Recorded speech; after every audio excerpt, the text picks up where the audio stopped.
Dum, dum, dum, dum, dum. Trying to stay off the internet, but I'm bored.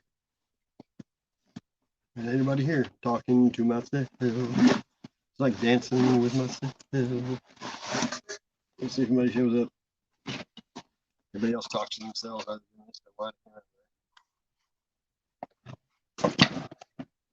So let me see if I can figure out something here. Oh, I got 2 people watching. That's quick. I spent years training for this very Come on down. On Q102. Hey, what are you doing? I haven't seen you in a while. Hope you're doing all right. I'll probably have to make sure you leave a comment in the regular. I'll click on you and find you. I've resub 4 or 5 people tonight with YouTube and stuff. What's that? The revealing unknown? Radio's on. I got bored.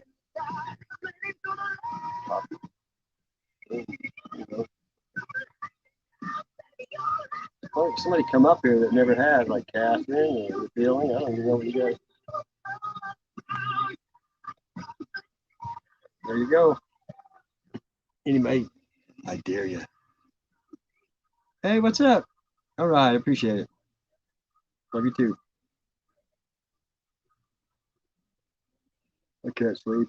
I tried. I don't usually sleep anyway, you know.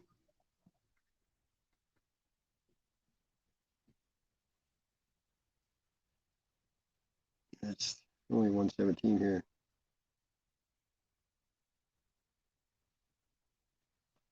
Oh, I find it work. I've been fasting. Sheltering. I fasted today. Didn't eat nothing. Only drank 1 glass of liquids.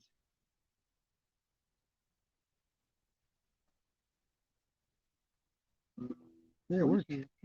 Wi-Fi is working right now. It's hard to believe. Hope you're doing okay. Kind of cool down here. I'm yawning, but I ain't tired. I mean,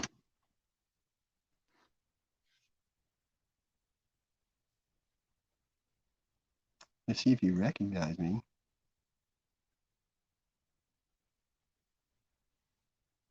That'd make me wonder. I know who you are. Catherine Bach is what it used to say. Oh, looks like Fine Cube live too.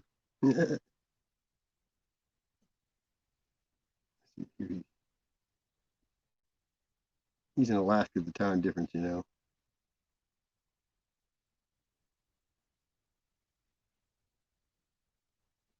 Well, he's playing guitar. To nobody, it looks like.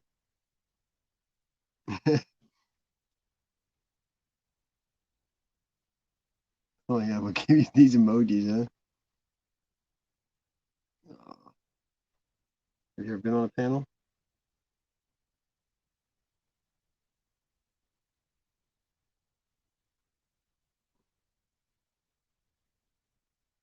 Let's see what Jeremiah's playing.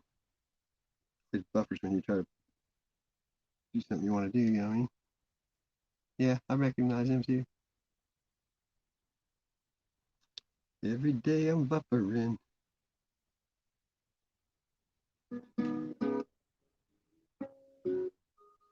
That's Jeremiah playing.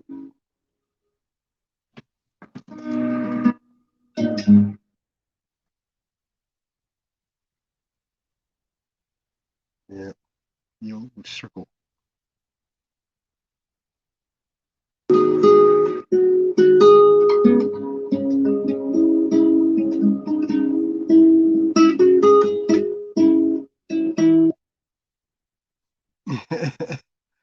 Good night, Nez.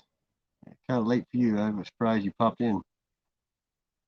I was at a friend's house and I just drove across town. First turn I made, there's a hater follow me.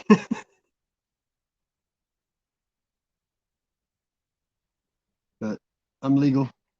It's all good, so I had no worries.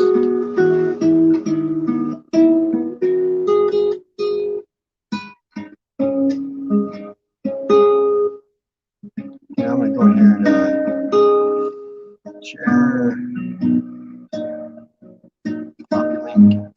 Now I go into live from here. I'll share his link. We can use some subscribers.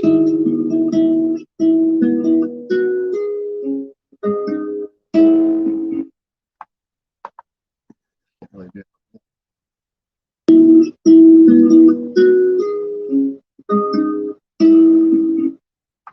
All right. Hey, kids come first. There you go. It's behind because I'm not even on there and it's still playing. Hey, kids come first. See, I can hear myself in the echo.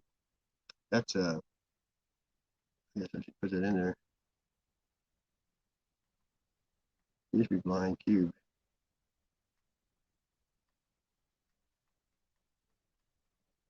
Saturday night, I figured somebody'd be up, but that's the way the cookie crumbles, right?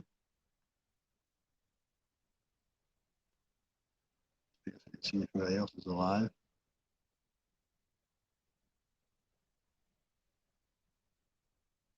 Let's see. One person.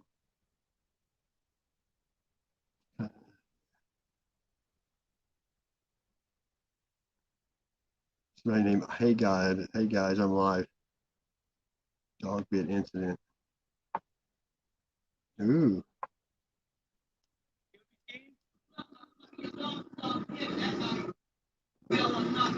Sleeping? Where's the supervisor? Oh, it's an auditor, looks like. These motherfuckers want to protest.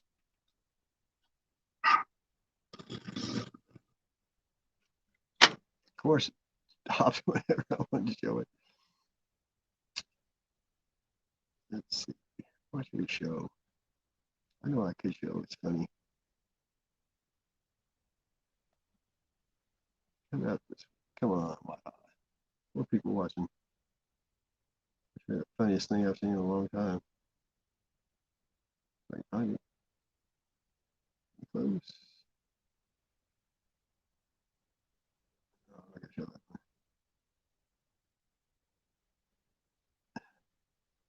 Here we go. Come on. Every day I'm buffering. Well.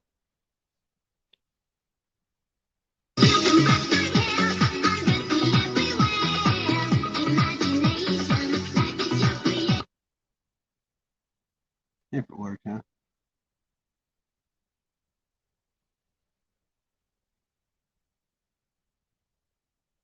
It's funny. Featuring Paranoid Bunny and Dacone. The kindergarten lady said to me, it was the kindergarten lady that said to me that I'm not a boy and I'm not a girl.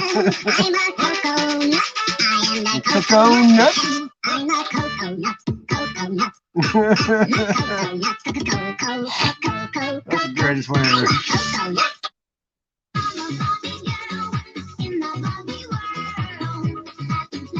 It's funny how they do that.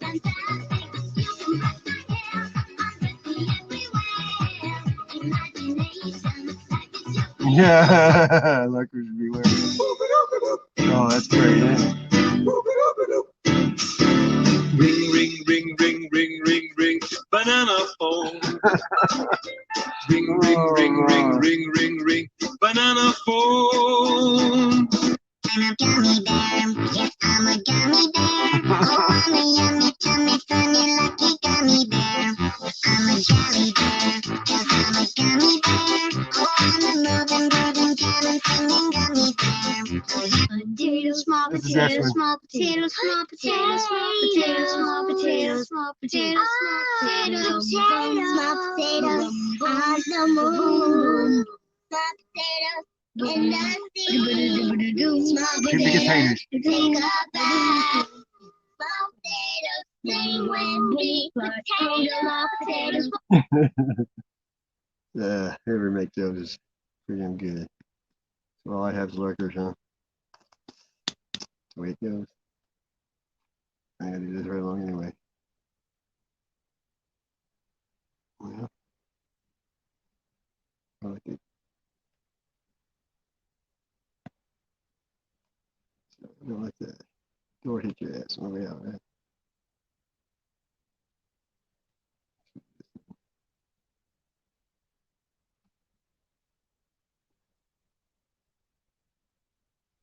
Hello?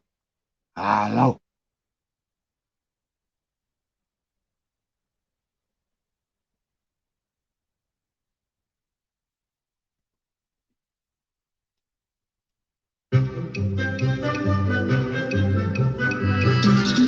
This is Cynthia Suarez.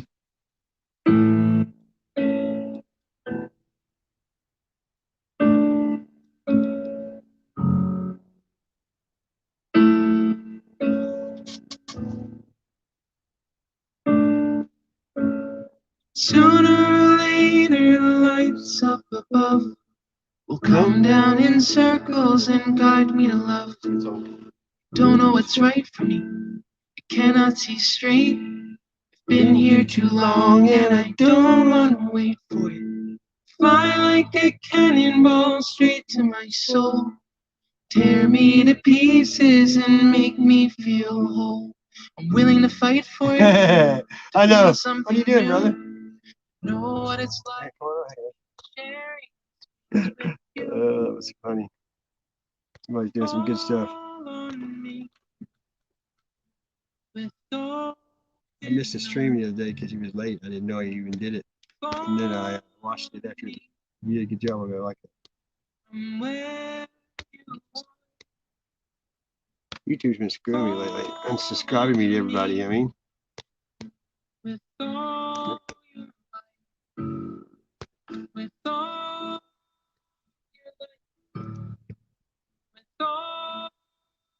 Hey, homeless in America, what's up, brother? Yeah, I got a good song that I like. I didn't know how long I was gonna do this. You can come up if you want. You don't have to start put up there. Kind of blah mood.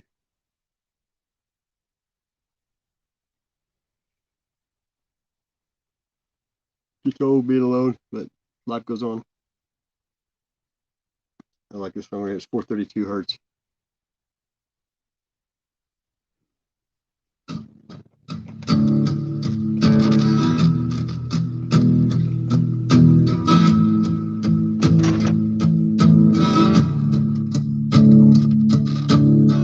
Devoted to Yah. Look at this.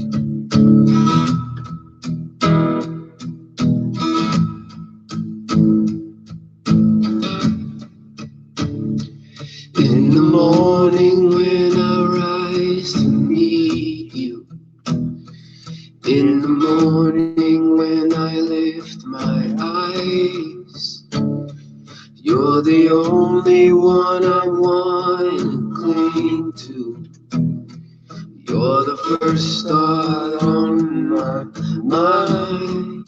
So let our voices rise, all creation cries, singing out in endless hallelujah.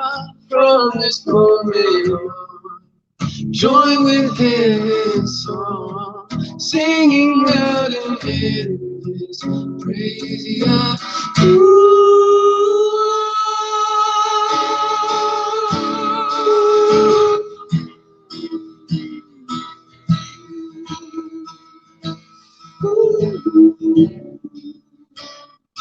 In the mornings where you go unnoticed, in the ordinary day-to-day,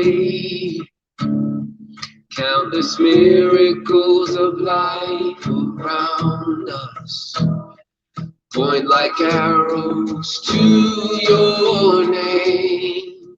So let our voices rise, all creation cries, singing out in endless hallelujah. From this moment join with heaven's song, singing out in endless praise. Yeah.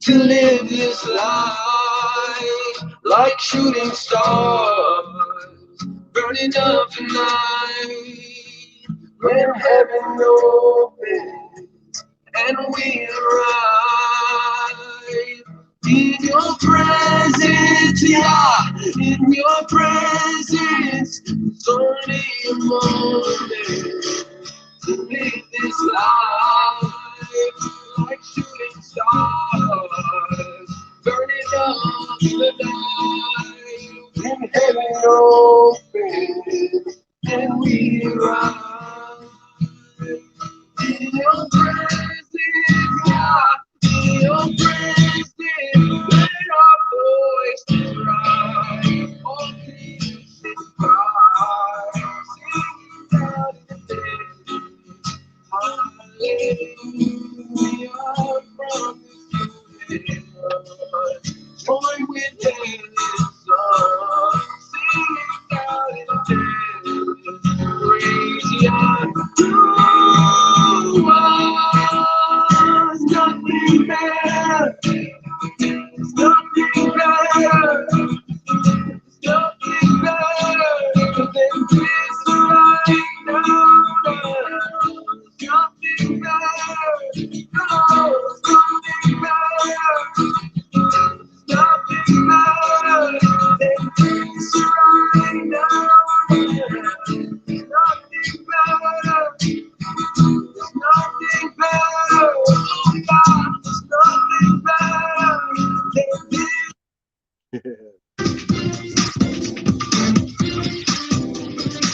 Tell anybody here, I'm just gonna leave it alone. I'm just gonna do what I do.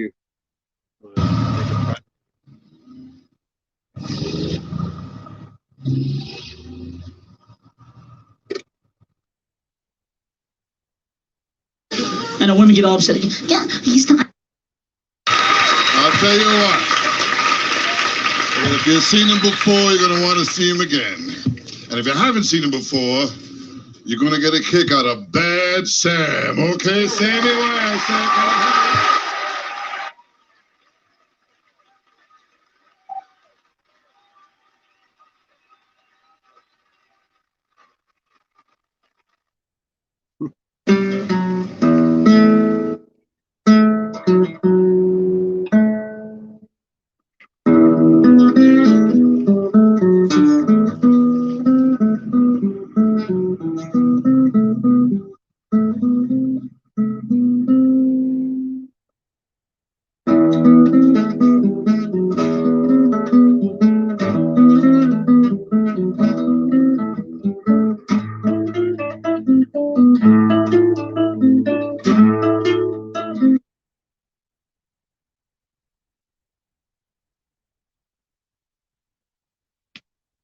Congratulations, you're part of this terrorizing, possibly murderous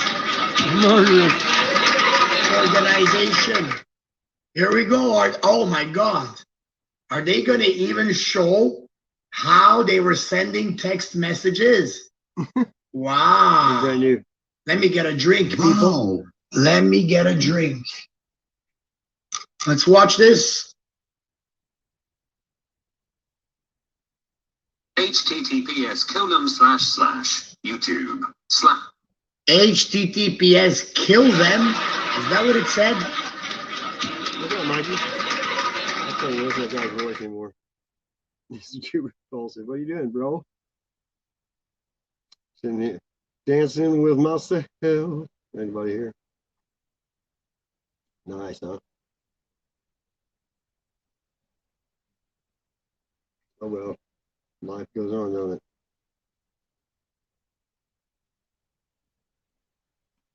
I'll show you something really There's no other day on the American calendar that reminds us. Oh, you hear something killer.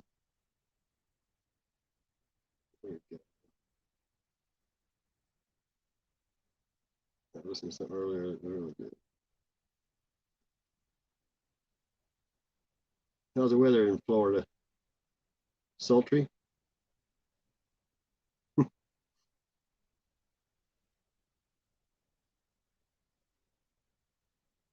I couldn't sleep. I was bored.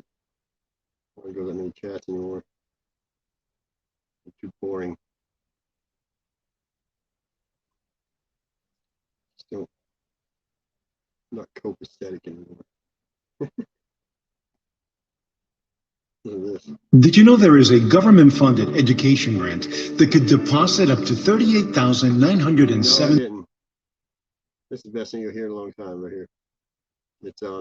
Good evening and welcome to a special edition of Tucker Carlson tonight. Happy Labor Day. Hope you stayed away from labor all weekend and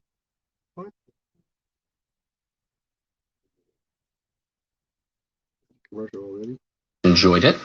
So much is going on in this world right now that occasionally it's worth taking a step back and making some time to think through what exactly is happening. Ted Nugent. We have 4 minutes every night on our show per guest, and it's great, but there are guests for whom it's just not enough. So Tucker Carlson Today, which you can stream on Fox Nation, gives us a lot more time to speak to a lot of very interesting people, and we have.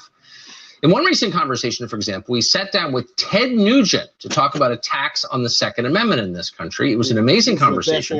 Here's part of it. I'm in a political firestorm. I've always been confrontational, especially regarding the Second Amendment and hunting rights. And I've never been uncomfortable when they attacked me. I go, so venison is, you don't recognize its value? What do you think deer are here for? If you don't eat them, what are they here for? And carrying a gun, I would be attacked for carrying a gun. I go, so by the way, venison and self-defense are perfect, and you're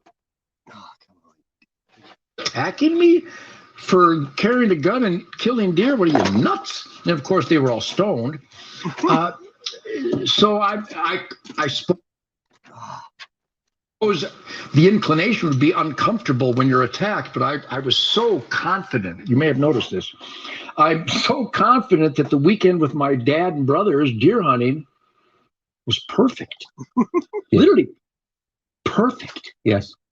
Balancing the herd, participating in God's miraculous creation as an asset.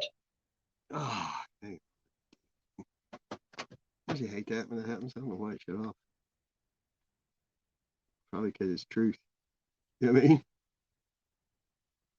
The way they usually do you when you're playing truth. Try to shut you up. Phone. Now it's buffering. YouTube's really getting to be an evil platform anymore. To bring balance and thriving conditions and training, aim small, small marksmanship. I'm a sheriff deputy for almost 40 years now. I train with Delta Force. Tucker, get out.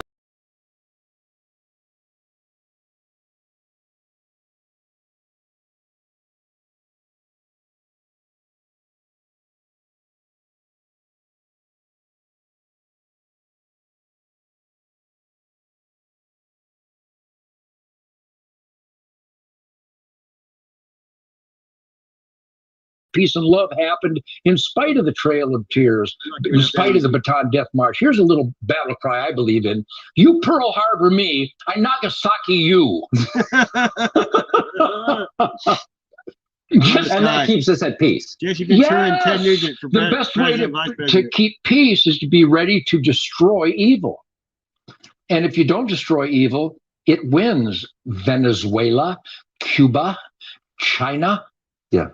Democrats, Chicago. Are you kidding me? Who doesn't see the glaring evidence? So I've always known I was in the righteous camp, not because of my opinion of what's righteous, but I consume evidence. I monitor evidence. I listen to stories. I see John Belushi got high, John Belushi's dead. I went hunting, I'm still Ted. Bad behavior, ugly results. Cognizant, conscientious behavior, happiness. So, and by the way, you know, don't confuse comfortably numb with ultra relaxed. I'm a bow hunter. I spend more hours silent in a tree than all humans combined since Cochise. Hunter Nation has jumped in where all these alphabet soup organizations have not. And I love that I'm a member of all turkey, duck, and limited pheasants, whitetails. What do you got? A creature. Walleye, trout unlimited. I love it all. I bet you love that. I know them well. So hunternation.org is where it starts. If you really go, what do I do? What do I do? Go to hunternation.org and see what we're doing, because it's not about hunting really. It's about God, family, country, and the traditional values that make people take their lives into their own hands to get here, because there's this unique freedom that is guaranteed by those sacred documents. And again, those are just documents. The freedom is already here. I was born with the right to keep and bear arms. Exactly. I was born with the right to speak up. I was born with the right to privacy from my government intrusion without just cause. I was born with that. I could come here naked without any constitution, and I know I could say what I want to say. I don't have to get the king's permission. Kings, emperors, tyrants, kiss my ass. We are a self-government. Amen. We are in charge. We hire people to represent us based on these self-evident truths. And if you infringe on them, we will fire your ass, and don't make us arrest you. But that's the missing link. This is so simple. This is how I conduct my life. I love it. Ted Nugent, ladies and gentlemen, undimmed after 50 years. We also had a long and very interesting conversation with Hollywood's most famous fixer, a man called Anthony Pellicano. Yeah. He told us a lot of things, including about the more than 17 years he spent in prison. He told us one story about the time he was offered a $500,000 bounty to get dirt on Michael Jackson. Here's that part. If you get out of prison, obviously you need to make a living. The easy way out would be to write a book. I mean, you worked for, our viewers can look it up. You're a famous person. I've been out of prison for over 2 years before I started to write a book. No, but I'm just saying you could have written a book. Here are all the famous people I work with, and here are the secrets. Me. I got offered $500,000 just to tell the truth about 3 signs you are addicted to stress. Who may be addicted to stress? You can't stop.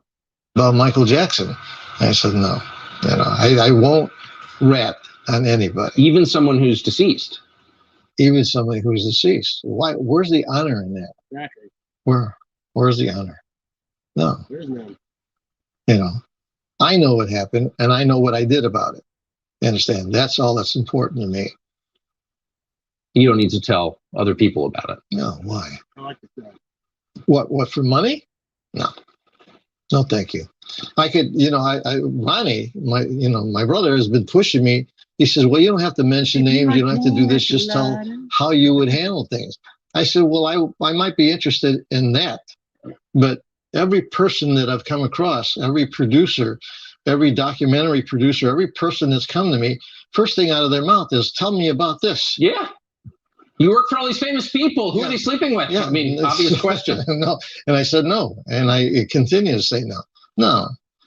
Why would I go to prison and spend all that time in prison? You understand? And then tell on people. Does that make any sense to you? No, it doesn't. No. So the attitude I went in with is the attitude I came out with, and it's the attitude I'll die with. I'm never going to tell on my clients. Maybe that's why you're not angry, because you're at peace with yourself and your conscience.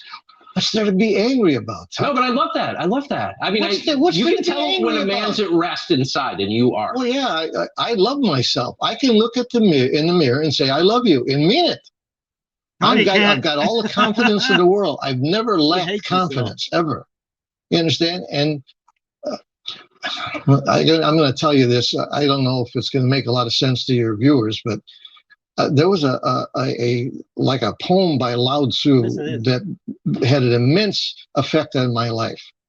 A man who knows how to live can walk abroad without fear of tiger or rhinoceros. In him, the tiger has no place to use his claw, or the rhinoceros a place to place his horn.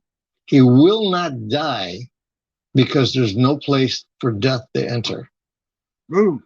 What that means to me is total, absolute confidence that you can conquer anything, including death. I heard that poem when I was like 14 years old, stood with me. One other thing, when I was a little boy, my mother went to a place called Woolworths, and she got a couple little lithographs. One she hung in with my sister, and one in mine. Mine was a little girl standing under an umbrella in the pouring rain with really exaggerated raindrops, if you could picture this in your head, in a puddle of water. Underneath it, it said, "Come what may." Every morning I woke up, I saw that. Every night before I went to sleep, I saw that. And subliminally, it stuck. Come what may. Whatever comes, I can handle it. I'll take care of it. I'm not worried. Confidence. The total collapse of the Afghanistan project continues tonight, unfortunately. It's the result of many years of mismanagement, but in the short term, this is the Biden administration screwing up. Why did they do what they did? Laura Logan has been watching Afghanistan, including from inside the country, for many years. She knows the answer. She joins us just ahead of us. Welcome back to a special Labor Day edition of Tucker Carlson Tonight. The catastrophe currently unfolding in Afghanistan could have been prevented.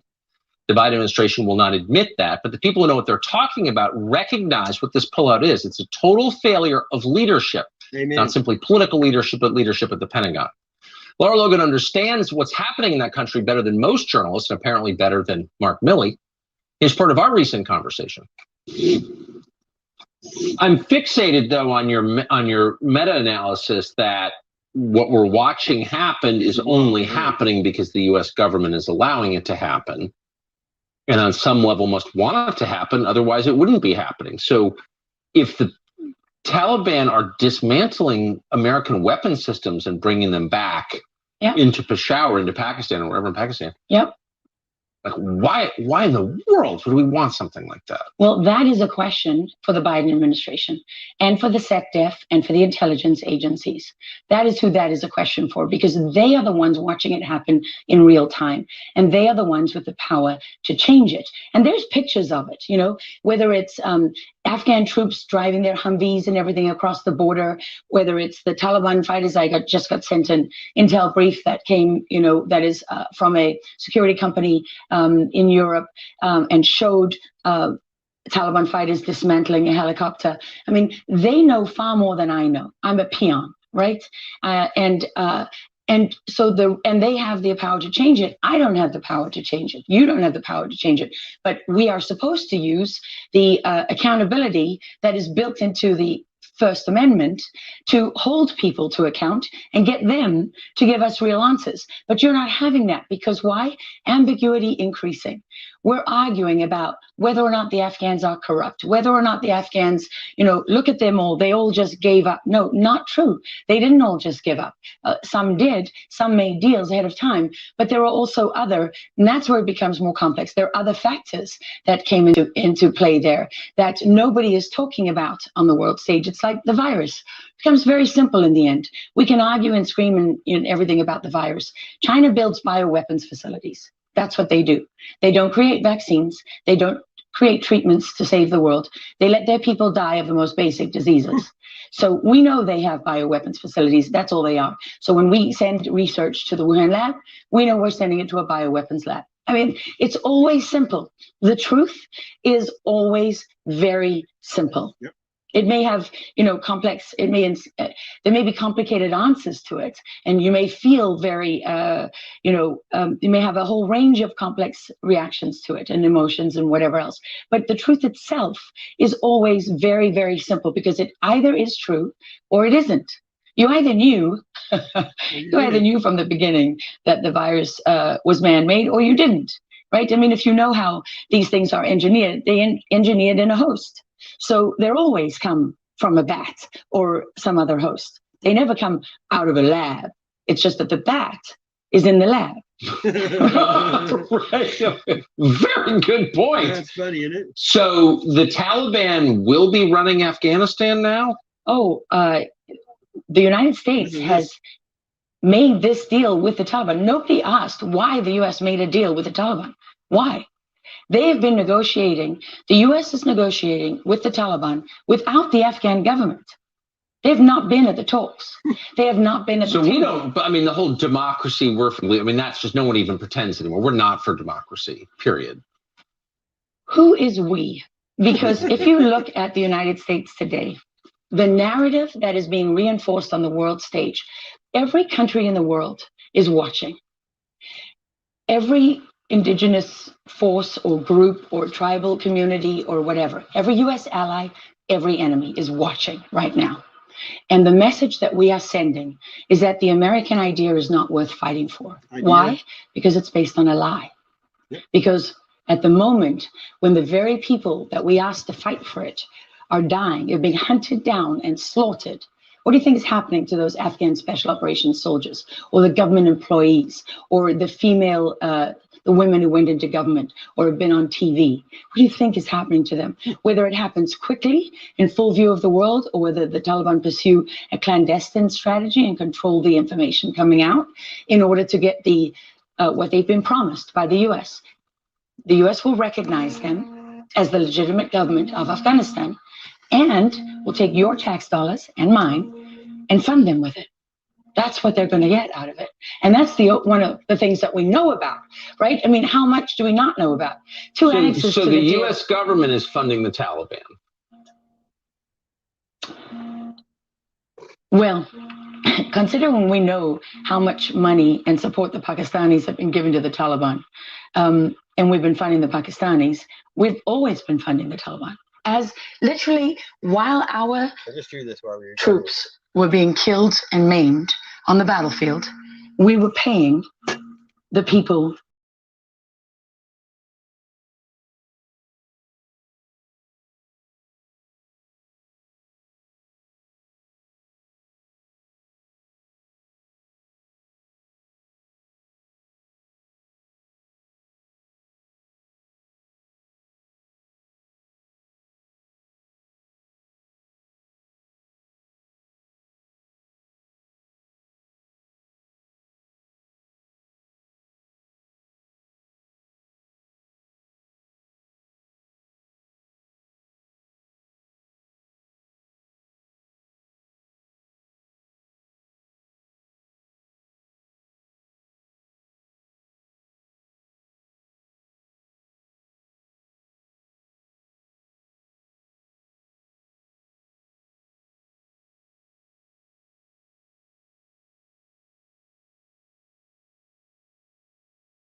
They don't want me to stream tonight, I don't think. Everything in the world keeps happening. Here, the rest of this, I guess. Afghanistan after 20 years. The previous administration has said we're doing it. We're doing it. Okay, so that's what we're doing. You're Joe Biden. Your job is to get us out of Afghanistan. How would you do it better than the way they did it?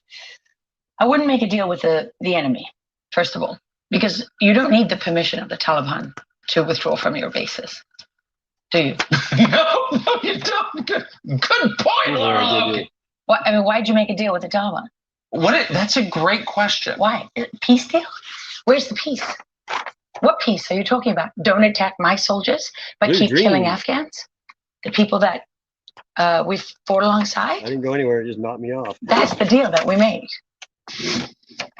One of the best parts of having a long interview format is you get to listen.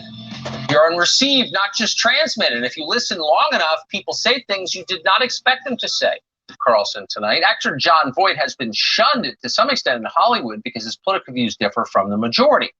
When we sat down with him, we expected to talk about politics, but we didn't. We went up talking about John Voight's spiritual journey. He told us out of nowhere the moment when he believes God saved him from a very dark place. Here's a clip from that conversation. I was in a lot of trouble at one point. Had a divorce, had some problems. And I was in this little house that I had. And I was really suffering for many reasons. My career was a little bit in flux at that time, and lots of things were going on. My relationship to my kids and wife. And so, Daniel Fallon. and I was What's up with you? on the floor. Do I know I you? found myself on the floor saying, John Voight's a patriot, that's for sure. it's so difficult. So, yeah, I can write with both hands at the same time, too. Forwards and backwards. Just having a way to prop the phone up, you know what I mean, where you can walk and I got a selfie thing that I use in my truck. I got it mounted on the visor and I stick my phone up in the where the rear view goes and listen to music that way. Is Daniel falling or is Daniel getting up?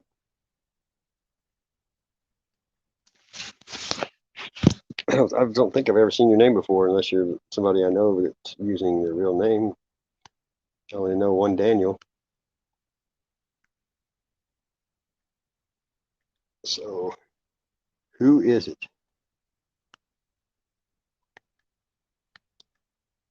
Where are you from? Because I know where Darlene's from, and Mikey's kind of obvious with his name, don't you think? Yesterday at noon.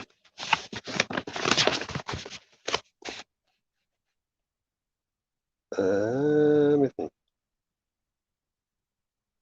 Oh yeah, where's that? What did that mean? I told somebody about my. Refresh me. Where was I at yesterday?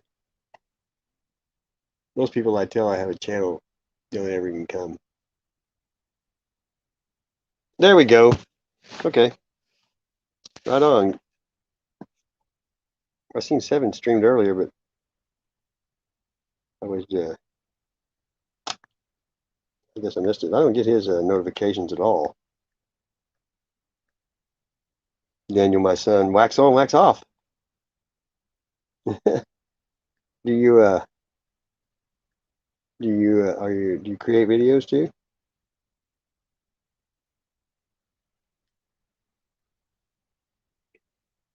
Well, let me change that here. I can fix that. Boom, boom. In the channel. No Wi-Fi here. I got service, but the Wi-Fi I try to use my other phones for it, and half the time it don't work. Right, here we go. All right, I'm in the Wi-Fi I try to use my other phones. There you go. I just give you a blue wrench. Now drop your Mikey, you don't even got a blue wrench. What's up with that? Oh, that's your channel. Okay, I think everybody else does. If you want to drop your link in there, then I'll subscribe to Homeless in America. I don't get it. No one. They shadow ban people. I mean, you can say what you want, but they do.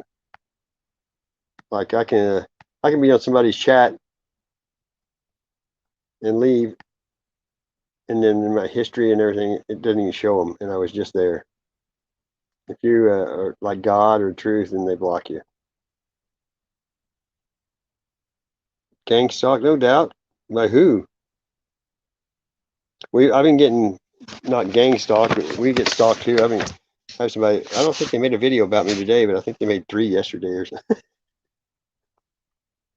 Hell, Nez didn't have a blue wrench, neither did anybody here hardly.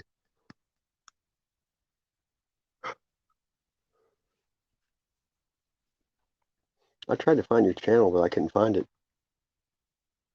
You know what I mean? Put in your name. All right, let me put caps on it. That makes a difference too. Let me do this again. Copy, boom. Boom, boom. Mikey, come up here. You ain't shy. Darlene, you got to talk voice to voice. doing? Okay, there we go. Now I can find it.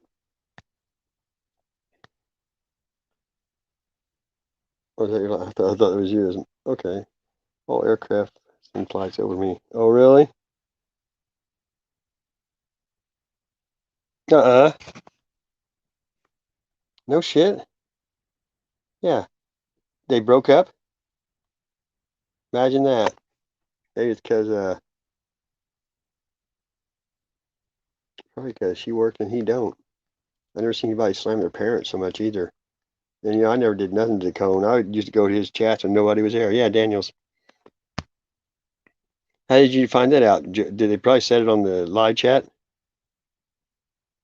Oh, in the room, yeah. He just went live? Well, let's click on it and do some, like they do. Show everything always. I think it's funny as shit. It's not wife anyway. Oh, he is live. Oh, it's just scheduled for live, but it is live. Oh, it's counting down. Oh, he's down already. Since stream 1 minute ago.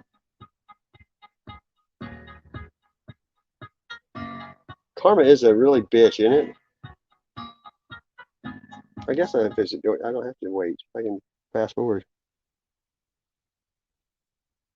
Buddies. See what, oh, come on. I can't wait to see this. He only did it for 6 minutes.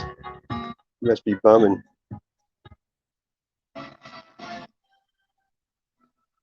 Dab time terrible. Can't spell, he left the E off terrible. Terrible buddy.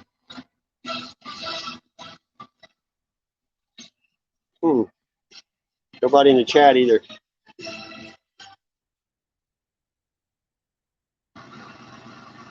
Buddies.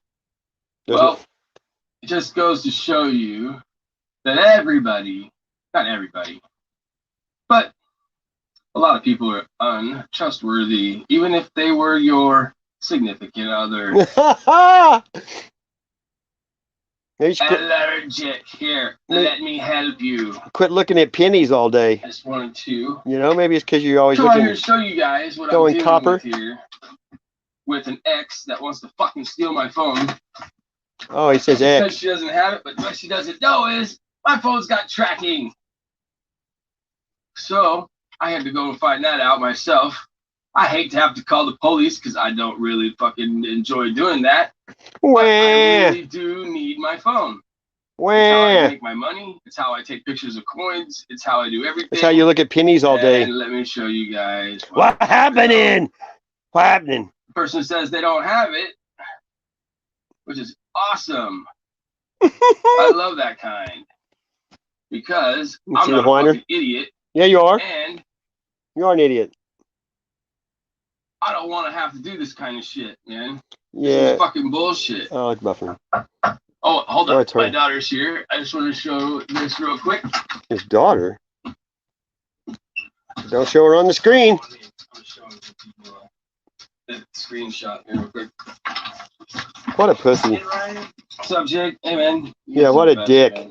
The cone, you're a dick. 5'9" dick. What's that say? Man, that fucking mouse is skipping all over the place. There we go. That's funny as shit. I think I've heard all day. And because I didn't have a phone, I can't really call and get my oh, looky there. It's at 5502 Springfield Drive in Pasco, Washington. That's exactly where the ex moved to. Look at that. Oh, I'm full of shit, am I, the lady? It's the cone. He's a hater and the stalker. 5502. The cops are coming. Just to let you know, Kaylee just showed up so I can use her phone. You can either give it back to me or I'll call the police, bud. I hate to do that shit. I'm not a fucking cop caller, but I will. Because it's right here. So either A, you need to go in your car and fucking find it, or B, I'm calling the fucking cops. The cone's old lady broke up and took his phone. So you deal with it. They'll believe this shit. It's right here on the screen. Oh my. Now, do you want to cut? Hopefully, they don't take your kid. Yeah, exactly, You know, to be Joel. honest with you, because this is a crime, $1,000 or more. If you cough it up, I'm not going to press charges, but you need to give it back. Well, maybe it's his ex-wife. I don't know. Kind of weird sounding. Because you said his. So if you don't answer me on here, I'm just going to do it, man. Let's back that up and see what he said. Look at that. Oh, I'm full of shit, am I, the lady? You're fucking full of shit. Look, right it is here. the lady. 5502. The cops are coming. Just to let you know, Kaylee just showed up so I could use her phone. Oh, his daughter. Either give it back to me, or I'll call the police, bud. What a snitch! I'm not a fucking cop car, but I will. You're a snitch, bitch. It's right here. Wonder how many videos are going to be made about him tomorrow. Or B, I'm calling the fucking cops. God. So you deal with it. They'll believe this shit. It's right here on the screen. I think he's butthurt. How's it feel? Now, do you want to cut? Hopefully they don't take your kid. See, listen to that. With you because this is a crime, $1,000 or more. What? That's crazy. If you cough it up, I'm not going to press charges, but you need to give it back. I would have never called cops on my worst enemy. I'm telling you. So if you don't answer me on here, I'm just going to do it, man. God. Unbelievable, isn't it? Why the fuck do you have the lady on there, man? Get that shit off of there, dude. More than a flame, you went there. I called it. I just saw your comment. Cheating? I ain't never cheated on nobody. You just cheat on your friends with fucking lies. Give me my fucking phone, or I'm calling the cops. You want to answer me? They're here right now. If you don't believe me, Katie's standing right Someone said, I'll sell you a gently used Galaxy for $150. They're not married. He calls it his wife, but they're not. Joel, that's funny. I called it. He didn't have you blocked. All right, then. Cool. That's all I needed to know. But I just wanted to show everybody that, just so everybody knows that I'm not a fucking liar. I'm not a fucking cheater. And I don't fucking steal shit. It's shit fun. But obviously, I'll buy the Galaxy. Joel. Excuse me, cheating. He's obviously not looking at the chat. Maybe you're deflecting a little bit, don't you think? Oh, here he goes. He's talking like Tony. Hello. Well, hey, Tony will be turning on her tomorrow, won't he? So I'm going to end this, and we'll figure it out. Oh, she probably traded his phone for dope. Yeah, well, I might have to have it. We'll see, but here it is, right here. It's at 52 Springfield Drive in Pasco. Hey, Joe, go make a video. It's the cone is butthurt because his girlfriend stole his phone and told him They don't want to answer the fucking. They don't want to give it up. So, what happened? With that. What's he gonna do with no money? Check this shit out. You want to see what happens when you get banned? You'll get to see what it's like. You should know. Bang. Oh, he banned his blocked his old lady. How's he gonna tell him? You talking about a hypocrite, two-faced some bitch, huh? Holy crap. That video today with Tony DeCone and I don't even want to call her Harley Bunny. That shit was the funniest shit I've ever seen. I showed it on the live stream last night. That is so funny. I wonder if I can comment on that.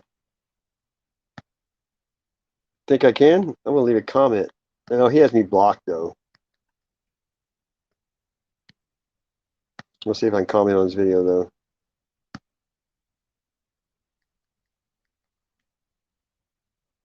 Well, it went on there. Let me push it and go back. If it's gone, then I'm blocked.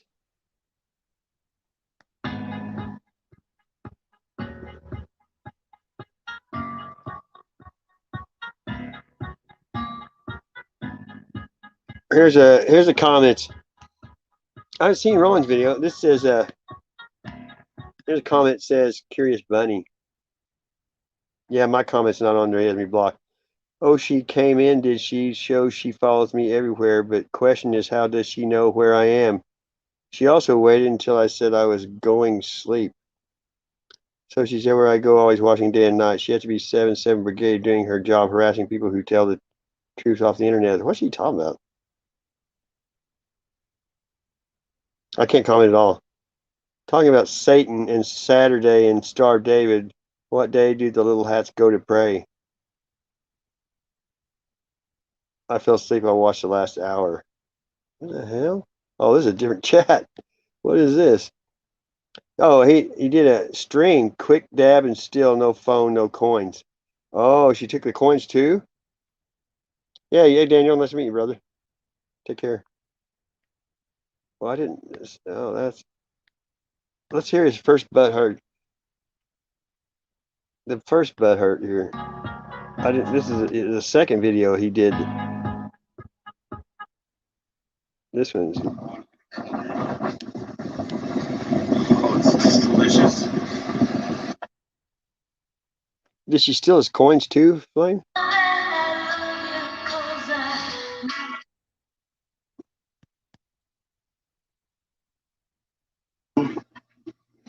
Hey, you know.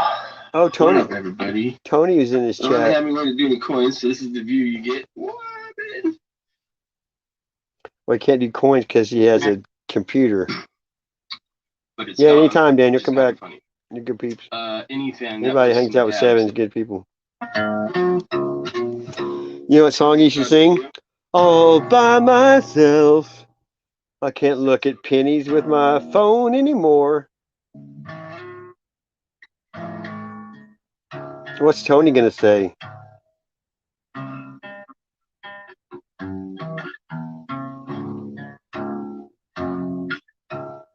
Somebody asked Tony what he's done. He said, if you don't know, you're not that smart. Tony's such a dickweed.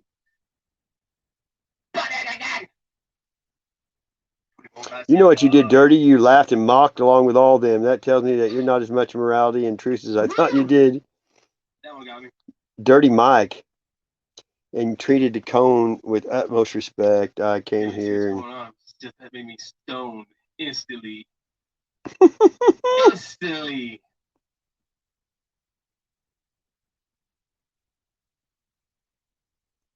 Oh, now he said, I thought it was a joke. And he said, oh, good, brother. A good man recognizes when he's wrong. Make you recognize, and it'll make you see. You're a fucking idiot. That's that worse, like you said. Oh, there you go. Anybody comes up, Let's listen to this piece of shit. You know, he don't show his face anyway, so you can just listen. I wonder what Tony's going to say. You think he's going to cut her down? A bad meal, a bad. Let's listen to the greasy Italian. People were going at it. There we go. I hate it. I can't even stand listen to that motherfucker's voice anymore. But this is what they do. Let's just do what they do. I know it's not making us any better, but I didn't have nothing to do anyway.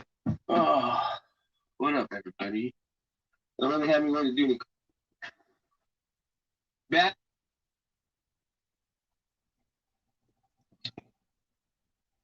He looks all butthurt. It's so funny.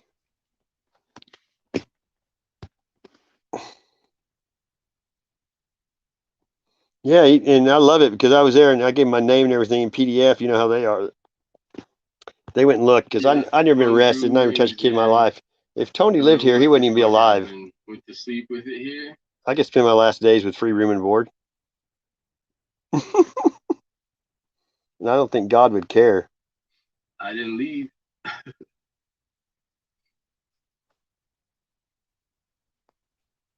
Let's see if we can get. He's gonna be up there. I look at the chat, and there's my Curious Bunny, his buck boy.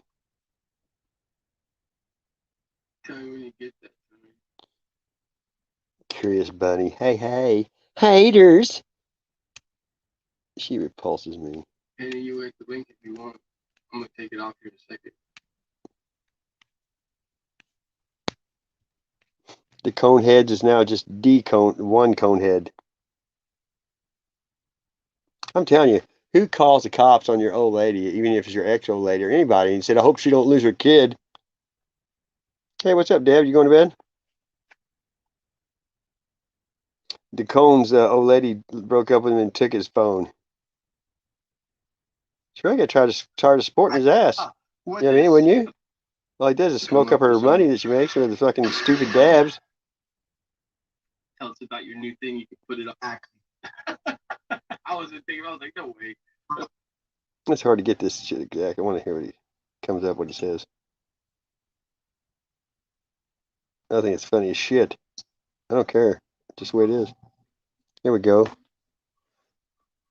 Night, Deb. How you doing, buddy? All right. Hey, dude, good job on getting that fast. I already got it gone, too. I was like, I'm going to retract it like 30 seconds. Well, he wants to come up on your stream. Curious Bunny says, how's the lady? That works like you said. If anybody comes up, man, just don't let them up. Oh, like you do, Tony? Tony stalked in my back room for 5 hours saying shit one night. Never left. I never left. Exactly. I wasn't thinking, I was like, no way. I'll let you up, dude. Here you go.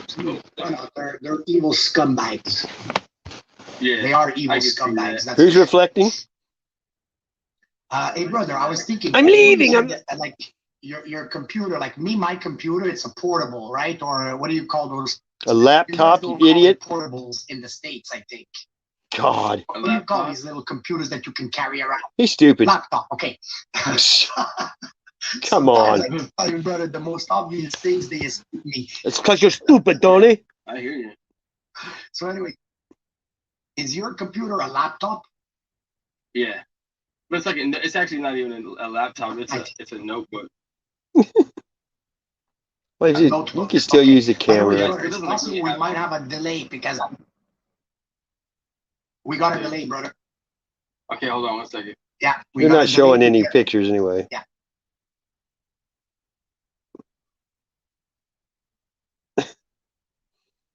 The tide is turning. It's 2:17 a.m. That's my birth date, 2:17. Hi, Rhonda. Opa. Hey, Penny, sweetie.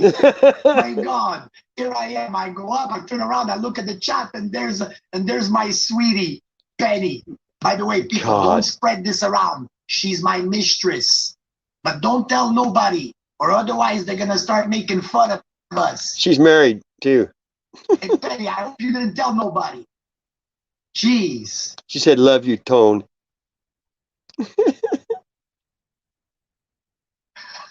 I love you too, sweetie. Wonder why she don't go up on her Amazing, panel. hey, Penny.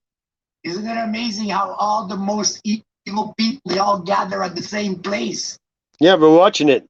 The kitty diddler goes on a panel of a diddler of children as See? well. He's still saying that shit about me. They all like to hang around together, don't they? He's a fucking Amazing, sick fucker, isn't Penny? he? And the guy was drunk as a skunk, Penny. He was not. Sweetie, he pulled down the stream. I got the clip. Oh. Ain't nothing on there I'm ashamed of, bitch. He's a fucking jerk off, ain't he? I missed it, man. What'd you say? Bolt gun's there, but I haven't blocked, so he has me blocked. Richard showed up on Sasquatch's stream yesterday. Yep, you did. That's right, they all flock together. That's right. Just like you faggots do. Exactly what I said before, brother. You see, we know. Yeah. I hope you're listening, Tony, because you're the lowest, cheapest form of life I've ever seen in my life. You know, another funny part in this morning's Good Servants of Satan stream. See, he's an idiot. Right? Yes. There is Steve. He's drugged out. He You isn't. can tell the motherfucker. I'm gonna do a video, guys, where I'm gonna do 20 minutes, and Rachel, I'm telling you, hey. if he doesn't say like 20 I times, don't know you, but it is you're what right. it is. 10 times, whatever. 20 times, it's a miracle. But this is the best part. In his chat, brother. Good to see you. I don't know who you Tom are, is here. but How you doing, brother? Tom Tom my Muir. brother from another mother. Anyway, in his chat this morning, the code, 5 people were going at it.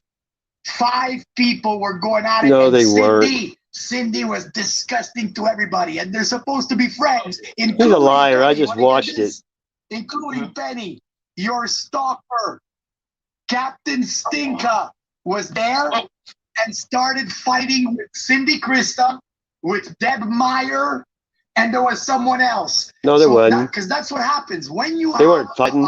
a mental case patient, right? 'Cause we still got the delay, brother, because we're talking. Tony's the mental case, not Steve. You know what I mean? Maybe it's me that should get out and come back. Maybe you should get out and never come back, you piece of shit. I don't know. Hold on. You see, when you just I hope you're listening, Tony, because you're I a... don't know. A good 5 seconds after I finish talking. Wow. Check us out. Okay, so I tried to. Anyone I've let try to listen to Tony, they're like, "Can you shut that off, please?" No one can stand to even hear his voice. You mean? We're used to it. Let's. I can't even. He's a bigot. is that better? Hello. Hello. Let's do a test, okay? I'm gonna count until 10. You tell me. I got to cut to 10. Ready?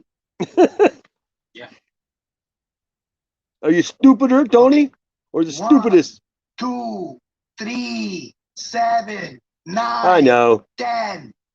Did you hear all the numbers? And it was just like that guy, you know, give him shit about the military. It's stupid. Wiring. What happened?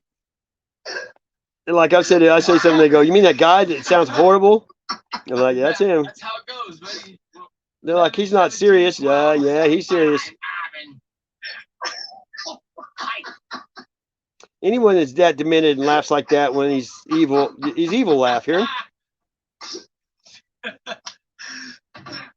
God. Oh man, we had to use that one more time. Come on. Hey, wait. I was gonna tell you what I always say all the time. Wait, I forgot. Ah shit. He said, "What I say all the time, I forgot."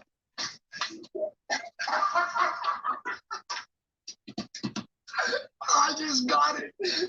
Yeah, exactly. Who's on drugs? Listen to him. I think he's the devil. You know what I mean? Hey, Bull Gun wants to go. Because he's doing mockery with the cross on his name, Truth. Bull Gun wants to join us. Oh my God! Look who's here. The two balding people. How are you doing, sweetie? Whoa. Frog legs must be Dawn. And then I'll delete it real fast. Frog legs. Like 20 seconds. You know, Tony's never saved a child in his life. He never done nothing. Beep, beep, everybody. Listen to that. He's the one that has sweetie. legions, exactly. Like I always say. Wait, I forgot. He attracts evil people. It's crazy. It's really like sacrilegious. Holy crap. Using the name of God to Hey, Tom, I think you better copyright. I think you better copyright that fast, Tom, because Cindy Krista, she steals everything from everyone. She already tried to steal bolt guns. We smoked out another. Oh yeah. There you know what's for bolt guns. You mean another person woke up? If you want to find good channels, just go find the people that he makes fun of. That's all you gotta do. I know, but Bogun, I know, Mike, but he said he says bad shit but too, like dude. I was saying, the code just for everybody else this morning. You know, when you have a chat full of disgusting demons with no soul, they're always gonna go at each other, even though they're supposed to be friends. And this morning in Steve's chat, I mean, Cindy Krista was disgusting. I loved it when PDF went from zero to hero in my book, and like, stalker Captain Krista. I've known him a long time. And freaking Steve even. I'm glad it happened now. Captain Stinker, the stinker bitch. Crappy crust. Penny's stalker was in Steve's chat. Hey, Stinker was in the chat last night, Krista. but You're right. he just knows Penny is evil before anybody else. Penny. You're all the evil gathered in Steve's chat because that's what he wants in reality. There's AJN, all the fucking regular. Joe, you know, we're even doing Bible study, so if he says we're evil, he's the opposite of that. You know what I mean? Piece of crap was in that chat, and obviously, when you have a bunch of narcissistic demons all together, they're gonna go at each other's throats. And guess what? I got the clips. He's a mimicker. He can't create, so he's the devil, right? How's it going, Hey, listen how ignorant he is. There you go. Look. Oh, good, brother. How you doing? I'm doing a hell of a lot better. Having a pretty good day today. No sympathy. Just got done mowing. It's real nice here today. I was going to go up there to his house and stay. You know what I mean? That was the plans. I was going to go up there. Shows you how people, you don't know people. Lay down under a vehicle or something. I hate them damn things too. lay down underneath vehicle. What do you got to do? You'd think his wife would say something, you know what I mean? That, I just drive a bunch of old shit and work on it myself. I can't afford to have it fixed. I mean, how many people? Even my ex-wife was evil, not evil, but she was crazy. But she would have not put up that. You know what I mean, I don't know anybody's gonna let her old man hang out with Tony. I just got on. I got done mowing, had grass shit over me, so I get on my motorcycle and just. I go in home. You have to take a bath that way. My hair's all gnawed up and my beard and shit look like hell. That's what Tom said. That riding the bike don't help. Oh, don't be buffering. Oh, that's my phone buffering. Oh, both of them are. No, that's it. Okay, I forget. She is? Yeah, hysterical though. You don't see him doing much. See, look, the Wi-Fi right there. Look, dun dun dun dun dun dun. It stopped. You ever notice if you try to do a comment about Tony, if you go in there, and try to, like, I started going there and I said, you're a putz. And then I just push post and it says, are you sure you want to break community standards? It would let me, so I didn't post it, but for saying putz.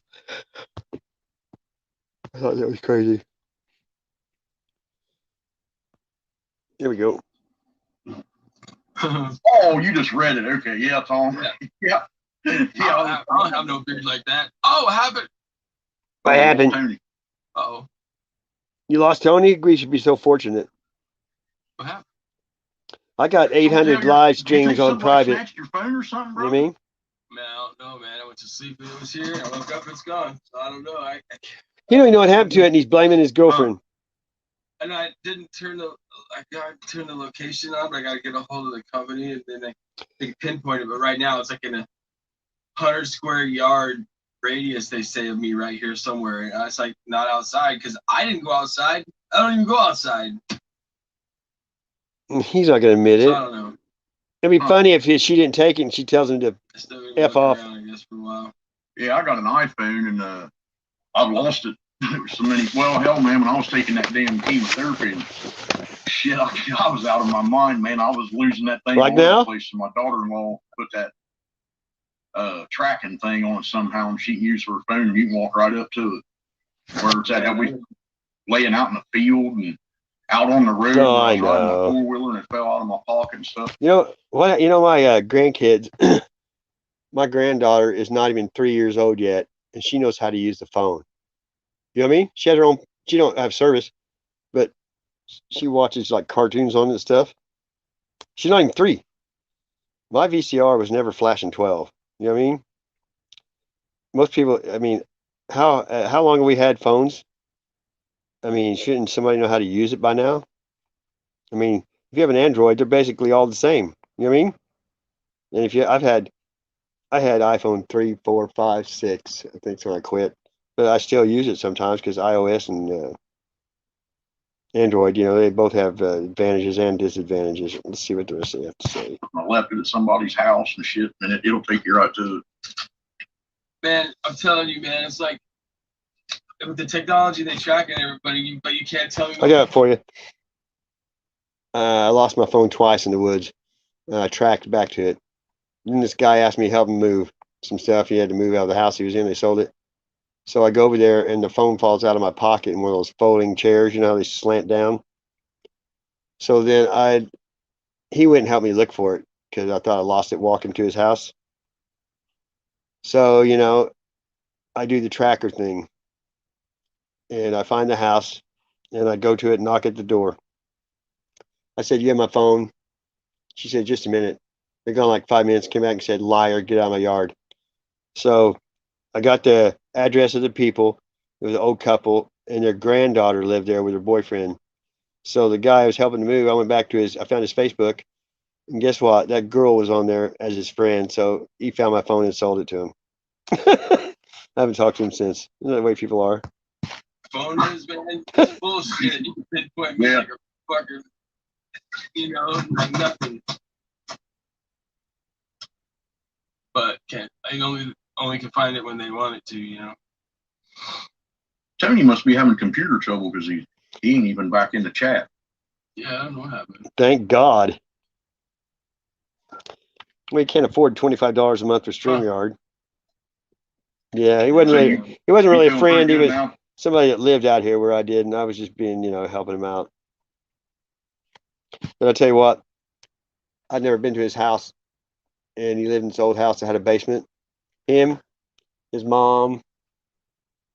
See, him and his mom, his stepdad and mom, his grandma lived there. It was like, oh my. I've probably never seen so many roaches in my life in this house they were living in. I'm serious.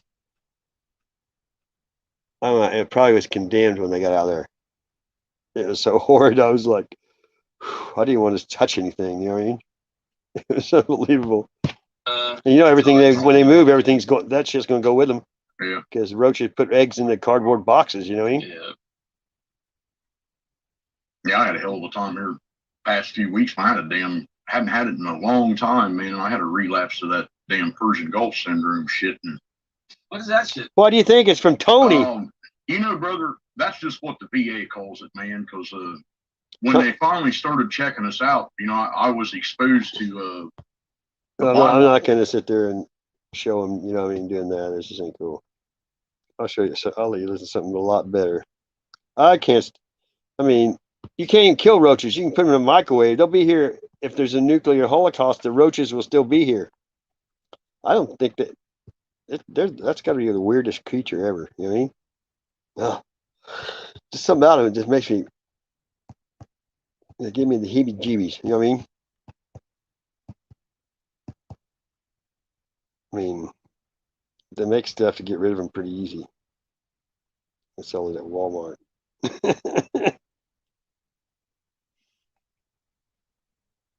I know, it's weird, isn't it? I'm trying to find something I heard today. It was unbelievable.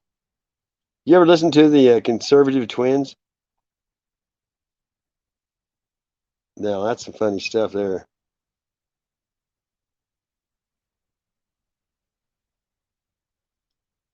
Here, I'll show you something real quick too. It's funny. This is from today too. Come on.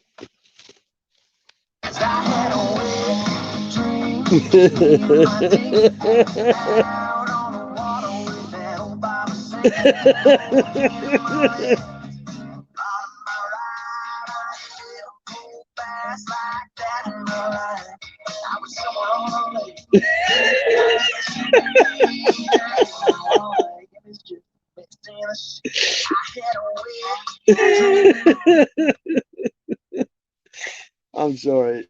Actually, I just got to read. The other one, though. The other one is so damn funny. You know what I do? Here you go. All right. Oh, I'll show you one better. If you haven't seen, I'll show you the best. I laughed.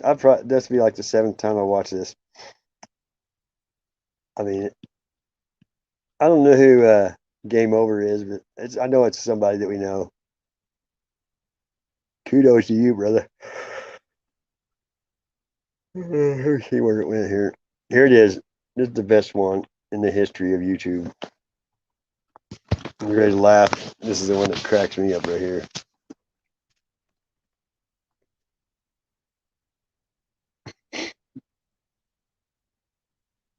The paranoid bunny in Dakota.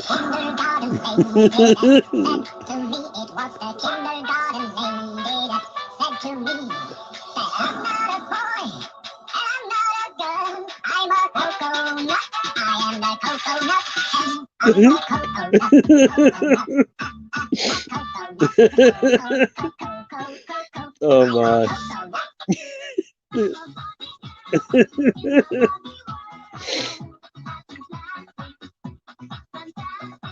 I need a good laugh too. Frank, it is so funny, isn't it? The one with Penny Bunny's the best. I'm sorry. Look at this one's good too. Look.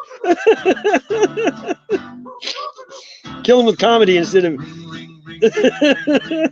Banana phone. Banana phone.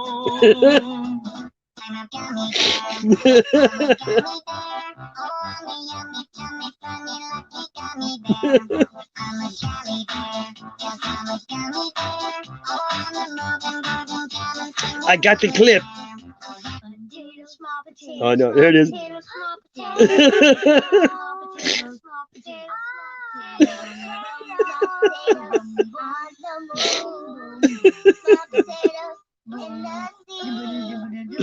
Oh my.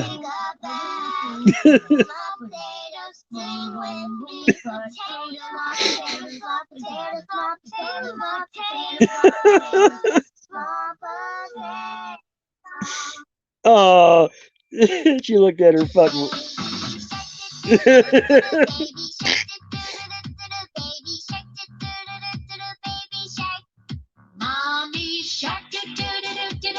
Oh my.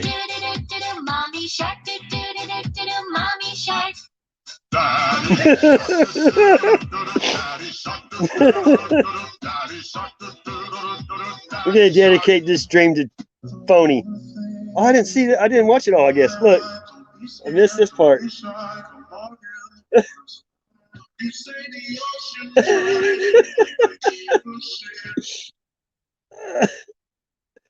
Be on the lookout for more. Have you guys seen all of them? Have you seen? Hey, Tony, you said he was leaving because if you, I'll show you here. Watch this. Well, if you Google Tony's name, there's like 50 videos on him. I'm serious. I mean, they've been making fun of him like for a year. For a year, there's been people making, doing videos on him. I had no clue. I was only there for, I'm not sure. I hadn't tracked it, 2 or 3 months at the most. That was it. Here's another one. This is Game Over 2 also. We need to sub to him if you haven't. And now I want you to think of something, you motherfucking piece of garbage shit. I want you to think. And I want you to know. It's funny now to me because he's so stupid. Satan's deal. Now you see the power of God, motherfucker. Think of the wrath he's going to pay for using God for this. I'm serious. God is watching. That's not judging. That's just basic common sense. And today happened exactly the way I can't. God wanted it. I can't even. You fucking bitch. See, look at that. So you better stop. Oh man, how can you stand that? You know what I mean? It's hard to believe that anyone is not joking when they do that. Yeah, no problem. You know what I mean? What in the world? I mean, think about it. I don't really think I've ever met anyone in my life that evil. Have you? Does anybody? And think about it. I don't really. Oh, I don't even know how I fell for it. Here, Rachel, I'll give you a wrench. In my life that evil. Have you? There you go. I think everybody in here is blue. I think so. Think about it. I've had to take the wrenches off because people block people, and I don't know how you don't know who did it, and they just do it. I mean, all my family and stuff, they can't stand to listen to him for like 2 seconds. Yeah, sticks and stones, right? Okay, let's do this. I've got 800 live streams on private. You know what I mean? I've got YouTube Studio on this other phone though, because I can go in there and play them. You know what I mean? I don't know if I got enough memory on this phone to download YouTube Studio. Buzzachino, how's it going, my brother? Man, I haven't seen you in a long time. I've been commenting on some of your old videos. Hey, have you been to I've been going to Jeremiah. I tried to get him to come up and play music last night. How you been, brother? I missed you. How about a poll? Come up on. Will you come up if I drop the link? I mean, that'd be great. I haven't talked to you for so long. I've been wondering about you. I got teeth now, dude. Imagine that. I finally got him after the Corona Bona. Anyone can come up they want to. I just don't let people up I don't know because I've got porn bombed like 4 times. There's the link. Okay, Tom McDonald, which one did you say? Brainwashed. That guy, he's pretty talented, but when he did the one Buttholes or whatever in Pink, that kind of blew my mind away. I mean, just who says that, you know? Man, here we go, Brainwashed. 4 weeks ago. I haven't even heard it, dude. And if you're saying it must be something. This video will not be seen after this, so you. Oh, I dropped it. You didn't see it? Okay, I tried to. Hang on, I'll show it to you. I tried again. Sometimes, you know, copy to clipboard. Copied. Boom. Boom. Come on. Post comment. Paste. Can you see it now? It's right below you. Yeah, helping victims of Tony Starna. Yeah, you got real good ones too. There's another one that I don't know if you've seen or not.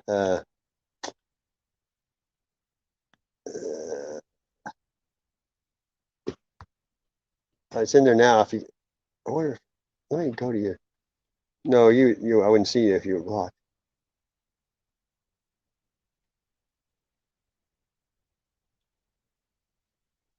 No link, unless I can see it. Look, here, I'll go to the chat. Oh, let me go to the chat and look. Wow. Okay, you got a pen and a paper? I can give it to you and you can write it down and then just type it in. If you're ready, just let me know and I'll just read it to you. That's the way I used to have to do it. I'd have to write it down and then just type it in. I can see it in my chat that I just posted it. Is that weird? That says something, don't it? Because they're evil. They don't want, you know, the Tony. I think Tony works for them. God, here we go. You ready? HTTPS.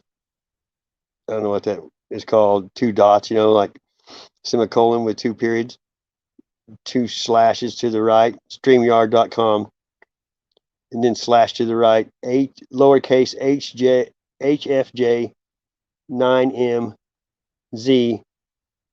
Oh no, shit! I'll just type it in the chat. There we go. Now I'm on the. I'm on the YouTube side. Oh, shit, I'll just type in the chat. I hate that echo thing. See, they're doing something wrong. It should be in there. Yeah, I don't see it. Okay, Buzzachino, there's your moderator wrench back there. Okay, I'll just type it in there. Here we go. Let's see if it works in. HTTP.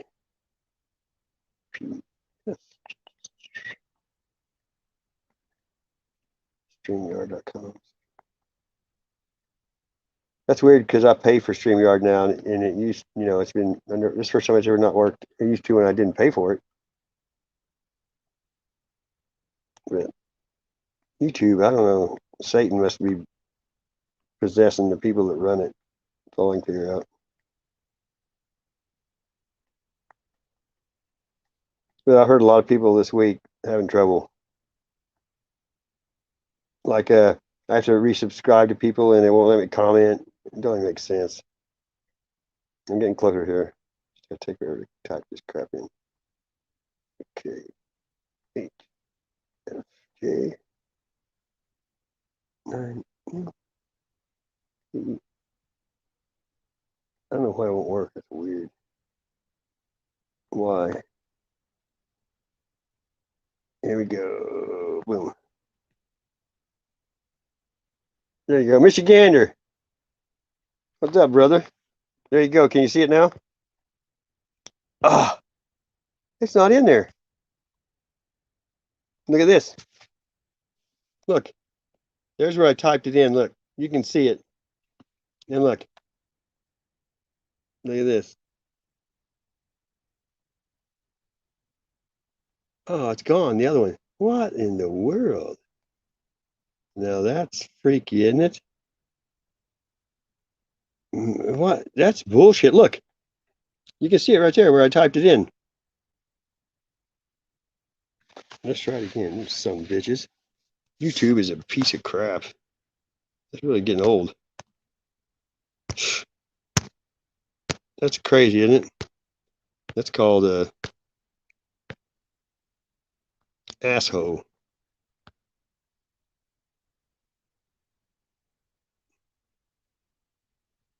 Right on. Wait till you try them, dude. If you never tried them, you're gonna shit. See, something's up because used to. There we go. Let's see if that works.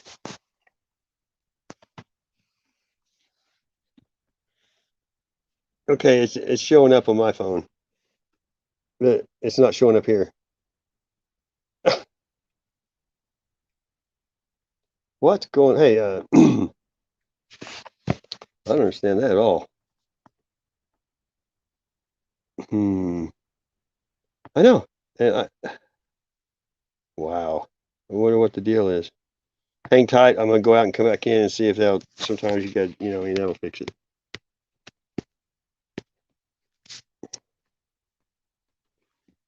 Yes.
Guess he's back. Back again. Let's try this again.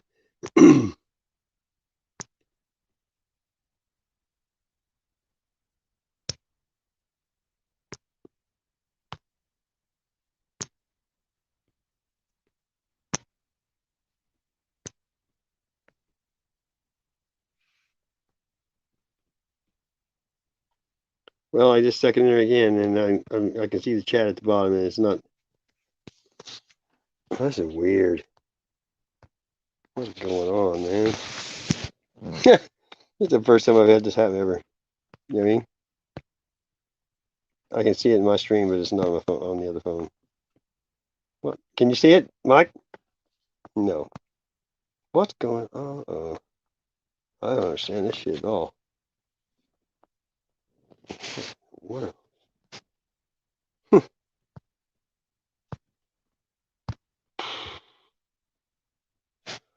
Wow. Looks like they don't want me to have anybody up. You know what I mean? That's freaking me out. Invite a guest. It's always the same. Copy the clipboard.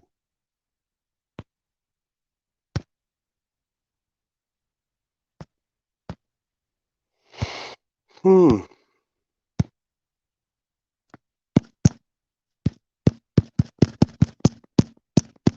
it's being a prick.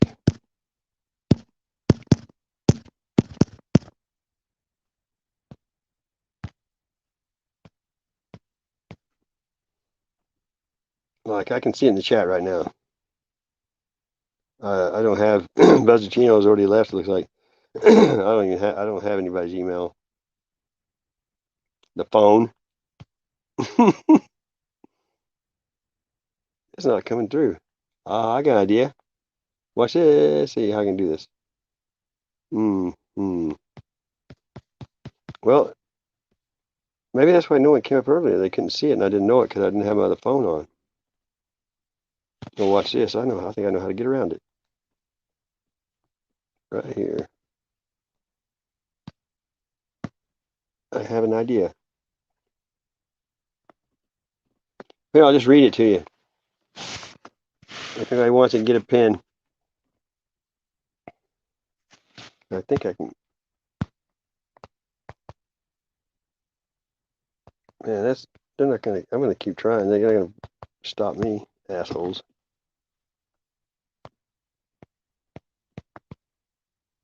It's hard to believe. We have ways to make you talk. Oh, what?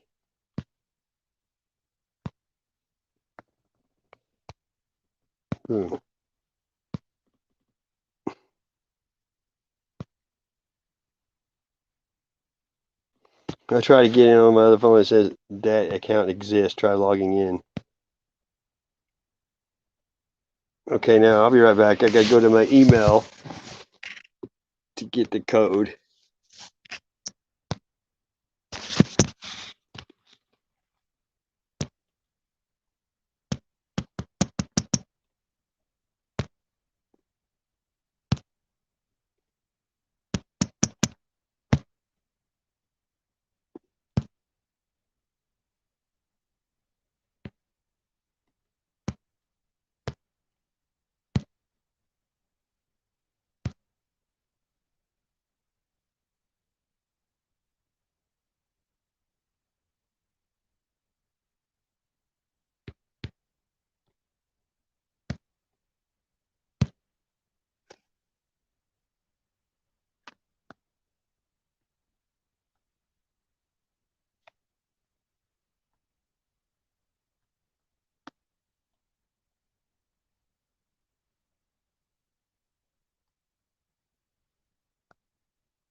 Now I'm up here twice.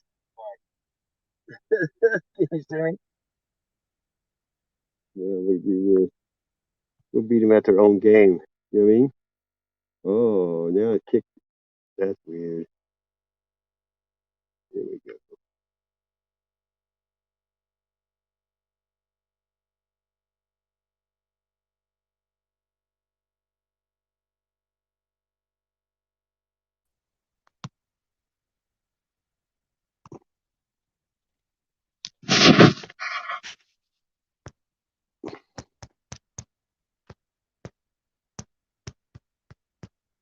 But now, okay. You're gonna hear feedback. I've got both phones on, and it's me in both of them, right? So now I look back at my other phone, and the link's gone. Okay, but Okay, let me try this. Okay, this is weird. This is weird. Let me do this. Watch this. Watch this. Here we go. Now get ready because I want to show you how easy it is to watch. Guest. Invite a guest. Copy the clipboard.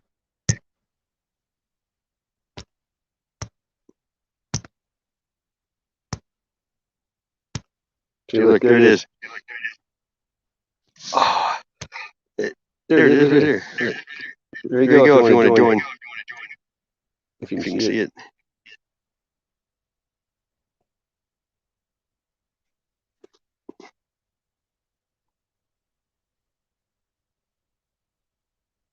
You click on it or type it down, you know.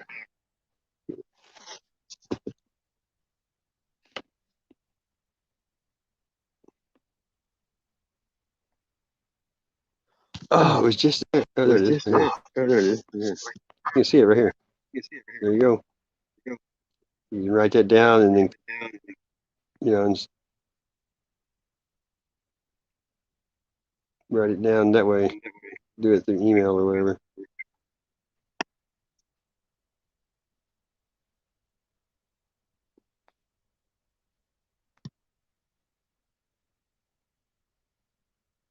The first part's always the same, streamin.com, and the back numbers is the ones that are always different. See, that's crap. You can see it's on there, look.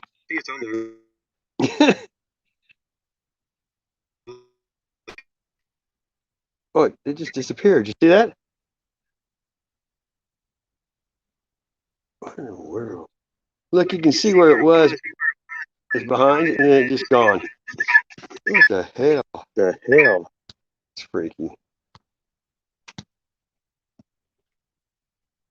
It's freaky.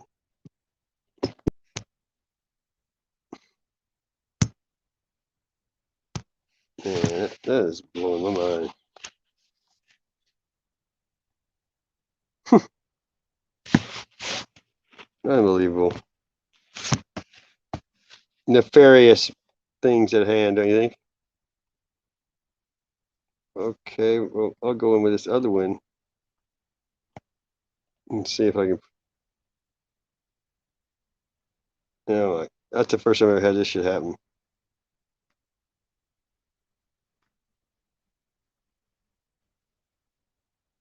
Oh wait, somebody's there. Buzzachino, finally. Whoop whoop. Yay. Groovy. Okay, which one? I got to figure out which one's which so I can get rid of my other self. I got to take myself out of the stream. If I know how. I don't know if I can leave the stream, you know what I mean? I guess I can just shut one off. The one that's buffering is my other phone. How you been, man? Surviving, dude. I wonder what happened to you. A lot. Oh, really? Well, I've been a little bit ill myself, whilst at the same time I've had two people around me pass away, two people around me get seriously ill, and two of my best friends have got someone close to them that are dying. Oh. So I'm being stretched like a rubber band that ain't got no room to be stretched no more. That sucked, brother. I lost 12 people for a whole year. I lost somebody every month. It was tough. Yes, it is. I mean, I've lost over 8 family members to cancer, so I'm used to death. I'm used to it. I shouldn't be, but I am. Okay. I don't know what's doing. How are you? How's your health now? I'm getting back there, although I'm still getting chest pains. Oh yeah? Yeah, I don't know if that's the gibbet people. There's a girl with CIRS. It's an intense immune reaction. She literally swells up around toxins of any sort. And whenever she's around gibbet people, she feels ill. Wow. Yeah.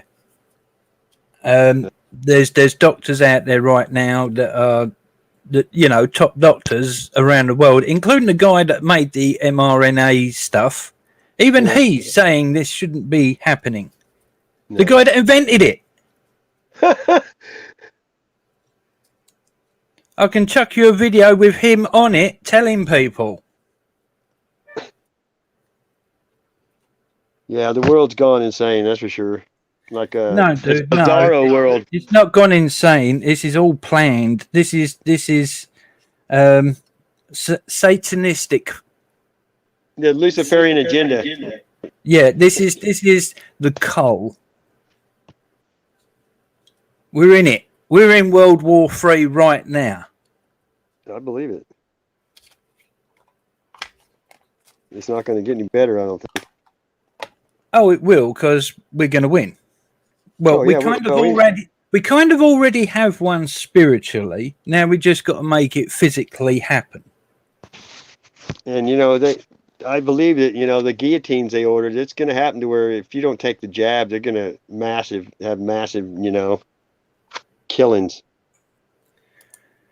Well, I've always said it's best to wait until you actually see the truth, because if you leap before you look, you've got a problem. Yeah. Because you're leaping out of fear and not out of sanity. Right. You're right. Look at Frack says riots over here in Australia, they're getting put to the test hard. Yeah, I don't know what's happening over in Ireland. There was a woman grabbed because she was found positive of COVID. She was literally taken out of her house by the police. And they're talking about what's going on in Australia is coming to Ireland, which is I've got a few friends over there. I'm a bit worried about them. But it does seem to be they seem to be targeting anyone that hasn't been gibbied. I mean, it's still up, but they are taking down my poetry site. They are? Yeah. What the hell? Yeah, it's a free website. So they have the right to take down and put up whatever they want. So when they say that they can take you down, they can. Yeah. Well, I knew a guy, his dad worked for the CIA or something for years, and he said when he was young, they said, they don't have to kill you, they'll replace you. Yeah. They've only got to delete you off of the network. I mean, one of the questions you have to ask is, all those people in power at the moment, are they all who they're supposed to be? Exactly. Because I'm telling you now, some of them do not look like the people that I remember them being. I mean, Joe Biden looks completely different. And, like, where's Nancy Pelosi been the whole time? She'll probably come back looking younger. You know what I mean? Yeah. But the question is, are they being replaced with their next versions, or are they being replaced with actors just for now, whilst all the big arrests are going on? Yeah, because in this world, they're supposed to be so far ahead of us in technology that tell me they don't have cloning abilities. I mean, they've had them for a long time, I think. Like the Rothschilds and the Bluetooth pairing. The Rockefellers, they look how long that one had, like 4 or 5 heart transplants, because they have clones for spare parts. You know what I mean? Oh, they are the scum of the earth. I mean, not many people know that the Rothschilds, the conglomerate that they own, owns every dictionary creating place in the world. Every place around the world that creates dictionaries, they own it. They own the AP too, and that's who gives the news to everybody. Yeah, but that's the point. They don't just control the narrative. They control the manufacture of the words of the narrative. Yeah. That's how deep it goes. Well, they used to hide it, and it was hidden in plain sight, and then it was in plain sight. And now they own everything. It's in your face to do something about it. You can't. Yep. I mean, if you just can't, they've been separating people. People don't even know their next door neighbor. How can you get together and revolt when you don't know anybody?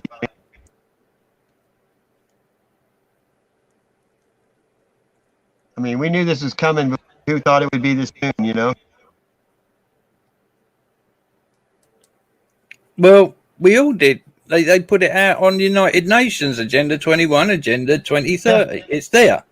Black and white for everyone to see. Oh, it's conspiracy theory. Right, so something on a website. They made it look like all the crazy tinfoil hatters were saying it. They did that on purpose with paid opposition, like Phony Tony. You know, they just divide and conquer.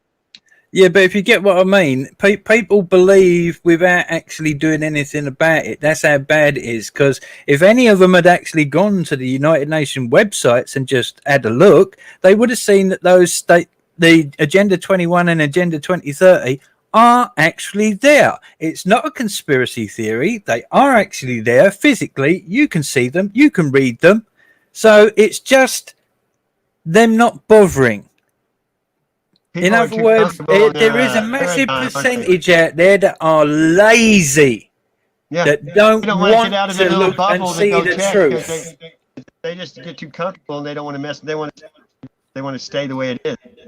Yeah, they're scared. They're scared of change. They're scared of what might happen. They like things the way they are, supposedly. Well, they're going to make it as uncomfortable as possible until all of those lose their mind. Exactly. Hey, I seen a video yesterday. I was in Africa, and they were burying a body a person that died of COVID, and they all had on white. You know, the people that was putting it in there had on the suits and everything.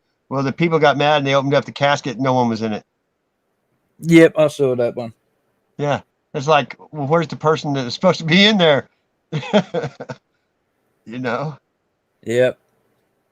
It just every day you can't say it can't get worse, because it can. Oh, it always can. But at the end of the day, this is school.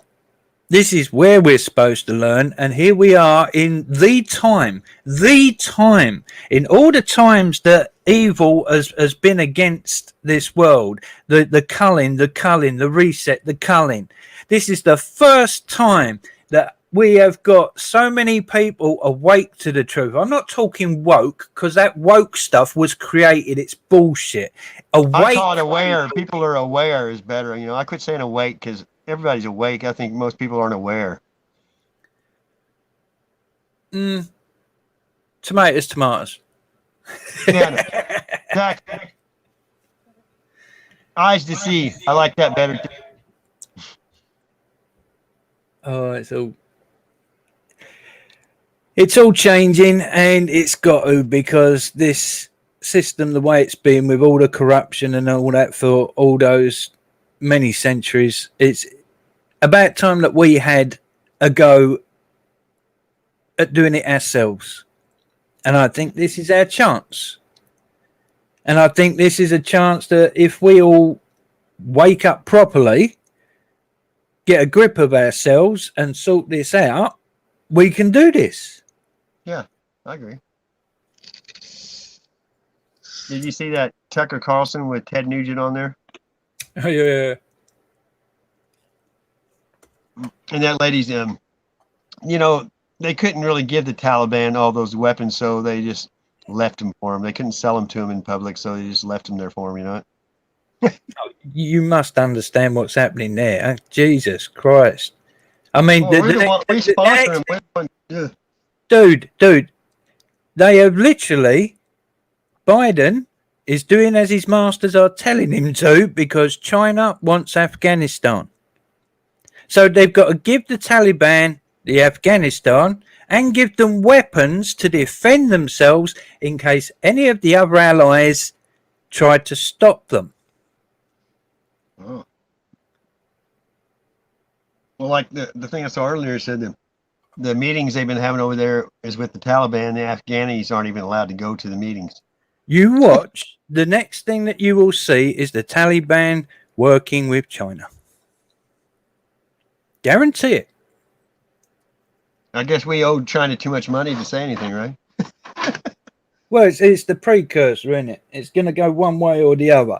Either China, when America goes bankrupt, which is coming up within the next couple of months, who owns most of the debt? Yeah, exactly. China. and the Well, Rothschilds. the stimulus packages were the way to get, that was the end of it, because just one of them was $7.1 trillion, and a trillion seconds is 32,000 years. That tells you how much money that was. But there is a way out, which is revolution. Yeah. Basically, get rid of the central banking system. Mm-hmm. All the countries of the world get to print their own currency again, backed by gold again. It's got to be backed. None of this fiat crap. And the power is put back into the people's hands, where the people get to decide what to vote on and all the rest of it. That way, the government doesn't have the power, the people do. Yeah, because if you've seen it, all the countries that we've fought against in the last whatever, they were all central bank. That's the only reason we were there. I mean, they weren't central bank. That's why we were there. Yeah, that Tom McDonald brainwash, very important. It's the first time I've ever heard anyone put so perfectly the sequence, the steps to what's it called? Situational design. Yeah, that thing that Russian spy was talking about, situational design, all those years ago. Yeah. I know what you're talking about. I know exactly what you're talking about. I saw that before. Well, Tom McDonald has put it into 9 steps at the end of the song, Brainwashed, perfectly. The guy is a bloody genius. That's why I said listen to Brainwash, because it's got the 9 steps in there perfectly. He tells it how it is. And I've been watching reactions to Tom McDonald, Brainwashed, across the board, and the amount of people that are saying that's exactly what's going on is unbelievable. Unbelievable. I'm going to play it when someone comes back on here. Yeah, I've watched him for a while. I watched him, but I haven't seen him for a while. But I didn't know probably aren't out there that good. Because I tried to, I never had anything about it, You're breaking up there, dude. Yeah, I'm gonna play the song though, and it won't do it.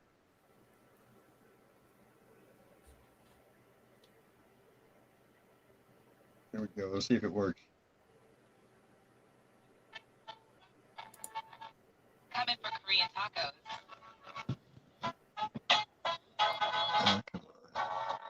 Leave with the best of both worlds. I'm gonna put this on Bluetooth so you can hear it. Bluetooth radio even talks to me. You know what I mean?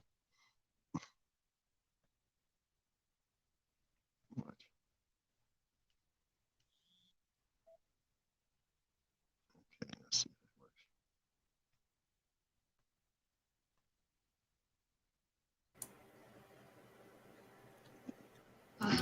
Here we go. Half the country fell asleep, but they scream woke. We're distracted by vaccines and TV shows, politics, celebrity gossip, popular neat quotes. Black lives, white lives, which lives mean most? We only dedicate one day to remember our fallen soldiers, the men and women who died young. But if you come out the closet as Caitlyn Jenner, you're a hero and you get a whole Pride Month. The most dangerous pandemic's propaganda from these clowns. Only mask that's gonna save us is duct tape on their mouths. Don't speak. We don't need to defund police, need to defund the media who lies through their teeth like Big Pharma doesn't cure you, dog, because every patient that gets cured is a customer lost. And big oil runs the world. The only wars that get fought are with the countries who have natural resources they want. Heard him claiming if a white man braids his hair and likes rap, he's appropriating culture. But if a white man acts too white, he's white trash, he's a racist, he's a bigot, he's a monster. Let's just have the conversation. Not every liberal is dumb, not all Republicans are racist. The government wants everybody fighting with their neighbors because they know that if we get along, we'll probably go against them. They can't stop us, cause we're ready to fight, trying to brainwash us. But we won't let freedom die. The whole world's brainwashed. Everybody thinking teams start a riot in the streets. The whole world's brainwashed. It's us against them and then you against me. How Cold-blooded monkeys become people and people turned into sheep. They put fluoride in the water that's keeping us all asleep. Claim they want what's best for us, I find it hard to believe. Cause they've been selling us cigarettes since we was 18.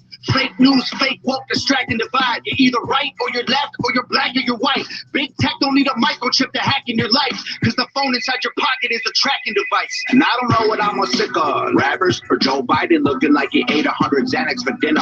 Cause censoring the president and kicking him off Twitter is a bigger threat to freedom than foreign ballistic missiles. You don't trust the police or the government, but you want people giving up their right to own a firearm. Why would you be comfortable if police and the government the only people on the planet with the right to buy a gun?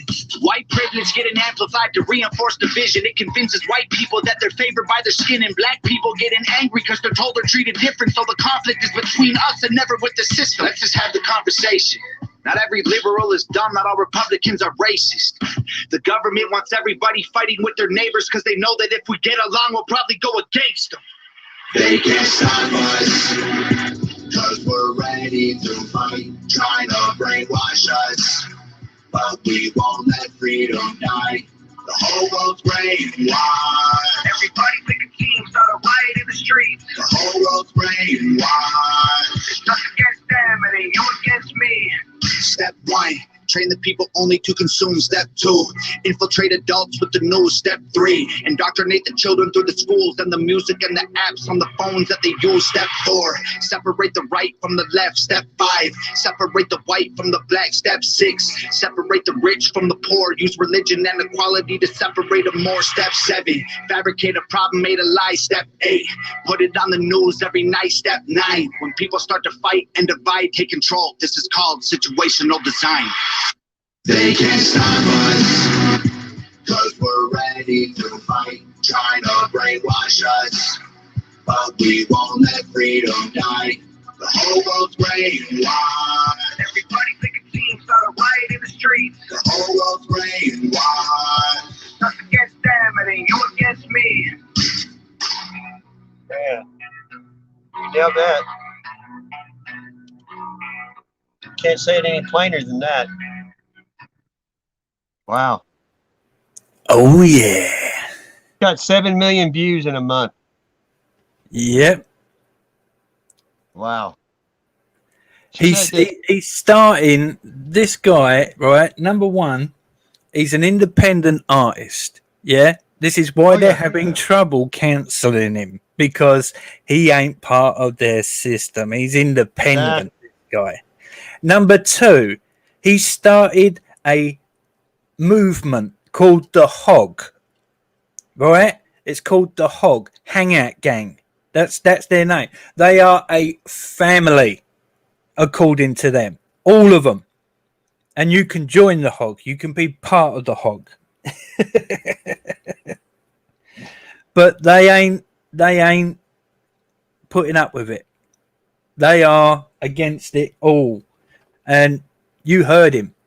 He spoke it how it is, and they couldn't stop him speaking it how it is, and he's still going.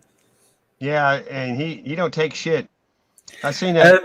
There's one thing. Kansas City, he got into it with. It was pretty funny. Dude. Hang on. Let me see if I can find. I seen that. There's one thing. Kansas City, he got into it with. It was pretty funny. Hey, good to see you, Backwoods. I'm glad you came, man. I appreciate it.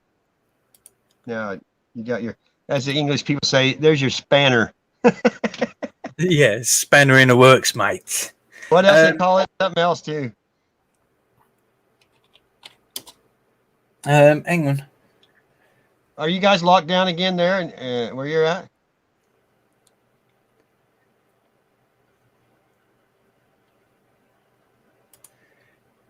Right, I'm gonna give you a link here, dude.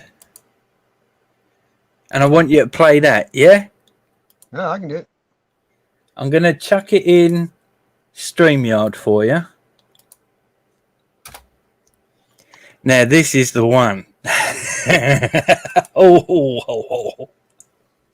Yeah. But can you play it on the screen, though? Because yeah, I will. I'm trying to figure out how to... The private chat, is that where you put it? Okay. In StreamYard. Well, if you would, just put it down. Can you put it down in the chat? I can try. but I can just grab it on the other phone and then play it. But that's how I did it. Thanks, Backwoods. It was on point. Like you said, those last 9 things he said. Yeah, there it is. No, wait till you see this one, dude. Wait till you see this one. This is his cinematic trailer for his release for his 2 new albums. The guy's been working hard with his girlfriend to create 2 new albums, and this was the cinematic trailer. And he's being a bit prophetic here, and it's a bit scary. But you got to show it visually. 32. State your country of residence. United States of America. State your name. Tom McDonald. Under Section 4A of the Restrictions on Freedom Act, established by the International Police in February of 2022, you have been found to be in violation of several civil disobedience bylaws. Inciting public distrust of the government, solicitation of confidential information, anti-institutional rhetoric, unauthorized assembly of civilians with the purpose of protest, and amplifying social unrest. You are a threat to world safety, and therefore you are being charged by the international police for the aforementioned disobediences. How do you plead? Guilty, bitch. You know what you call disobedience? You know what we used to call that? Freedom. Freedom. And what you call inappropriate, I call necessary. And what you call lies and conspiracy and anti-institutional rhetoric, I call that the truth. You guys really think you run the world, huh? You think you can just bully everyone and cancel everything? You think you can just push us around so we all fall in line? Here's the thing. I've been fighting for the world for a long time. For the losers and the rejects and the outcasts and the forgotten. For the abused and the unwell and the disenfranchised. Calm down, Mr. McDonald. No, I've been fighting for our freedoms and our safety and our survival and the way that we remember the world used to be. I've been fighting for the world. Sit down. No, I'm not going to sit down. I won't shut up. I will not quit. I will not back off. I won't let you destroy everything that people have spent their lives trying to build. I have fought for the world for all my life, but do not think for a second that I will not fight against it. That's why you're here. That's why you will never leave here. You think you can stop me? You really think you can stop me? It's been me against the world since I was old enough to think. War, famine, natural disaster. The world has fought it all and won. The world is undefeated. We are undefeated. One man will not change that. You see, that's where you screwed up. They say with great power comes great responsibility. You know what else comes with great power?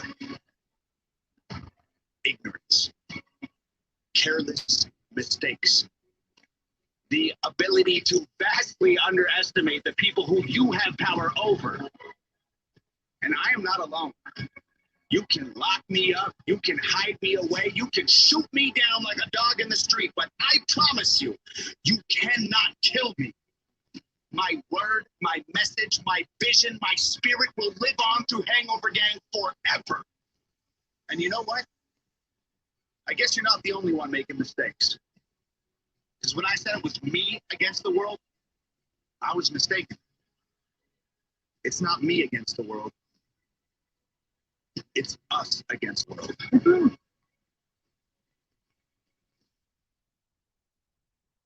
But to answer your question, not guilty. Right on. He just gained a lot of value in my book. That's for sure. I've listened to a lot of his stuff, but he's a patriot. And, it's going to take anarchy and revolution. I mean, that's the only thing.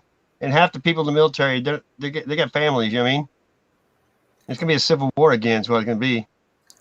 Dude, it might not even come to that. Have you seen some of the police and military that are talking out about this? What are they saying? Well, some of them are saying Don't worry about it, because the second they give the order, the cross the line order, that's it. They're done.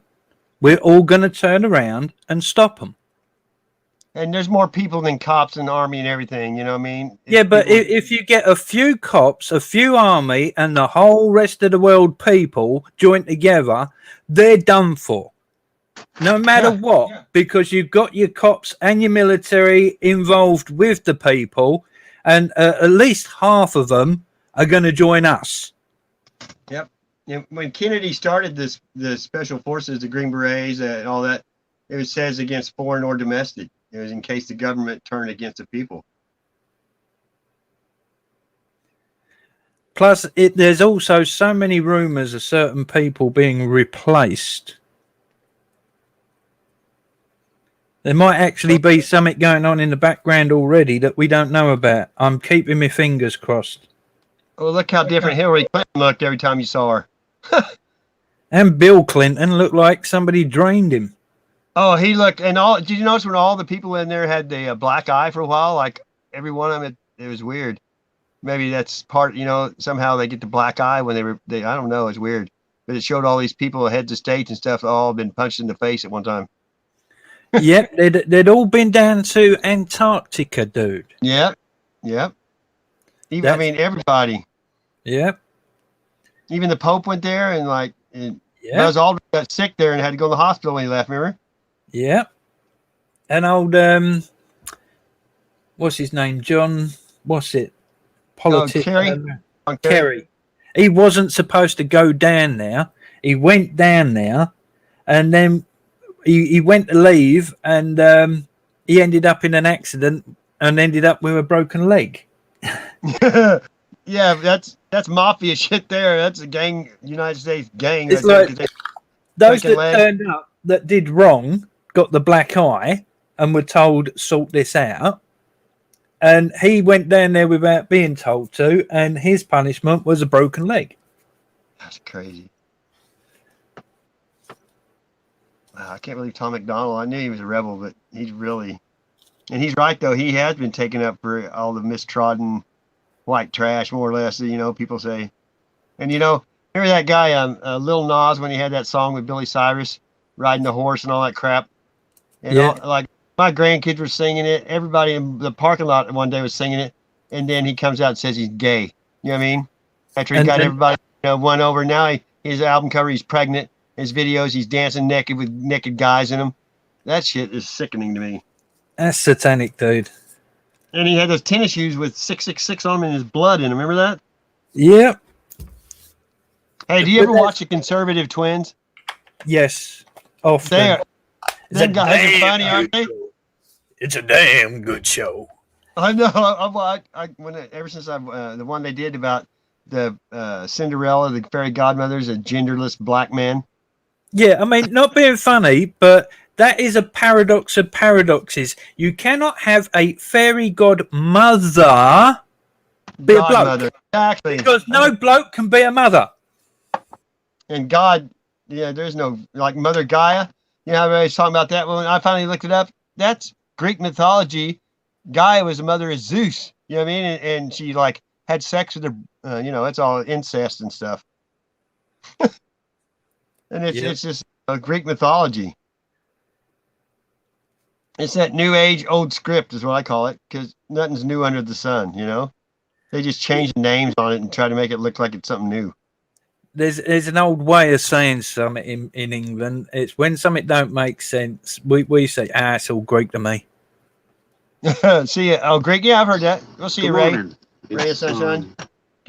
Take care, brother, sister. I don't know. Half the time, I don't even know if people are male or female on YouTube because they don't have anything in their picture.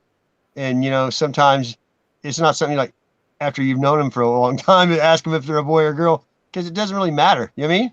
It's about your mind. It's how you think and do. It doesn't matter what sex you are. Now, all of that's from the ego, though, dude. At the end of the day, you're born male or you're born female. You can't change that.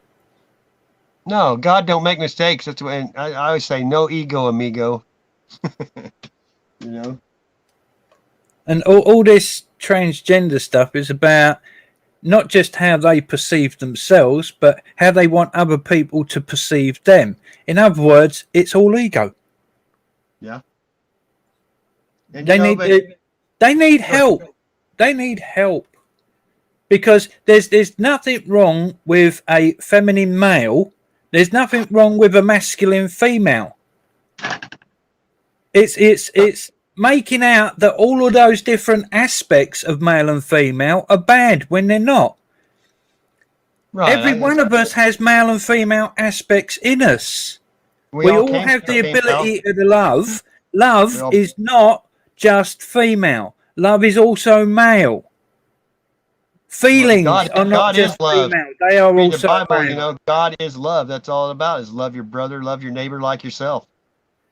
Yeah, but if you get what I mean, the narrative is the important factor, and they push the narrative that there's something wrong with certain types of feelings, this, that, and the other. Yeah, therefore, it creates that division, that creates that argument, and therefore you get all the crap that's happening. Yeah, because when I was young, they said boys don't cry. So men my age never cried because that's how they were raised, not to cry, that men don't cry. You know what I mean? Which should actually be turned out to men do cry because we all get hurt to the point where we let tears go because sorrow hurts that deep, and there is nothing wrong with feeling sorrow that deep. That proves how much you love someone. Exactly. When you cry, you're letting it helps to get that feeling out of you so you don't live that way, you know, and keep it all the time. You have to get it out. I agree. Instead, it should be changed that men, we try not to cry through fear. That's what it should be, because crying out of fear is bad. You shouldn't be crying with fear.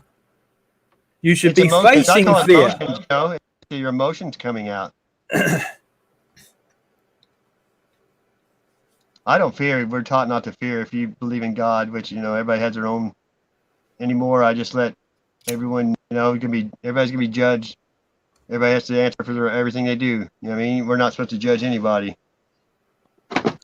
Well, I think I know who judges us. Yeah. And, you know, you'll be judged by the way you judged others. That's pretty common. I mean, to me, that.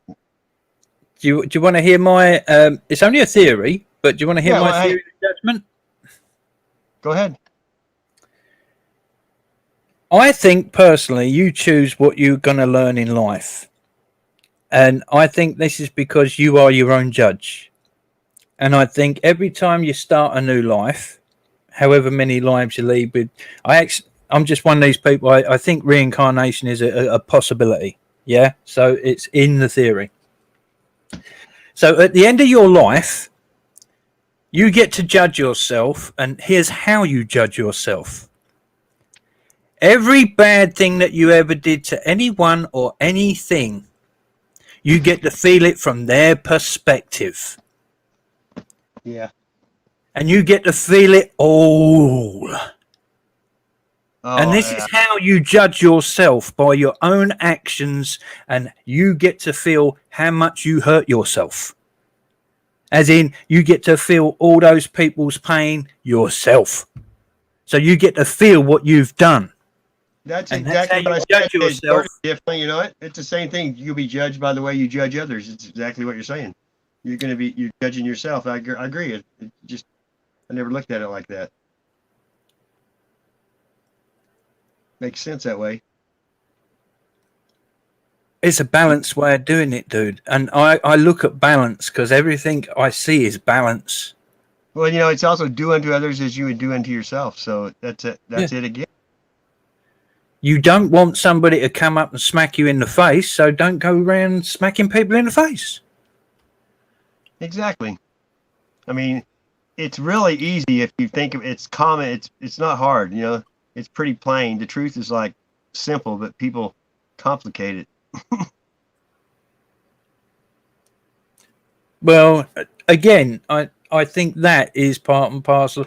If you've got reincarnation because of balance, then you've also possibly got different ages of souls for balance. Like, for example, a brand new soul wouldn't know much the difference between right and wrong, so would make the most mistakes and may seem evil.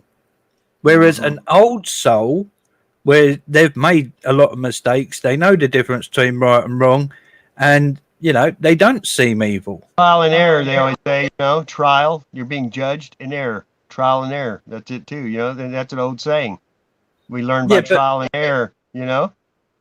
Yeah, but what I'm saying is, the balance of good and evil might actually also be the deepest layer above natural learning and mistakes.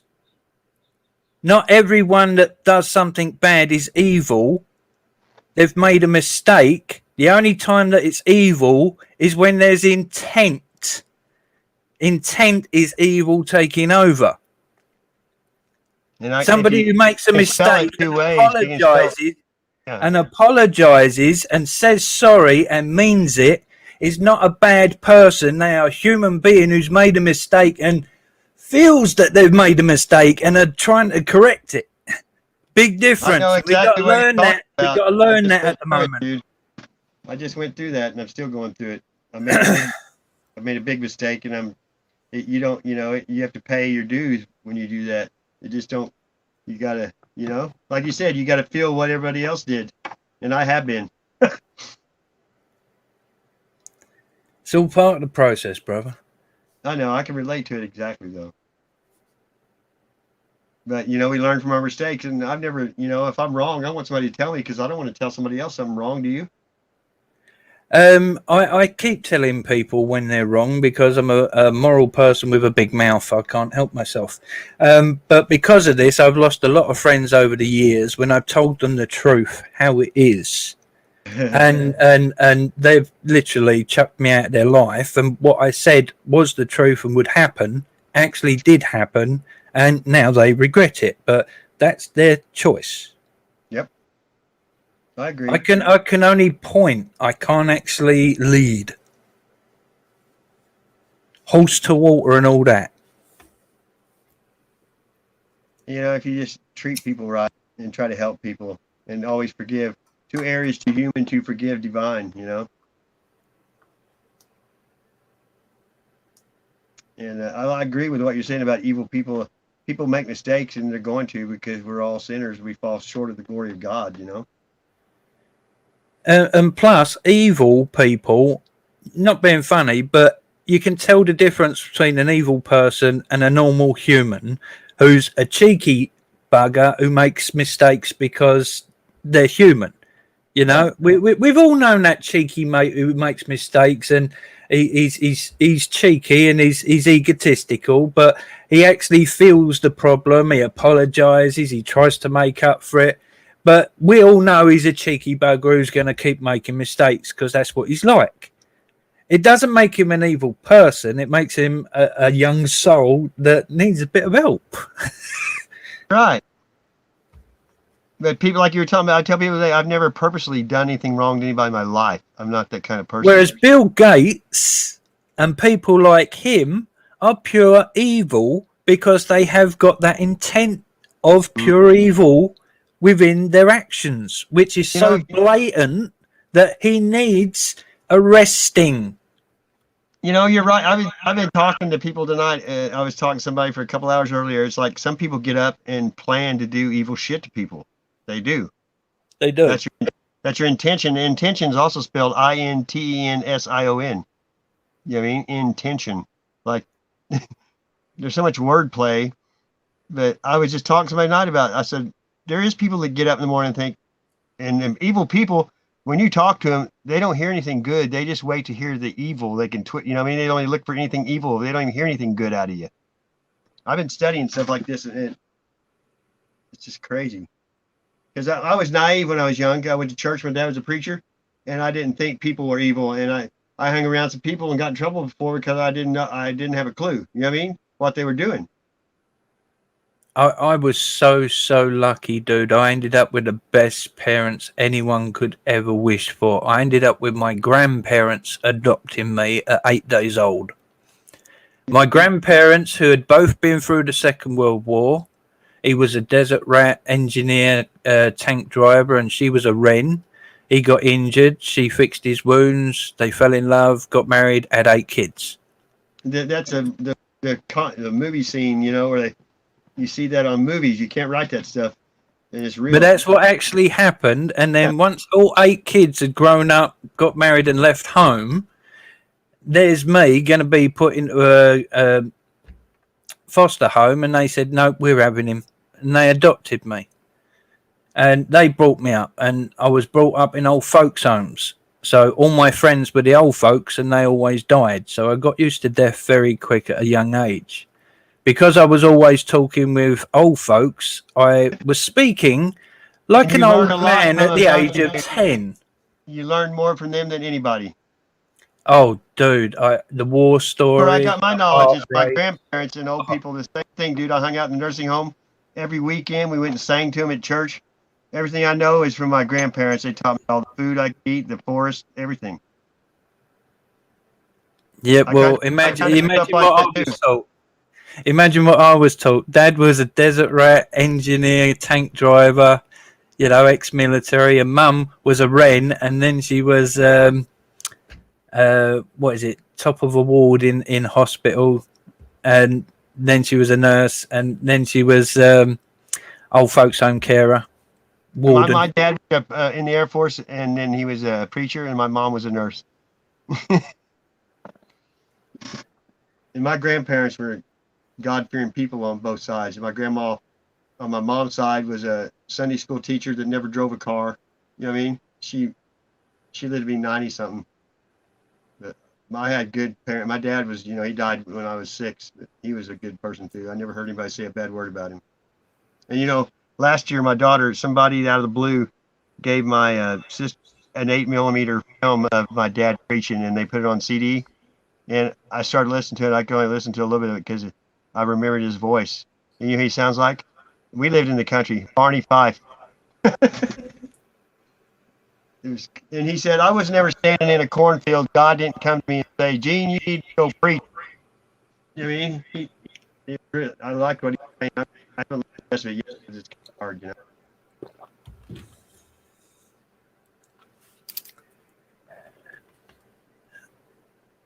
It's amazing. We soaked up all that wisdom, and now we've got a generation that is so brainwashed that just won't even listen. And you know, I think the video games is one thing that killed kids because it desensitized them. By the time they're 18, they've killed 1 million people, raped people, and you get desensitized where, you know, it doesn't, you know, none of it because they've done it 1 million times on a video game. Oh, dude, it's sicker than that because they started them off with the video games, and the second part was the mobile phones, and then moved the video games to the mobile phones. The mobile phones having tracking devices, and then bring out things like Pokemon Go, so you know where children are out in the middle of nowhere, where you've sent them because of this game that puts them out in the middle of nowhere, and they're easy to grab. Yeah. Hey, Wick, how's it going, brother? Their society is sick. It is. That's why it has to come down and change and go back to a way where the children are the most protected in our society. At the moment, they are attacking them with everything they've got, and that has to stop. You know, one thing, and I'm not prejudiced, but feminism. The Rothschilds and the Rockefellers are the one that backed women's suffrage to get the women out of the home, so the morals and standards that were raised for kids weren't there anymore. Because the government, the YMCA, the Boys Club raised kids. The kids beat up their grandparents now and rob them. You know, I never said a bad word to my mom in her whole life or my grandma. I never. Yep, in the past, it was the family was the strong unit, and all the families got together, and this made a strong community. The strong communities got together, which made a strong city or town, and that's how the whole process is. But they've broke it down. They've been attacking the family, the root, and all the rest. It didn't take very long either, really. It didn't take very long, a few decades. Yep. It's horrible, really. But now we've all seen it, and it's now the time we either change it or it all goes to crap. And, you know, when they flu thing, they've got everybody to go in their house without firing one bullet. They're like, this is going to be easier than we thought. That's the part that people just don't see it. People that don't see can't see. I don't think they can. They got the scales over their eyes. But at the same time, it's a case of so many people don't want to believe that it's true. They're just in denial, you know. But I've had people tell me, I know what you're saying is right, but I won't admit it to nobody. Yeah. That's when you have that pride and ego are the worst things of truth. Well, it's just scary. It is scary. I mean, so many people, they've been brainwashed with this thing about sticking in their own little bubble. That's what situational design is all about. Separating everyone into their own personal little bubbles. You know, back in the day when people were poor and they lost their house or their job, the church went and built them a house. The church gave them food and a job. Well, then the government took over that role and kicked the church out, you know, with Medicaid, welfare, food stamps, all that stuff. You know, when a kid flunked a class when I was young, he didn't flunk another class because his parents beat his ass. Now they had that No Child Left Behind. They filled the streets with dummies. You know what I mean? Yeah, and the other thing that they did is when they control the banks and they control the wealth, then they can actually control the people's situations. And when they can do that and make people dependent on them, that's how you've got the complete control. Because the second they're all dependent on them, they've got them. Yeah, the unemployment check. They keep giving people more unemployment. Obama started that crap. He kept extending it. I did siding, and they shut down all the building construction, so everybody got laid off. There was no jobs. And then I remember I was on unemployment for 2 years. And then when before that, I ran out, and like 2 or 3 months later, they extended it. Well, they back paid me all the money that I didn't get. I got like $3,000 or $4,000 all at once.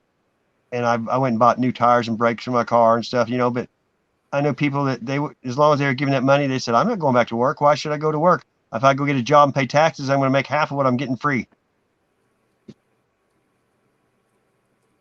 They just want everybody to live in an apartment with their virtual reality on their eyes and lay in a bed and do nothing and just get the check. And pretty soon people will be getting fed intravenously, because if they put that 3D on you, you'll be doing whatever you want without leaving the bed, you know.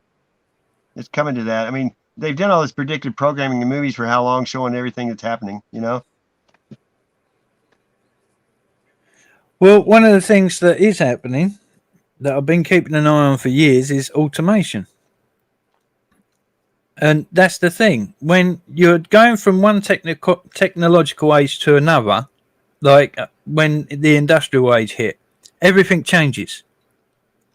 And one of the things that changes from this technical age to the next technical age is lack of jobs, because the robots and the automatons and the automated factories are doing it all. So people ain't gonna have jobs. That's why one of the reasons why this is all happening, because you know they don't want people working because it's cheaper. They can make more money with robots. I don't know the exact stat. The other day said there's like 7 million people on unemployment, but there's 10 million jobs out there. You know what I mean? My daughter lives up by Kansas City, and I was up there for a week. We went to 4 places before we could find a place to eat inside because they didn't have enough employees to even open up. They had to use a drive-thru. That's crazy. Yep. But that's one of the points. The more crazy they can make it seem and feel, the more crazy the people will go that watch the mainstream media. And it's coming to a point. There's psychologists all across this planet that are worried because they can all see a massive mental breakdown in many countries coming soon if it doesn't change.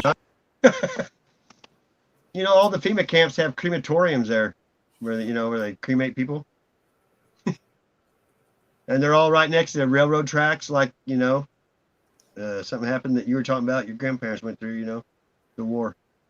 Yeah. It's like history repeats itself.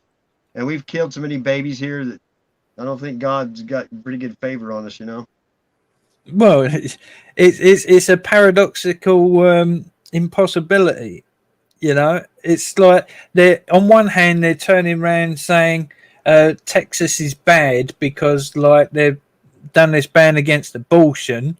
You know, it's a case of with the women, it's their body, their choice, and on the next hand they're saying, oh, but you got to have the vaccine. You know, it's not really a case of freedom or choice. It's like contradict yourself, mate. Go on. Well, they used to say Mexicans when they were coming up here without a green card, and they'd say Mexicans are lazy and they steal. Then after that, they said they're taking all of our jobs. So how can they take your jobs if they're lazy and they steal? You know, it's like the same thing. People just have to hate anymore. It's just. I remember when there was more good people than bad people. I'm old enough. It ain't been that long ago where people had morals. You know, it was in my lifetime. It's changed just in one lifetime. Well, you have to ask again that the balance of life itself. I mean, how many people on this planet now? What, almost 8 billion? Yeah, so that's a lot of souls. So if the people are increasing, then the souls are going to have to increase. So the question is, are there more younger souls coming into the realm? And therefore, is that why it's a bit unbalanced at the moment? Right. Have you seen that movie called Doctor Sleep? It's I didn't hear that, sorry. Sequel to The Shining. And it's about, you should watch it. It talks about shine. The dark feeds on the shine. People to shine. Yeah. Yeah, that really was a great.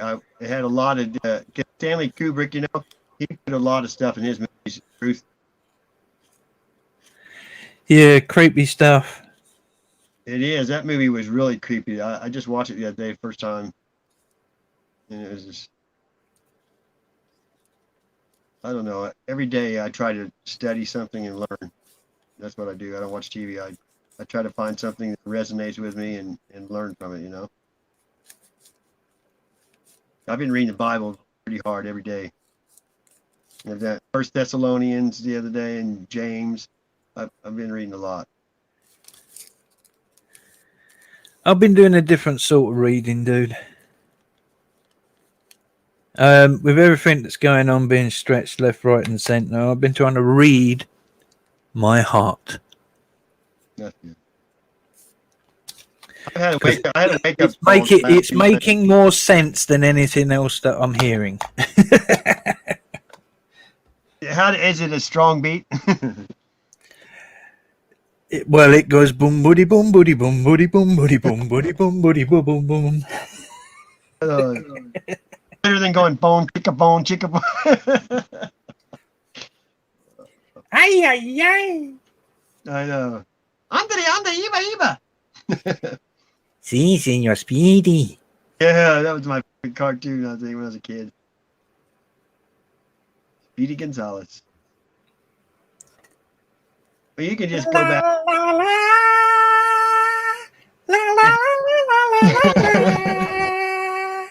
If you look at you better come on, Speedy Gonzalez. Are you still writing poems? Have you got a poem you can read? I've only got my old poems. Well, go ahead. Not everybody's heard them. Because people come and go, come see, come saw. I mean, people come and go in your life like every day now. I wrote one small short one recently just to try and boost people a little. I call it You Are Real. You are real. Don't let them make you fake. You can feel. Don't let fear make you shake. You are love. Don't let them break your heart. Rise above. Don't let them stop you taking part. I like that. Yeah, you have to like. I used to write a lot of poetry and like music, song, lyrics, and then the last place I lived, time before last, it flooded the basement and ruined all the pages stuck together. You know what I mean? Well, I write them in my poetry book. I write them and put them on my poetry website, which I said they're taking down in about 6 days.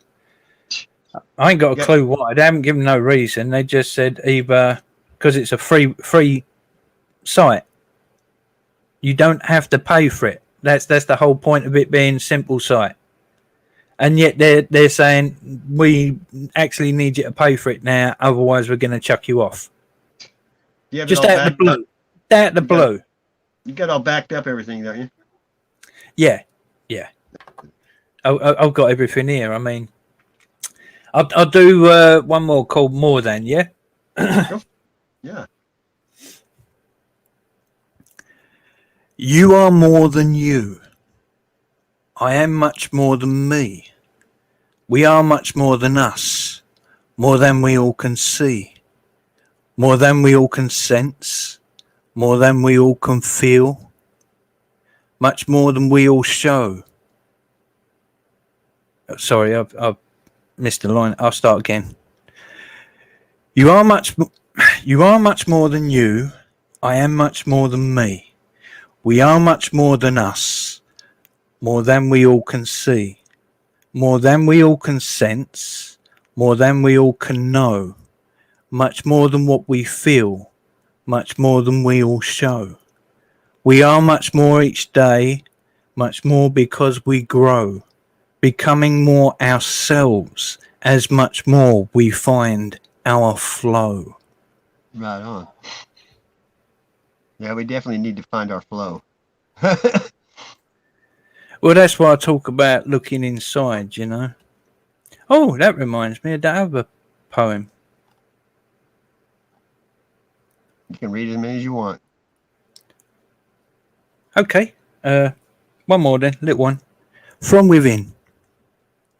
From within my thoughts I hear. From within my energy grows. From within my heart it beats. From within my intention flows. From within my life I ponder. From within my imagination shows. From within my wisdom questions. From within my love it knows. From within my search must begin. I missed your poetry. I've left comments on there. I was hoping you'd see them someday. I didn't know if you look at your old videos or not. I did, and secretly I've been popping in every now and again to different people's channels for about 30 seconds just to hear people's voices and see people's faces, and then back to what I'm doing because, like I said, I'm being pulled like an elastic band left, right, and centre. It's a lot going on, dude. Yeah, and then you get all that thrown on top of it. What's going on everywhere else? That's a heavy load. Well, not only that, they're trying to chuck me out my place and chuck me off my benefits, and I don't know if I'm being targeted or what, but it's getting ridiculous. Whilst I'm dealing with everything else, it's like, oh, come on. Yeah, it's. I pray every day, you know. But the one thing they can't do is kill your soul. They can batter your body, they can mess with your mind, but as long as your soul always stays kind, you'll be all right. Yeah, I'm sure you'll find. But you know, fellowship and people getting together, strength in numbers. I gave you a banner there, Marvay. I got my other phone and I think I got it. Yes, Sun Tzu's Art of War. That's their Bible. That's how they do all the stuff that they do. When you learn Sun Tzu's Art of War, you can see what they're doing so easily. Oh yeah. But that book also shows you how to counter. Oh yeah. I'm gonna play something real quick. I haven't played this in a while. I think it's time to hear it again. Check this out. Let me get on the blue. You know how I was using this other phone? I shut it off when I had the StreamYard problem. Well, I turned it back on and it was shut off. It was on airplane mode, and I didn't do that. I mean, Freaky. I've never put anything on airplane mode ever, because then you don't get anything. I've done it when I charge my battery before, but that's been a while. I don't know. There's a lot of people been having trouble with YouTube lately. Bluetooth connected. See, the radio even talks to you. It's crazy. Here we go. This is good. I don't want to rule or conquer anyone. I should like to help everyone if possible. Jew, Gentile, black man, white. We all want to help one another. Human beings are like that. We want to live by each other's happiness, not by each other's misery. We don't want to hate and despise one another. In this world, there's room for everyone, and the good earth is rich and can provide for everyone. The way of life can be free and beautiful, but we have lost the way. Greed has poisoned men's souls, has barricaded the world with hate, has goose-stepped us into misery and bloodshed. We have developed speed, but we have shut ourselves in. Machinery that gives abundance has left us in want. Our knowledge has made us cynical, our cleverness hard and unkind. We think too much and feel too little. More than machinery, we need humanity. More than cleverness, we need kindness and gentleness. Without these qualities, life will be violent, and all will be lost. The aeroplane and the radio have brought us closer together. The very nature of these inventions cries out for the goodness in men, cries out for universal brotherhood, for the unity of us all. Even now, my voice is reaching millions throughout the world. Millions of despairing men, women, and little children, victims of a system that makes men torture and imprison innocent people. To those who can hear me, I say, do not despair. The misery that is now upon us is but the passing of greed, the bitterness of men who fear the way of human progress. The hate of men will pass, and dictators die, and the power they took from the people will return to the people. And so long as men die, liberty will never perish. Soldiers, don't give yourselves to brutes, men who despise you, enslave you, who regiment your lives, tell you what to do, what to think, and what to feel, who drill you, diet you, treat you like cattle, use you as cannon fodder. Don't give yourselves to these unnatural men with machine minds and machine hearts. You are not machines, you are not cattle, you are men. You have the love of humanity in your hearts. You don't hate, only the unloved hate, the unloved and the unnatural. Soldiers, don't fight for slavery, fight for liberty. In the 17th chapter of St. Luke it is written, the kingdom of God is within man, not one man nor a group of men, but in all men, in you. You, the people, have the power to create machines, the power to create happiness. You, the people, have the power to make this life free and beautiful, to make this life a wonderful adventure. Then in the name of democracy, let us use that power. Let us all unite.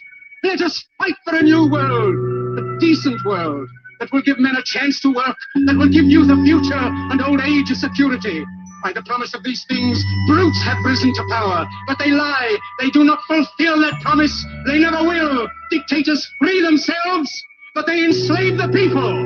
Now let us fight to fulfill that promise. Let us fight to free the world, to do away with national barriers, to do away with greed, with hate and intolerance. Let us fight for a world of reason, a world where science and progress will lead to all men's happiness. Soldiers, in the name of democracy, let us all unite! That's called the greatest speech ever, you know what I mean? Charlie Chaplin. Yep, it was a very good speech. I mean, it's kind of like what comic, you know what I mean? Yep. I mean, Tom McDonald is the Charlie Chaplin of today. he is. I really, he changed my attitude toward him a lot. I mean, I've never not liked him, but, just looking at him, it's, he kind of, it's just kind of hard. Yeah, but everyone on this existence is here to learn. That includes Tom McDonald. And when you look at Tom McDonald's life, what he's been through and how he's grown and changed over his short period of 32 years that he's lived here, it's quite readily available to look at. You see, wow, He's had some rough times. He's made some bad mistakes, but he's come out the other side. And look at him now. Look at what he's talking about now. Look at how he's showing people how he's grown and changed. Wow. Yeah, he's come a long way, right? Yeah, we're all at different levels of the journey. The point is, no matter where you go on the path, there will always be stones and you will always fall. But you got to pick yourself up and keep going, because you're not the only one on the path. Yeah. And if you go through it first, you stones out of the way and make it pass through for the people behind you. This is another speech I've never listened to. It says it's a great one. If you can guess who it is. تراني أخوك بمعنى أخو العراق والأمة عند الإعدام. It's in a different language, so I doubt we're going to listen to it. This is the greatest speech in history. I've never listened to this. Let me see if it'll play. Get the devices you love. Yeah, whatever.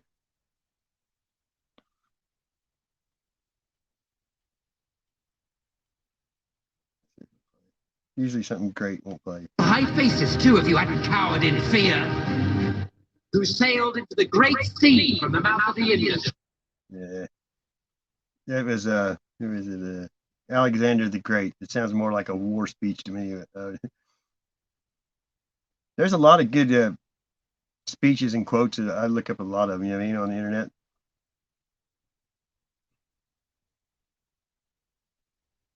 Actually, Wesley Snipes, not Wesley Snipes, Denzel Washington has some pretty good ones, you know it? Yeah, but some of the best ones are the ones that people have missed historically. I mean, Plato talked about, you know, people giving up freedoms for safety. You had Mark Twain, he stated, you know, those that give up freedom for safety deserve neither. And old, what's his name? One of the presidents, American presidents, he repeated that as well. I don't know which one of them came up with it, but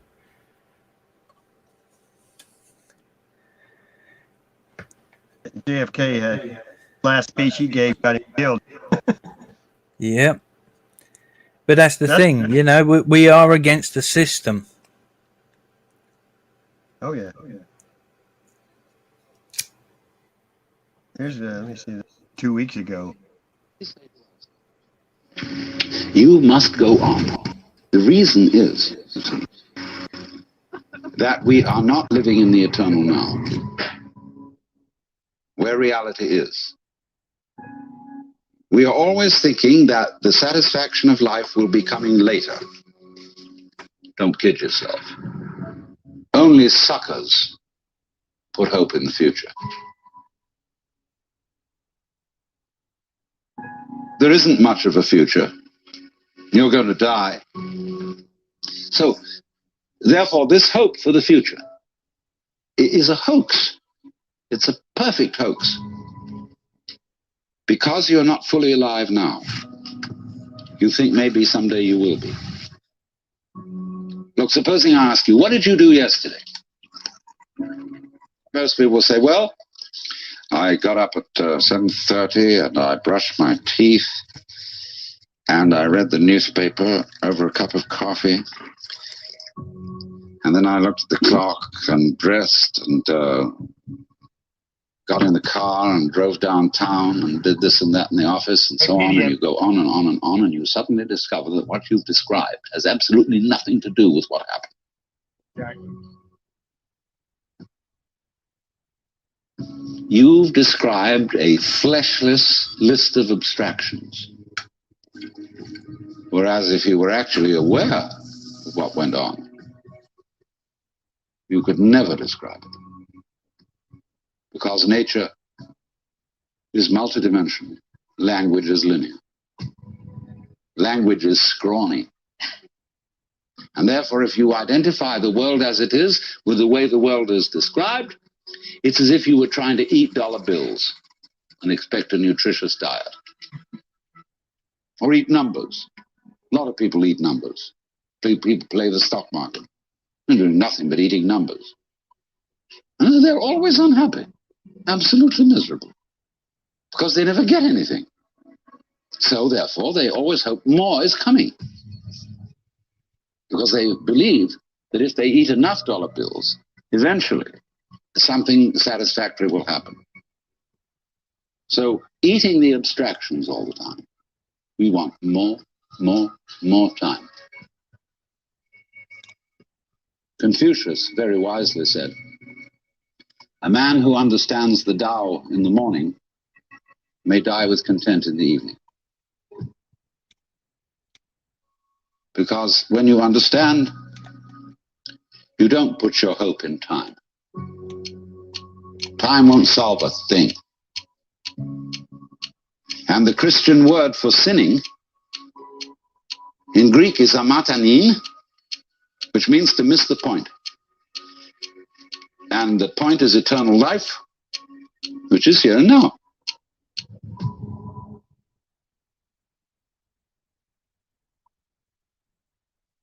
But until there is silence of the mind, it is almost impossible to understand eternal life, that is to say, eternal now. When you are fully aware and not thinking, Amen. you will notice some amazing absences. There is no past. Can you hear anything past, incidentally? Can you hear anything future? They're just not there to the plain sense of one's ears. Well, I remember in the Sermon on the Mount that Jesus said a lot of things about this. Consider the lilies of the field, how they grow. They toil not, neither do they spin, and yet Suleiman in all his glory was not clothed like one of these. And if God so clothes the grass of the field, which today is and tomorrow is cast into the oven, shall he not much more clothe you, faithless ones? Wow. So, do not worry about tomorrow, saying, what shall we eat, what shall we drink, or how shall we clothe ourselves? Oh, the rabble seeks after these things. Sufficient to the day is the worry of it. Nobody ever preaches a sermon on that text. Never. I've heard lots of sermons.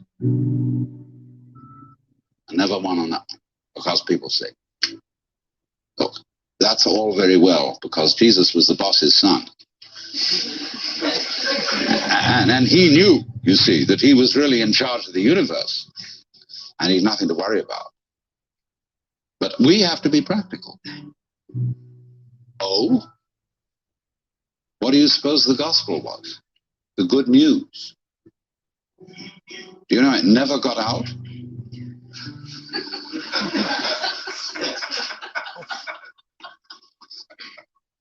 You too are the boss's son. That was the gospel. Lots of people in India know that perfectly well. When you get to be a certain age, and after you've studied long enough with a certain guru, then and then only may you realize this. If you've put in the time, they finally let you in. Here you have to wait until you're dead. The only place to begin is now. Because here's where we are. So why put it off? A lot of people say, well, I'm not ready. What do you mean you're not ready? What do you have to be ready? I'm not good enough. I'm perhaps not old enough, not mature enough, still am frightened of pain. I'm still dependent on material things. I have to, eat a lot, drink a lot, and I better get all that under control first. Oh? You want to be able to congratulate yourself for having gone through the discipline which is rewarded with realization. That is trying to quench fire with fire. Wouldn't it be great to have no fear? no attachments, no hang-ups, to be as free as the air. Wouldn't it be crazy to have that courage? You look into yourself honestly, you find that inside you're actually a quaking mess of sensitivity. Running. That's Alan Watts. Thanks, PDF. When you, Buzzachino, you've been gone a while, but you said you've been popping in. When you were talking to him the other day about surviving and stuff, he was clueless, dude. He didn't even know what you were talking about. And you put him in his place, and when you turned off his volume, that was excellent. I tell people you went from zero to hero in my book. Because I ever up like that, prove something somebody. I appreciate it. Did you hear what Ted Nugent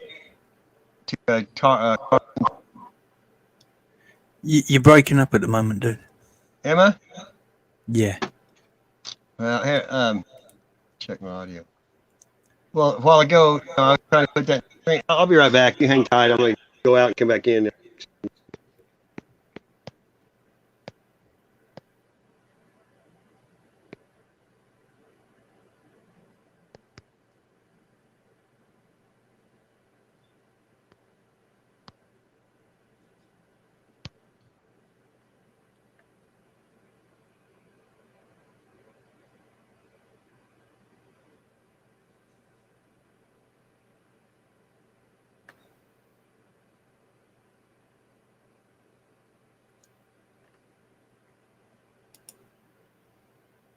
Is that better? Yep. How you haven't seen me look? Cheshire cat.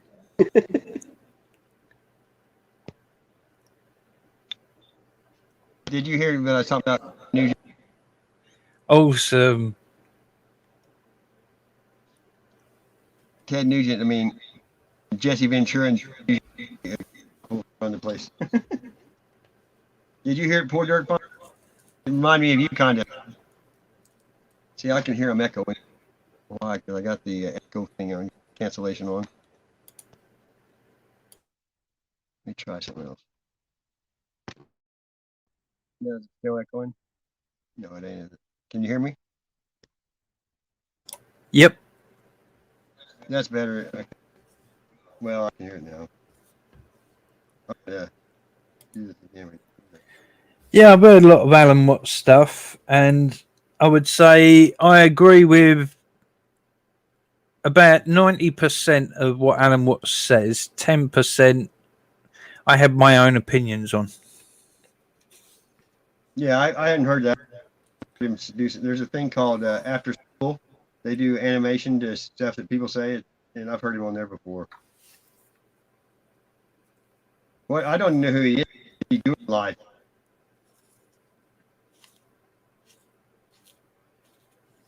When you actually look at Alan Watts, who he is and what he did. Yeah. You'll understand. Yeah, that because I'm not getting the whole picture, right? Exactly. Go and have a look at his history, dude, and what happened. That's what you got to do too. See, sometimes you see people that say the most profound things. Well, everything in life is cause and effect. Yeah? So sometimes you have to look back at that person's life and see what made them say that. And when you see some of the things that some of the people have been through in their life, or some of the things they've experienced, you can Go ahead.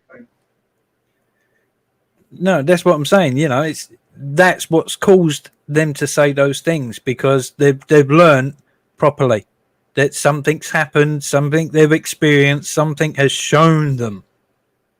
You know, it's all about the learning. That's what it is. We all make mistakes, but we're supposed to make those mistakes so that we can learn that thing, so that we can say enlightening things. Right. Our life experiences make us. I want you to hear. You have to hear. Yeah, it's probably. I like Ted. So I don't know if you do, but he's a patriot. You know what I mean? Well, the problem is when people help each other with this thing called the truth, then everybody benefits from it in that circle that the truth comes out.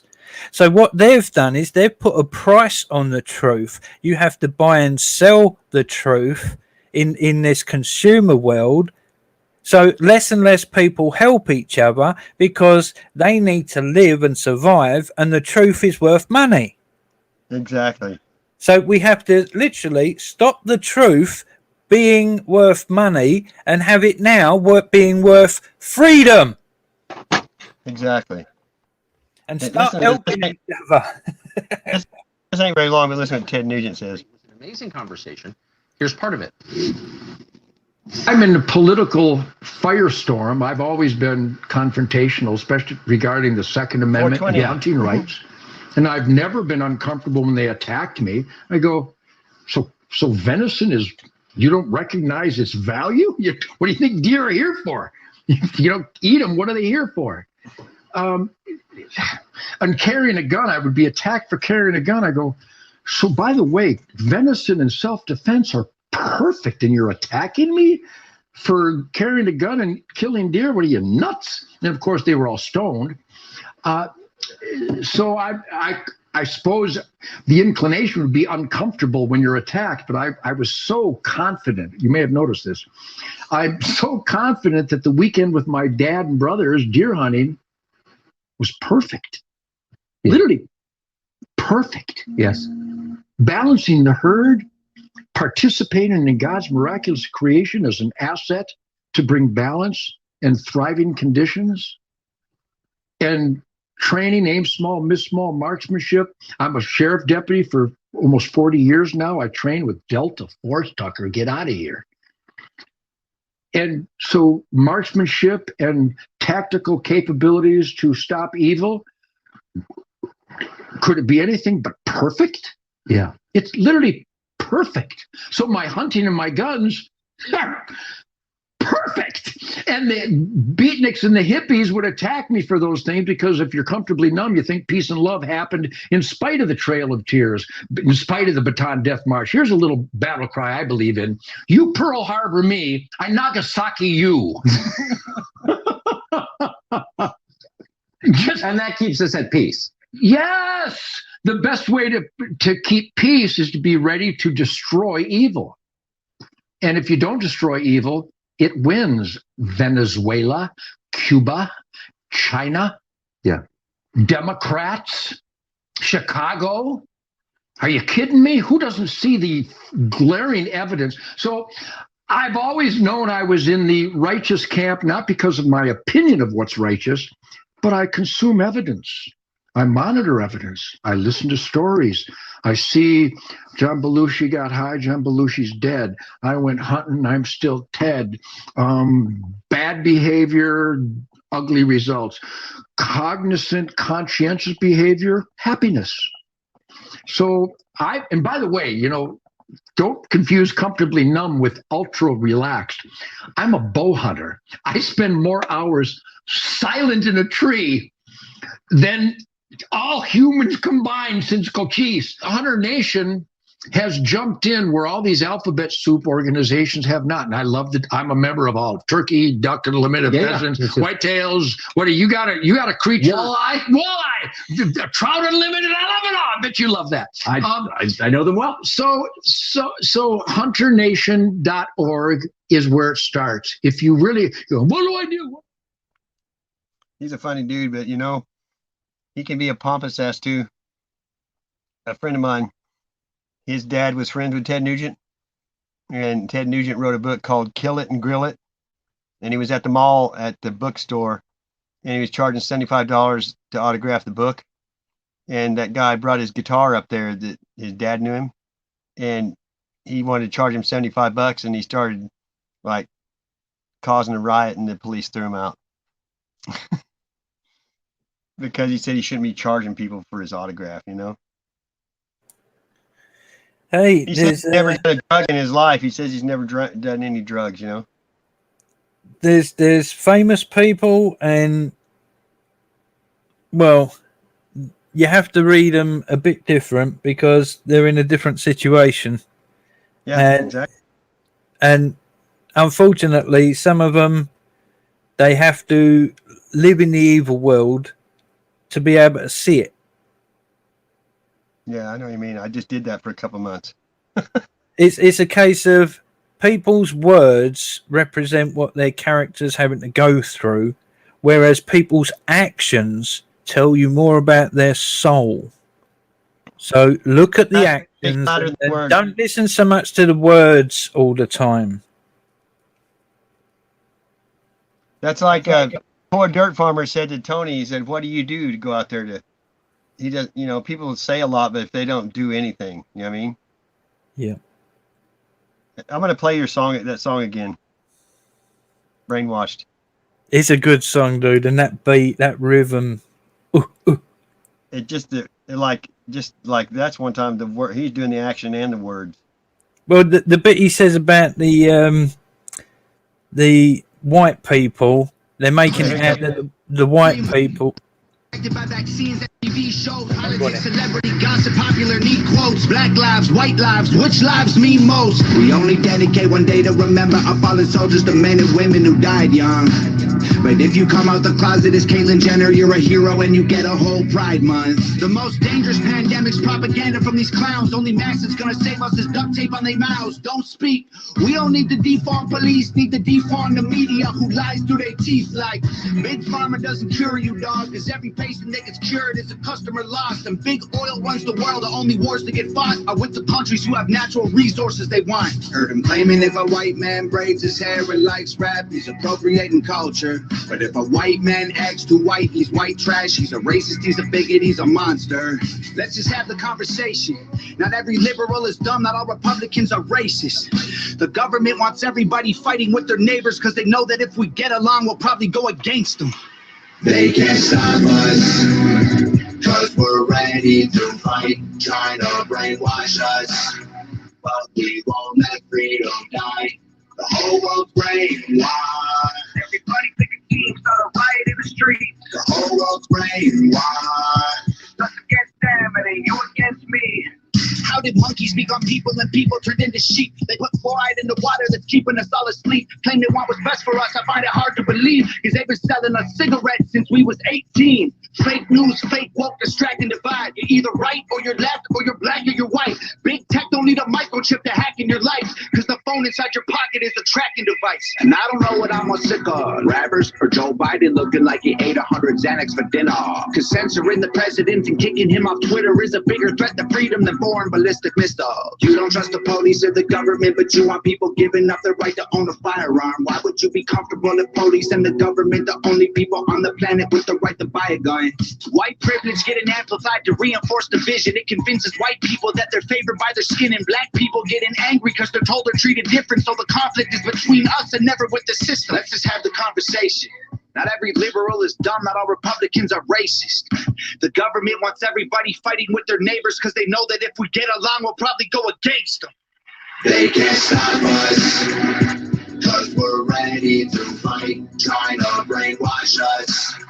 But we won't let freedom die. The whole world's brainwashed. Everybody pick a team, start a riot in the streets. The whole world's brainwashed. It's us against them, and ain't you against me. Step 1, train the people only to consume. Step 2, infiltrate adults with the news. Step 3, indoctrinate the children through the schools and the music and the apps on the phones that they use. Step 4, separate the right from the left. Step 5, separate the white from the black. Step 6, separate the rich from the poor. Use religion and equality to separate them more. Step 7, fabricate a problem, made a lie. Step 8, put it on the news every night. Step 9, when people start to fight and divide, take control. This is called situational design. They can't stop us, cause we're ready to fight, trying to brainwash us. But we won't let freedom die. The whole world's brainwashed. Everybody pick a team, start a riot in the streets. The whole world's brainwashed. It's us against them, and ain't you against me.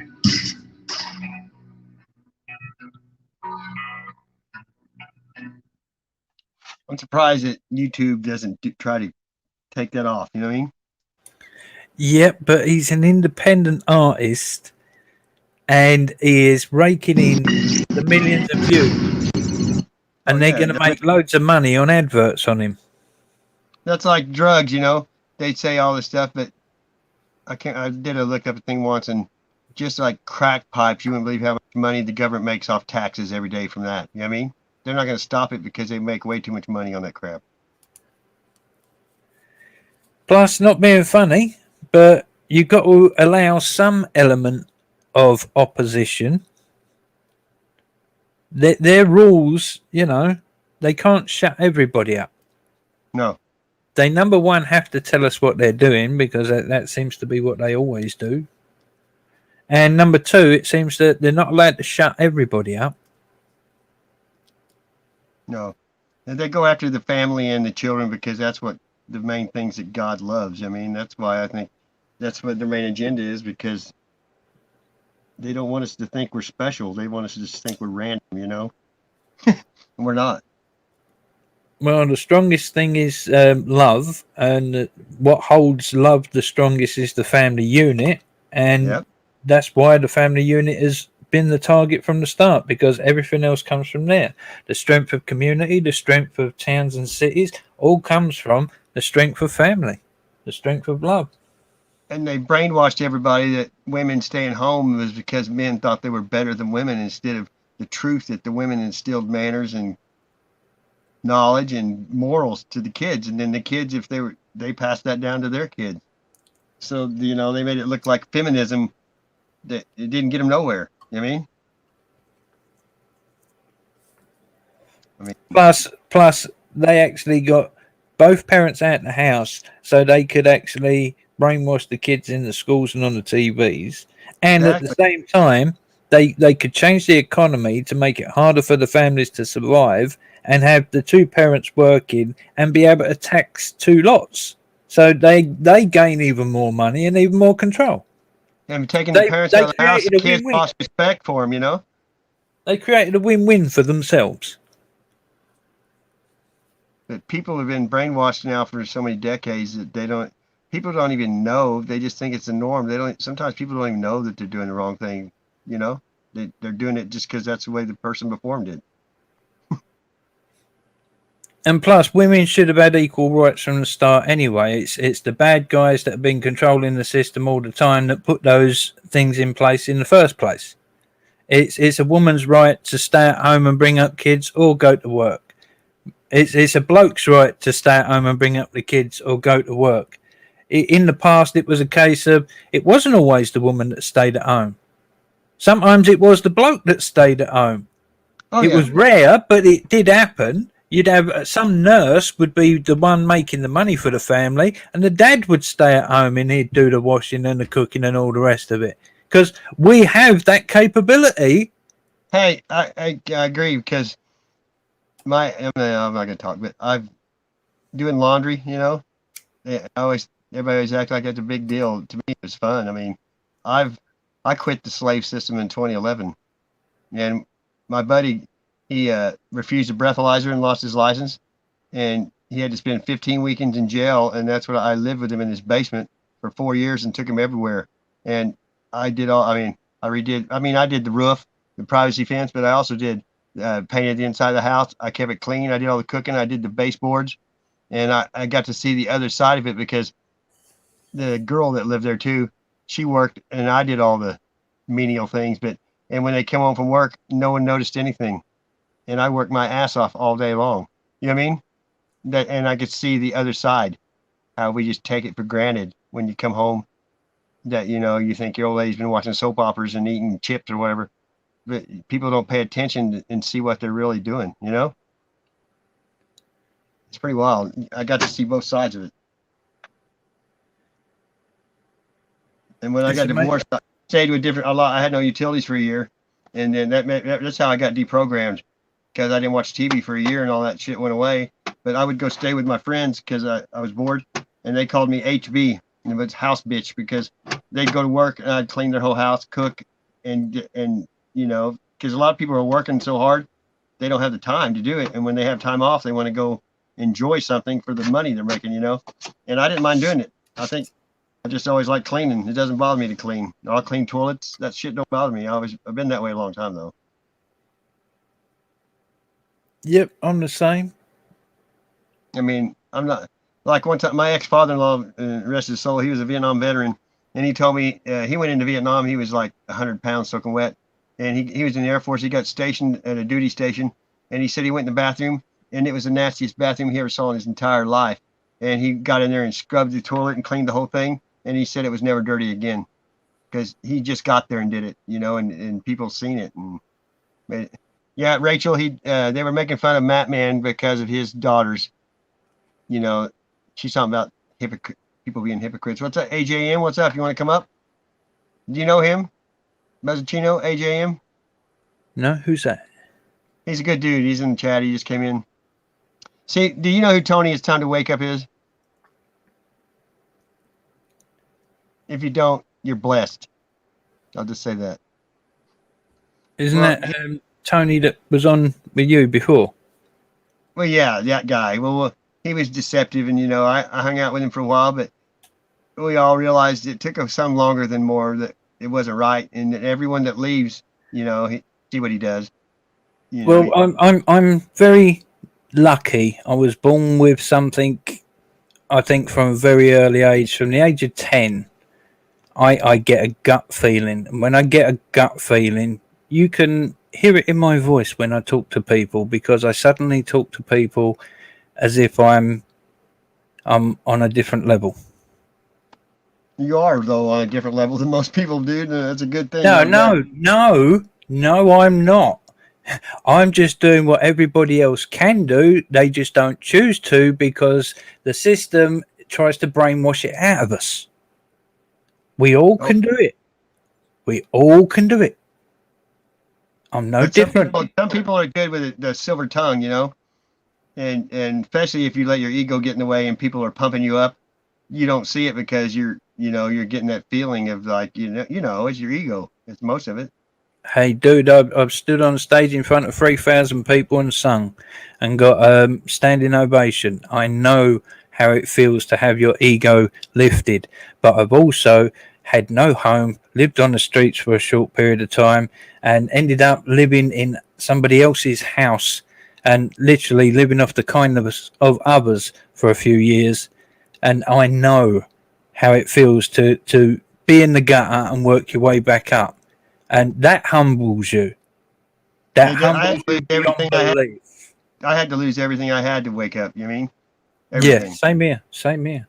Well, I was kind of awake before, but I kind of allowed that situation to happen to myself because I suppose you have to experience it to try and understand it properly. And there was a few people around me that were experiencing it at the same time. So I kind of chose to do it to myself so that I would when you lose everything, stay with them and help them, you know? Yeah. That's like where I live right now. It's like, it's not a good place, you know what I mean? And the people that are at their lowest moment in life live here, but I was put here for a reason, and that's the way I look at it. And when it's time to go, I'll go. But I've helped a lot of people while I'm here, and I just feel like I was put here for a reason. There is no coincidence. You know, it doesn't bother me, but, you know, I had my own house for 17 years. I never even stayed in an apartment or nothing. And when you lose everything, you go from one extreme to another. If you don't see it then, you're never going to, you know? I mean, I could leave with a backpack right now and I'd be happy, you know? Because I was materialistic when and I'm far from that now. That's what people, the love of money is evil, not money, but the love of it, you know? Well, like Tom McDonald says, the brainwashing, step one, teach the people to consume. Exactly. It's the United States of consumers is what it should be called. Now, I always say things can be replaced, people can't. So people are the most important logically, common sensibly, and emotionally, morally. Yeah. So that whole statement has got 4 factors to back it up. Yeah. You know how to get off the subject, but Biden left all those people there, Americans, pregnant women and stuff. Today I saw where they were talking about, I don't know if it's true, but that he left them all there, but he flew in Afghanistan young girls for, powerful people here. He flew them here. Dude, when the truth comes out of what's been going on, this is why the psychologists are worried about the mind blow, because when people learn the truth, it will be a mind blow, because there's a lot of conspiracy theories. 1/3 of all conspiracy theories is proven to be 100% correct.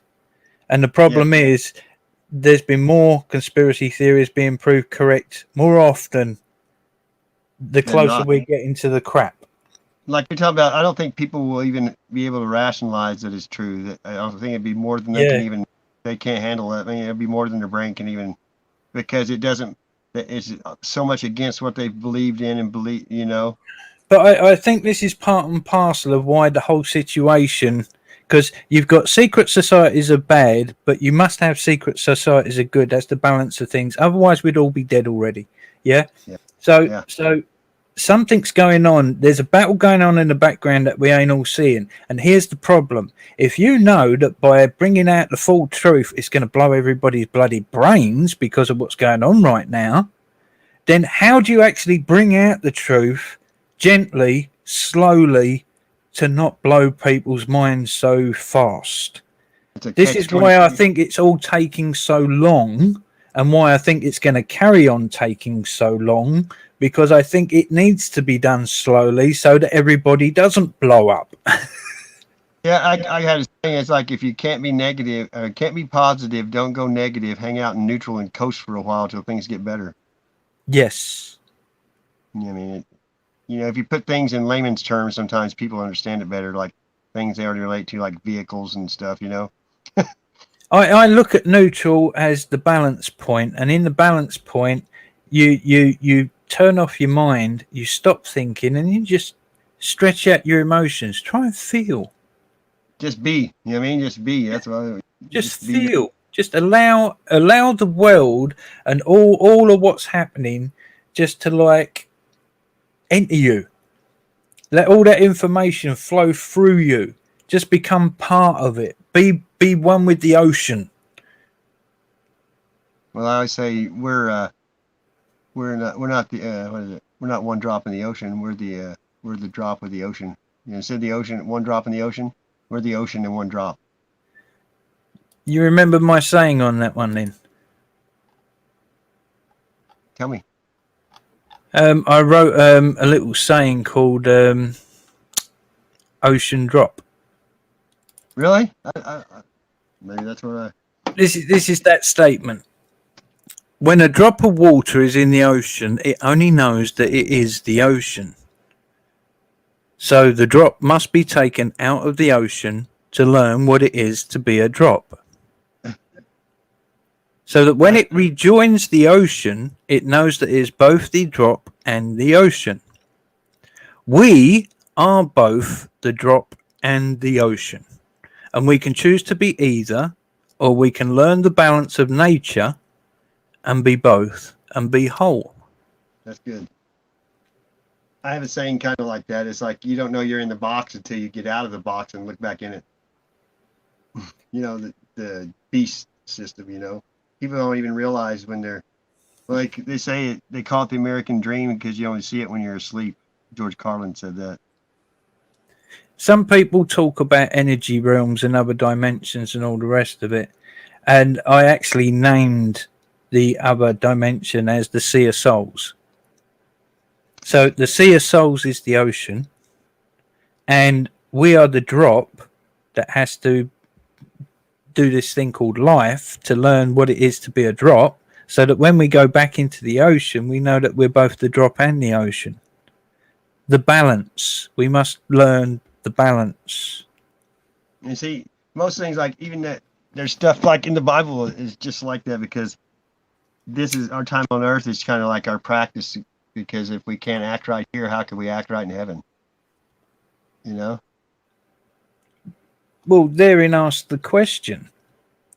the Sea of Souls, would the Sea of Souls actually be God and heaven? Because if you found out that the Sea of Souls was God and you was part of God, wouldn't that be heaven? Baba. Yeah, heaven on earth. Like that the speech earlier, it said something like God is in all of us. You know what I mean? We are. He's in. It comes from within. It's so much stuff that I've heard and learned lately that it's like you got to be careful what you say anymore, because every single person seems to have their own understanding, and a lot of people, when you talk, they take it wrong because they don't understand you. You know what I mean?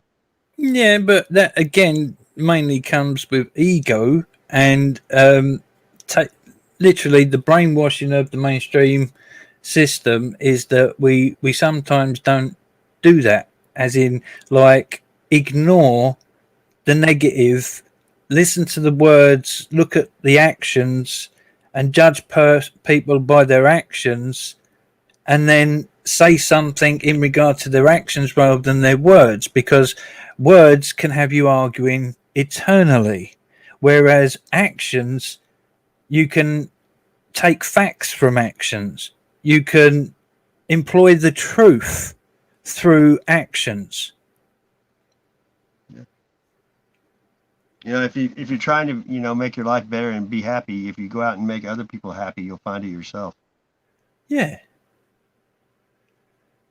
If you help out the people in your community and your whole community ends up happier, then when you step out in your community, you'll be happy with your community. Yeah, like it's a yin yang thing. It's a flow thing. It's a balanced thing. Yeah, it's about balance. That's for sure. Because if there wasn't bad, you wouldn't know there was good, and if there wasn't. Yes. So you shouldn't be afraid of evil. You should learn of evil, but learn how to counter evil and learn how to live defending against evil. I always tell people you keep your enemies close, because they'll be the first one to tell you your faults because they don't care about you. You know what I mean? So true. Man. But then again, that's in Sun Tzu's Art of War. That is, keep your friends close, but your enemies closer. Yeah, I know. But if you keep your enemies close, they're going to tell you your faults. And your friends won't, because they don't want to hurt your feelings. Yes. And the whole problem is people just need to stand up for what they believe in anymore, because everyone's worried about hurting somebody's feelings. It's called tough love is what they used to call it. You know what I mean? Yes. Because if you care about somebody, you're going to tell them. This is all there is to it. And like you said, I've been that way too. I've never hid anything, and it's cost me a lot of friends, but you can get along with anybody if you never say anything they don't like. Is that really a friend then, If you don't ever tell them when they're doing something wrong, then how's that being a friend if you're not helping them? Yep. And unfortunately, the truth is something that you barter with, as in, like I said before, I've told some friends the truth, and when I've told them the truth, I've lost their friendship. Yeah. And they have learned that I was speaking the truth, and they saw the result, and they're too embarrassed to come back. That's their pride. Sorry, their pride you was won't let right. them come back and tell you that you were right. Like you're talking about Yeah. the pride. That's Yeah. when that takes over.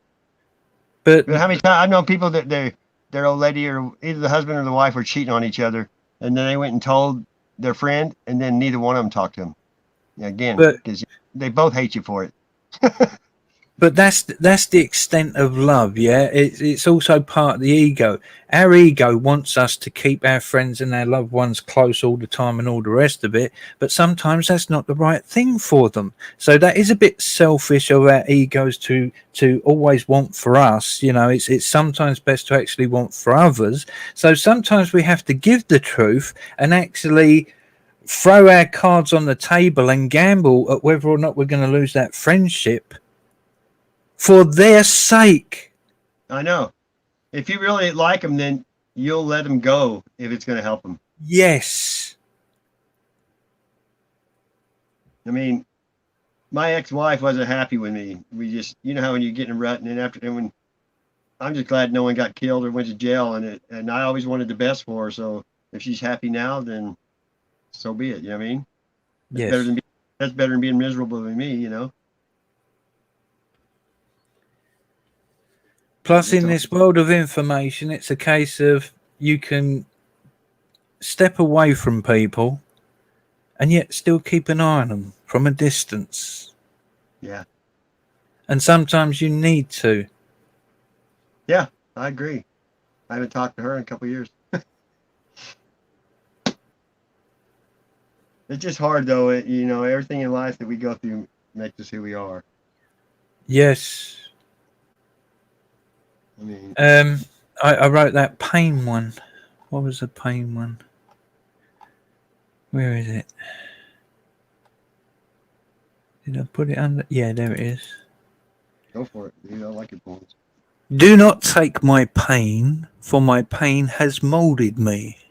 And I like who I am. So my pain must be let be. That's cool. You know, a lot of people use the word narcissist now, and I said, used to, it's called confidence. You know what I mean? But that in itself is part and parcel of the language, the positive and negative. Yeah, when someone's a positive person, they'll see it that way. When someone's a negative person, they'll see it as a chance to attack. Exactly, because negative people don't want to hear anything good. Yeah. But, you know, like I used to tell people, if I'm in a chat and all of a sudden I disappear, I don't like saying goodbye for one thing. But if someone comes into a chat and they're negative and they keep going, I have to leave because I'm going to get negative because I'm not going to stand for it. You know what I mean? I'm going to speak up. But sometimes it's best just to leave because the other people. Brother, you have got to learn. You have got to learn to stop letting other people's energies influence you.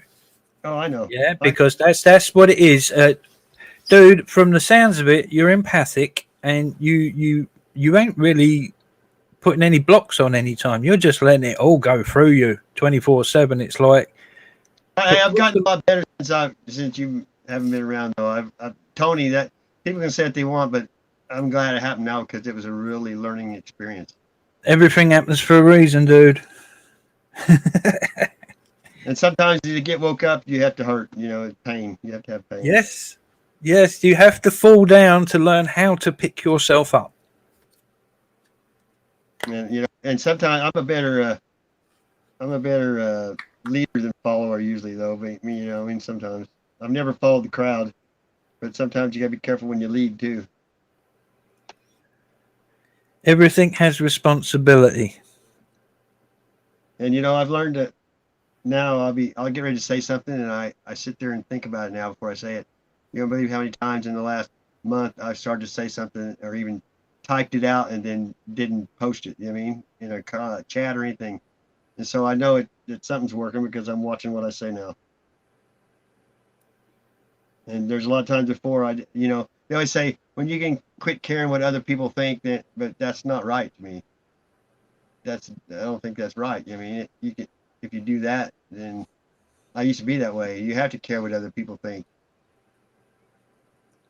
in a certain way. You know what I mean? Because you don't want to hurt every single person. You don't want to hurt people every day of your life.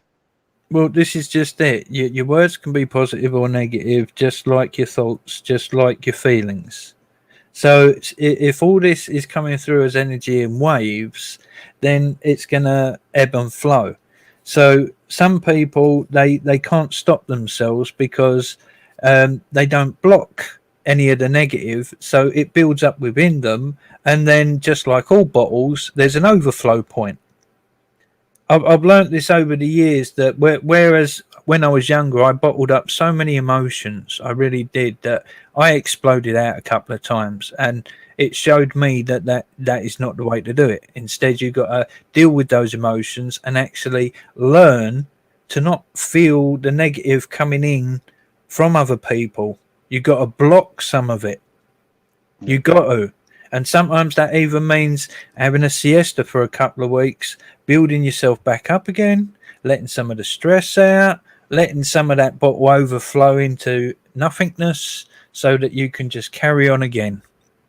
You got to do it. It's like a health check for the soul.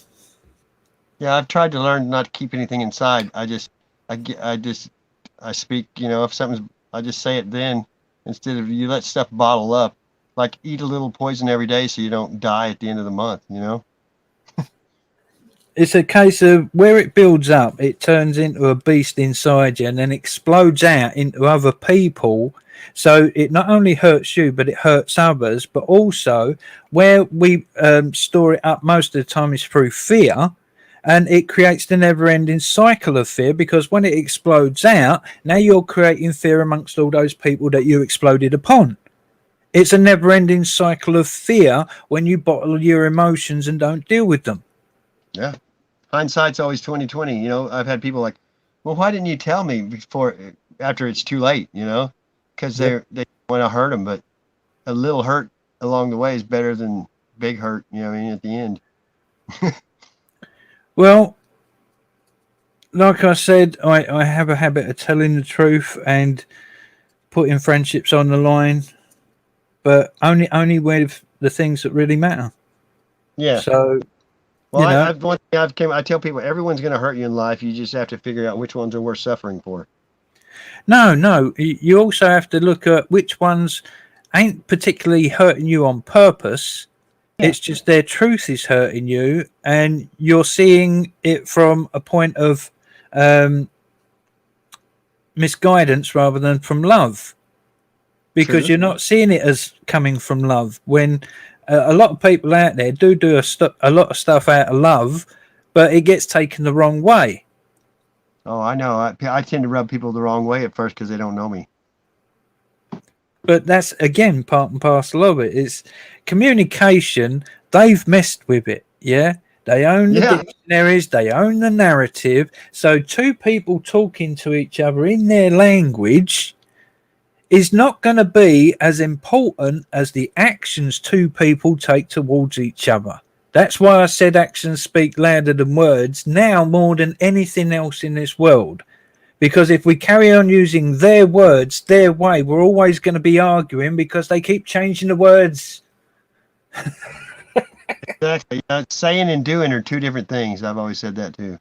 Yes. I mean, shit or get off the pot was another one too.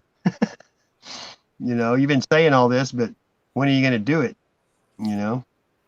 It's like that famous moment in that war scene where it was Christmas Day, and the Germans and the British, they just put their guns down and they came across and they exchanged items and they played football and they sang Christmas carols.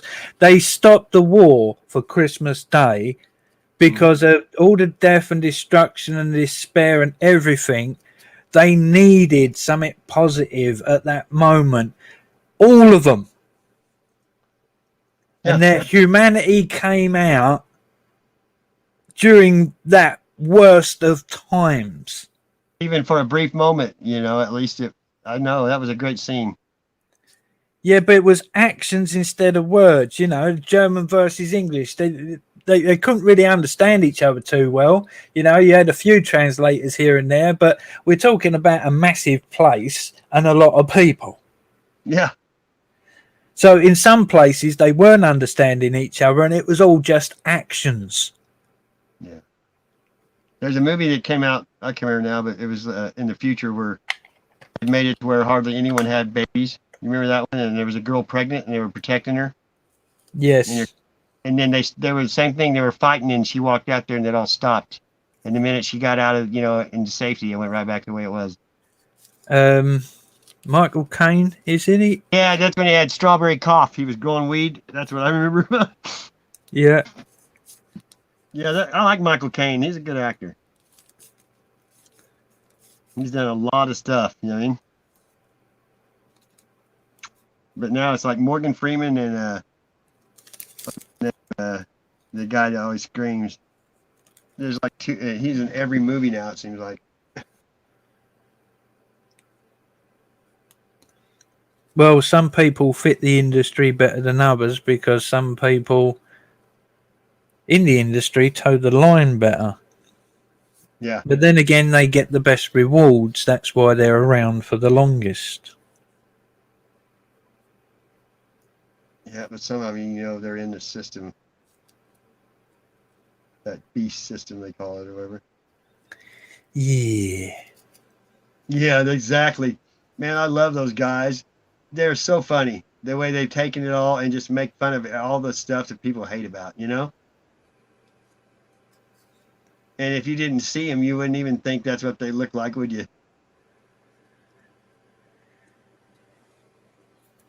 I wonder, how old are they? Do you know? They've got to No. be in their late 30s, maybe. Ain't got a clue. No, neither. I can usually get pretty close, but they're kind of hard to judge on that part. But they say some pretty. I can't believe that YouTube hasn't taken their channel. You know what I mean? Yes. But like you say, they're making them money. Yep, it seems to be one of the governing factors. Yeah, I think so. Because if you're gonna make them money, they don't care what you're saying. Well, when you think about it logically, it's like a numbers game. There's so many people that are fed up with YouTube that they're coming off of YouTube. So YouTube are losing money. Therefore, YouTube, even though they love cancelling people, and that was the cause of them losing money because people coming away from YouTube, it's a case of some make them so much money that they have to go, oh, do we cancel him? He's making us so much money. We're losing too much. How can we cancel him if we... Oh, no. The board ain't going to like it if we lose any more. We can't cancel him. Really If he was in the system... If he was in the system, Tom McDonald, he would have actually changed his tune by now because, you know, they would have had enough on him to change his tune. But where he's an independent, they can't do that. Like Joe Rogan? Now, you talk about changing your tune. That guy flip-flopped, didn't he? Well, I don't know about that. It's a case of when your life is on the line and ivermectin saves it, it's a case of what do you do? Yeah, but I remember once he was on there and he said something that he's talking to the government, and he said something about his mom. He said he more or less told him he'd do it, you know, if they told him the truth on something, he would. It was pretty bad, but after that, it's like they must have told him. You know what I mean? But I like some of his stuff, but I don't know. If you're rich, and it's almost like you have to be part of it, or you wouldn't be there. In Hollywood and Hollyweird and music and all that, you know? Yeah. I mean, it's just like Alex Jones. I mean, people question Alex Jones all the time, and not being funny, but when you look at the logic of it, that most of the time the bad guys tell you exactly what they're doing because they supposedly have to. How do you know that Alex Jones isn't just that voice of telling you exactly what they're going to do? Oh, I know, because that's a trigger word. Because some people, if you tell them that Alex Jones is shill, they'll want to fight you. You know what I mean? It's kind of like wrestling. I knew people that if you told them wrestling was fake, they would come after you. Yes. I'm like, how can you not see that? Now that's when you know you're brainwashed, when you believe something like that obvious is not real. You know what I mean? But that's why, rather than actually make a statement and say that Alex Jones is a shill, which I've never said, I turn around and say that Alex Jones could be. In other words, I put it in a question form so that they have to actually look at the question and do the research. You make a statement, you've got an argument. You put a question, then you're looking for an answer. Exactly, that's good. And you know, if someone is a good person, they're going to have paid opposition to make. They're going to have people out there feeding that they're bad. That's what they do.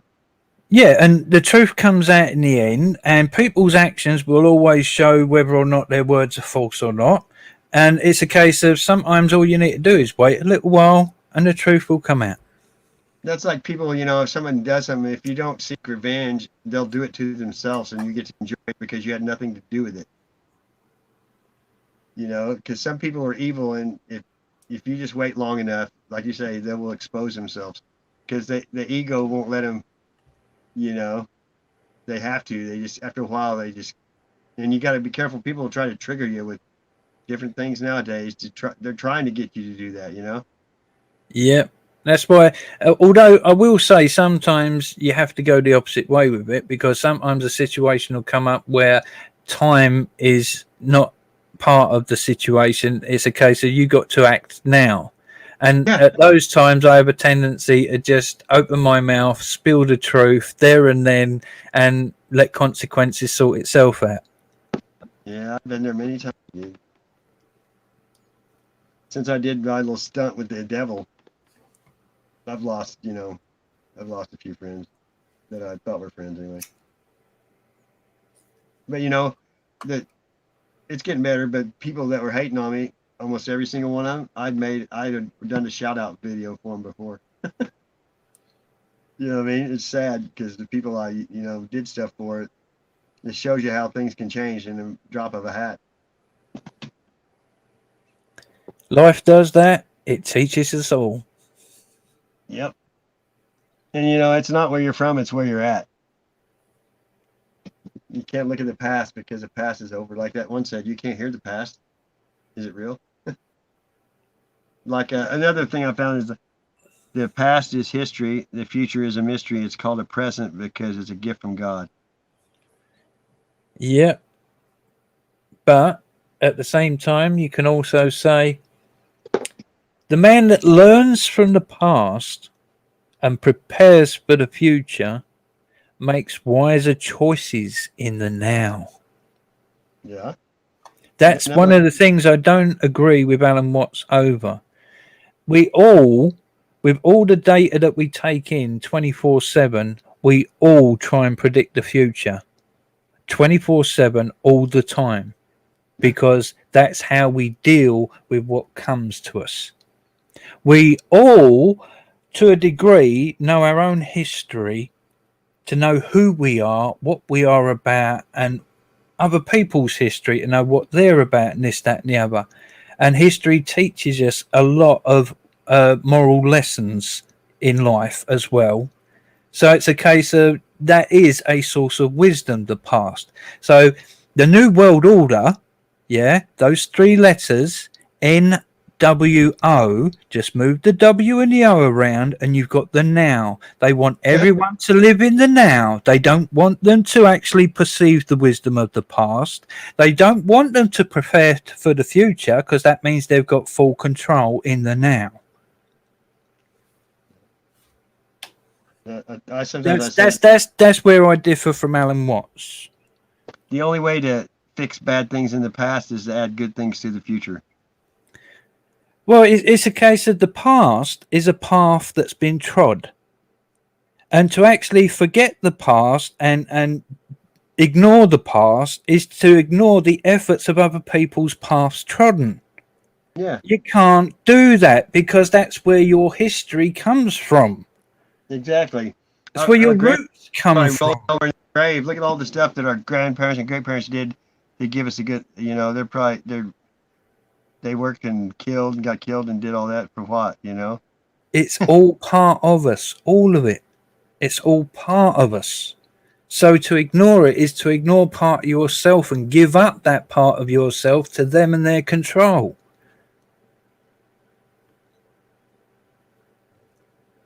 It's okay to live in the now as long as you remember the past and learn from the past and plan for the future. Because like I said, you make wiser choices in the now. The now is what counts. It is, because that's where you act in the now. But at the same time, you cannot forget the past, and you must be able to prepare for the future, because that's what we do. We take in the data and we work it out and we see what's coming in the next few days to prepare ourselves for. And the way we are raised and indoctrinated, you can't really forget the past because every song, movie reminds you of the past. You know what I mean? Yep. I mean, how many times you hear a song, it makes you think of an old girlfriend, or you're riding with your buddy. It all brings back memories, every bit of it. Oh, I get twanged in the heart when I hear Jimmy Osmond's Mother of Mine, because it was my mum's favourite song, and it's the song we played at her funeral. I played it one time on the chat. Remember, I played that song. Yeah. And Jimmy Osmond saved the Osmonds too. He's the one that brought them back to where they are now. They were about done. He's the youngest one, brought them back. Yep. But Marie Osmond, like, her son killed himself a few years ago, jumped out of the hotel room. A lot of stars, I don't know, like the 27 thing, where so many people died at 27. A lot of them like gave up their firstborn. A lot of people that didn't die at 27, they lost their firstborn at a young age. I think the deal with the devil, I think that stuff's real, that you can make a contract with him, because Satan is the god of earth and air, and he gives the people that are Luciferian worship the devil just like Christians worship God, except the devil gives them what they want here in the flesh, and that's what they go by. But eternity is a long time. That's the way I look at it. Because our life here is just a drop in the ocean, right? Yep. Why have all that pleasure of one lifetime with an eternity of hell when you can have one lifetime of putting up with life for an eternity of heaven? Exactly. And I used to tell people, you try to be in layman's terms, I'm like, what do you think hell's going to be? It's going to be your worst fear. You're going to have 100 of your ex-mother-in-law screaming at you forever. Who knows? There's so much stuff we don't know. It makes you just seek. And I tell people too that God is truth. And that's why so many people are searching for the truth, because they don't know God.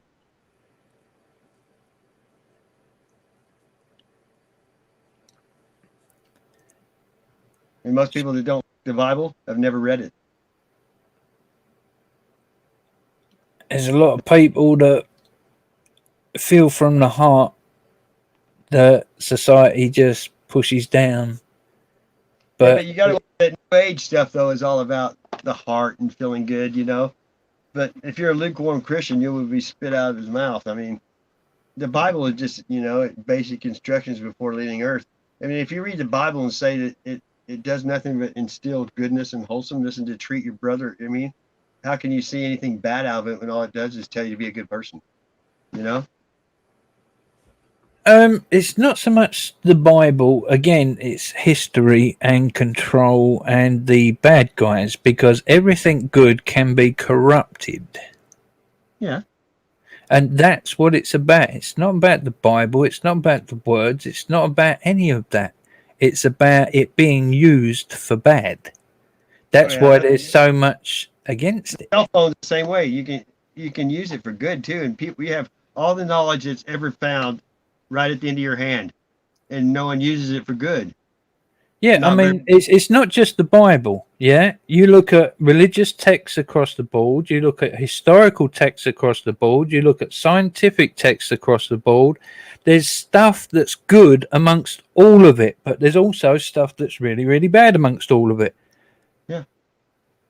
It's a case of you are the discerner of the meaning of the knowledge. That's why you have to feel it more than just hear it or read it. Like, if you know someone's taking advantage of you, are they taking advantage of you? If you know it, it's the people that don't know. You know what I mean?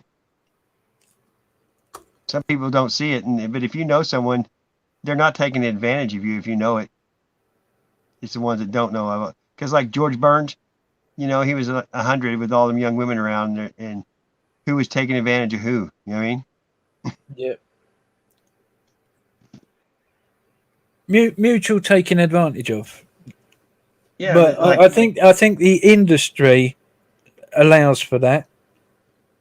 Hey, Frank. But like, I had a pawn shop, right? And I had it for years, and then my ex-wife decided she wanted to come there and hang out with me. Well, we got along because I worked hard my whole life and worked every weekend. I only saw her a few hours a week, and then when I spent 24 hours a day with her, we weren't made for each other, And people would come in and I'd give them a deal, and she's like, "They're taking advantage of you." And I'd like, "I've been dealing with them a few years, and you have to let them win too. You got to share the wealth. You can't be on top all the time." And she could never, like, we'd go to the fair and I'd see somebody and she was uppity, and she's like, "I can't believe you're talking to those people." And what am I doing? Because I treat everyone the same. She wasn't like that, And it says in the Bible, if especially on YouTube, if someone gives you those cash things, the cash apps, or, the PayPal and all that stuff, they tend to treat those people that are feeding the money better than the people that aren't. And that's what we're not supposed to do. We're not supposed to, a guy with, they called it gay attire, but they meant someone that's dressed nice in church. You don't sit them in the front row, and just because somebody's dressed bad, you don't sit them down there by your footstool. You know what I mean? We're all God's children. We're all supposed to be treated equal. Yep. And I've always taken up for the underdog my whole life. That I just never liked people that, because my dad was a preacher, and they say a child from 0 to 7 is what instills them. And luckily, I grew up in church, and my parents were good people, like you're talking about. And most people my age don't have any tattoos, and it wasn't because they didn't want them; it was because they respected their grandparents and parents, and they didn't want them to look bad or look down on them. You know what? I mean, I never wanted to and I always thought about what's my mom going to think, or my grandma. You know what I mean? People aren't like that anymore. They don't care what anybody thinks. Because do as thou wilt is, a Luciferian. That's what Aleister Crowley taught. Do as thou wilt, Oh, I don't know if you know who Klaus Schwab is. Klaus Schwab is the leader of the World Economic Forum. He's the one that's doing this talk about the Great Reset. No. And I don't know if you've ever heard him. He's a German. And when you look at him and hear him, honestly, you think he's the love child of Hitler and Alex Crowley. Really? Yeah. Because he looks like the son of Crowley, but sounds like the son of Hitler. Wow. That's like Papa Bush. Barbara Bush is Aleister Crowley's daughter. Well, you have a listen to this geezer, Klaus Schwab. Oh my God, dude! And look at him. How old is he? Oh, I'd say he's about 60, 65. Filthy rich. Filthy rich. I knew it. And when you listen to him, literally, you'll hear the Hitler thing in there. You'll hear it. Yeah, you can go on the World Economic Forum and hear his Great Reset speech. That's what it is. It's like, oh my God. Okay, that's everything. That's freaky stuff to listen to. I mean, the look of him, it looks like Aleister Crowley's son, but sounds like Hitler's son, and the way, Is it the WEF founder? Yeah. I see what you're talking about. It didn't even show his name, dude. That's weird because it just showed him in this, and I was like, that has to be him. He looks like Dr. Evil. Yeah. Funny enough, somebody did a funny vid where they've literally got him doing that speech, and in between they're showing Dr. Evil, they're showing all these evil characters from all these films and TV series that are bald, evil masterminds that want to take over the world. It says WF founder must prepare for an angrier world. I got to hear his voice now that you did this. I'm going to turn it up. Let's listen to what he said. Oh, but don't listen to the English version. You got to hear the German to hear the Hitler part. Unemployed, and particularly also people in the grey economy, which are not counted for, who lose their jobs. So we will see definitively a lot of anger already now. He speaks German. I bet it's really. Oh, it sounds just like Hitler, dude. Serious. His eyes aren't even level. They like point down. You know what I mean? They're like slanted. Because he looks like somebody that's always depressed or mad. That's weird. Well, here, let's do this. Look at that guy. He almost looks like he's not human. You know what I mean? Well, you have to ask the question, when Hitler went to Argentina after the war, did he have any children, and is Klaus Schwab related? There it is, the threat of the Great Reset. You will own nothing and you will be happy.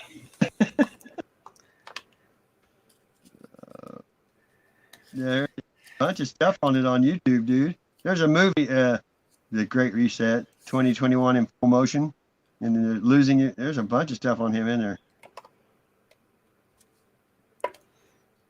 Here's something the after school thing. Let's see, this could be good. They have a lot of good stuff that I've never heard. Technocracy. The next step is to induce a pop. Yeah.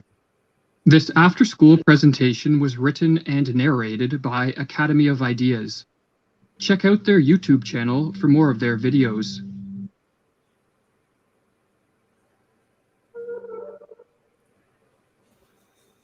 It's called mass psychosis.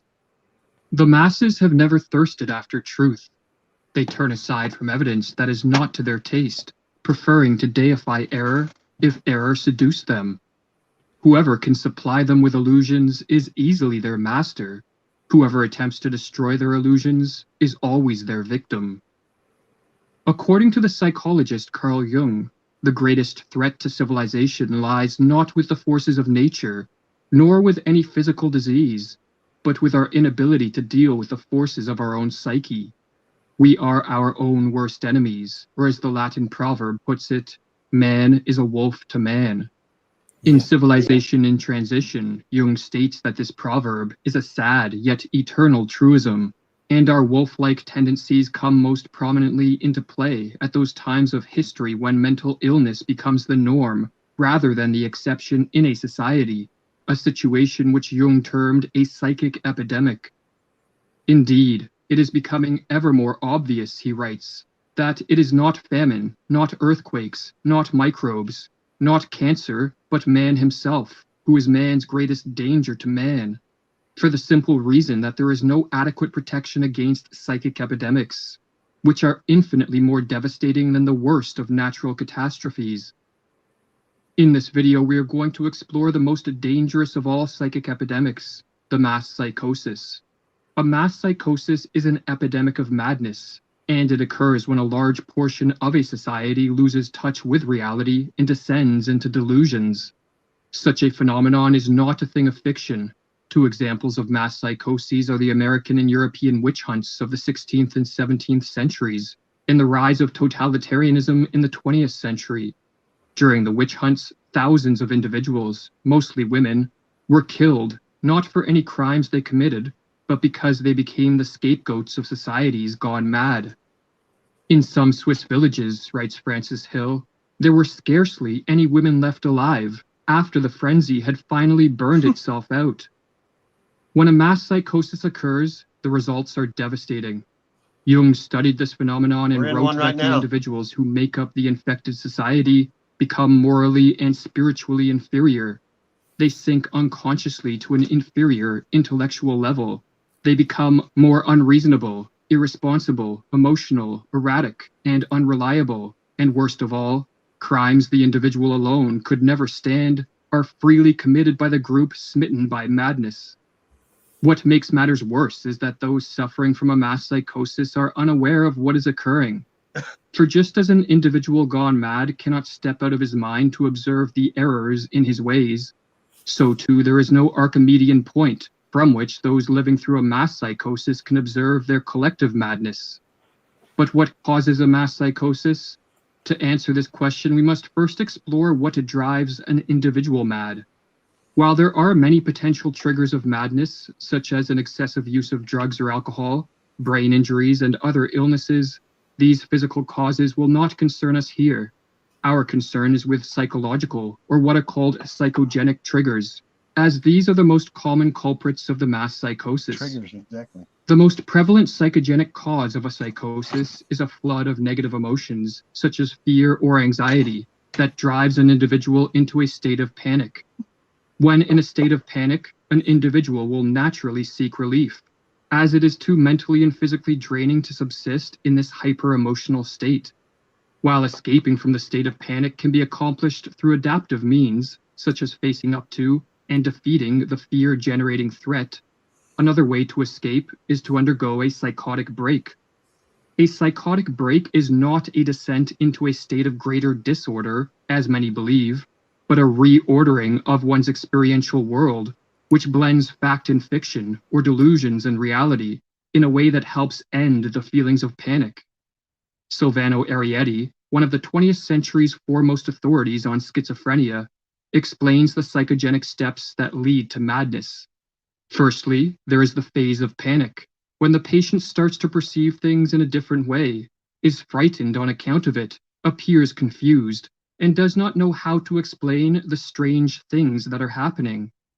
The next step is what Arrietty calls a phase of psychotic insight, whereby an individual succeeds in putting things together by devising a pathological way of seeing reality which allows him to explain his abnormal experiences. Tony? The phenomenon is called insight because the patient finally sees meaning and relations in his experiences. But the insight is psychotic because it is based on delusions, not on adaptive and life-promoting ways of relating to whatever threats precipitated the panic. The delusions, in other words, allow the panic-stricken individual to escape from the flood of negative emotions, but at the cost of losing touch with reality, and for this reason, Arrietty says that a psychotic break can be viewed as an abnormal way of dealing with an extreme state of anxiety. If a panic-triggering flood of negative emotions in a weak and vulnerable individual can trigger a psychotic break, then a mass psychosis can result when a population of weak and vulnerable individuals is driven into a state of panic by threats real, imagined, or fabricated. But as delusions can take many forms, and as madness can manifest in countless ways, the specific manner in which a mass psychosis unfolds will differ based on the historical and cultural context of the infected society. But in the modern era, it is the mass psychosis of totalitarianism that appears to be the greatest threat. Totalitarianism, writes Arthur Versluis, is the modern phenomenon of total centralized state power, coupled with the obliteration of individual human rights. In the totalized state, there are those in power, and there are the objectified masses, the victims.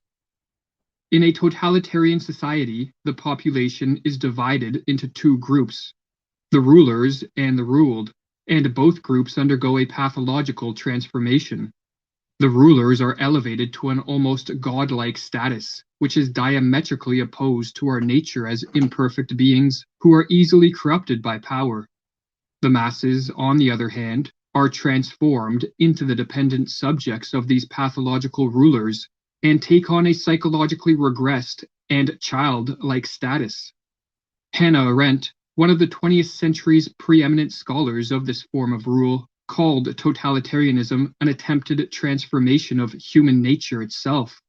But this attempted transformation only turns sound minds into sick minds. For as the Dutch medical doctor who studied the mental effects of living under totalitarianism wrote, "There is in fact much that is comparable between the strange reactions of the citizens of totalitarianism and their culture as a whole, on the one hand, and the reactions of the sick schizophrenic on the other. The social transformation that unfolds under totalitarianism is built upon and sustained by delusions. For only deluded men and women regress to the childlike status of obedient and submissive subjects and hand over complete control of their lives to politicians and bureaucrats. Only a deluded ruling class will believe that they possess the knowledge, wisdom, and acumen to completely control society in a top-down manner. And only when under the spell of delusions would anyone believe that a society composed of power-hungry rulers on the one hand, and a psychologically regressed population on the other, will lead to anything other than mass suffering and social ruin. But what triggers the psychosis of totalitarianism? As was explored in the previous video of this series, the mass psychosis of totalitarianism begins in a society's ruling class. The individuals that make up this class, be it politicians, bureaucrats, or crony capitalists, are very prone to delusions that augment their power, and no delusion is more attractive to the power-hungry than the delusion that they can and should control and dominate a society. When a ruling elite becomes possessed by a political ideology of this sort, be it communism, fascism, or technocracy, the next step is to induce a population into accepting their rule by infecting them with the mass psychosis of totalitarianism. This psychosis has been induced many times throughout history, and as Mirlu explains, it is simply a question of reorganizing and manipulating collective feelings in the proper way. The general method by which the members of a ruling elite can accomplish this end is called menticide, with the etymology of this word being a killing of the mind, and as Mirlu further explains, menticide is an old crime against the human mind and spirit, but systematized anew. It is an organized system of psychological intervention and judicial perversion through which a ruling class can imprint their own opportunistic thoughts upon the minds of those they plan to use and destroy. Priming a population for the crime of menticide begins with the sowing of fear. When an individual is flooded with negative emotions, such as fear or anxiety, he or she is very susceptible to a descent into the delusions of madness. Threats, real, imagined, or fabricated, can be used to sow fear, but a particularly effective technique is to use waves of terror. Under this technique, the sowing of fear is staggered with periods of calm, but each of these periods of calm is followed by the manufacturing of an even more intense spell of fear. Wow. And on the process goes. Or as Mirlu writes, each wave of terrorizing creates its effects more easily after a breathing spell than the one that preceded it, because people are still disturbed by their previous experience. Morality becomes lower and lower, and the psychological effects of each new propaganda campaign become stronger. It reaches a public already softened up. While fear primes a population for menticide, the use of propaganda to spread misinformation and to promote confusion with respect to the source of the threats and the nature of the crisis helps to break down the minds of the masses.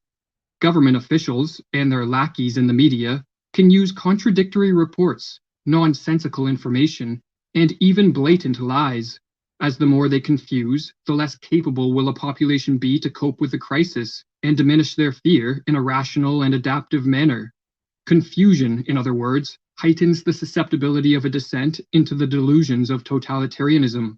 Or as Mirlu explains, logic can be met with logic, while illogic cannot. It confuses those who think straight. The big lie and monotonously repeated nonsense have more emotional appeal than logic and reason. While the people are still searching for a reasonable counter-argument to the first lie, the totalitarians can assault them with another.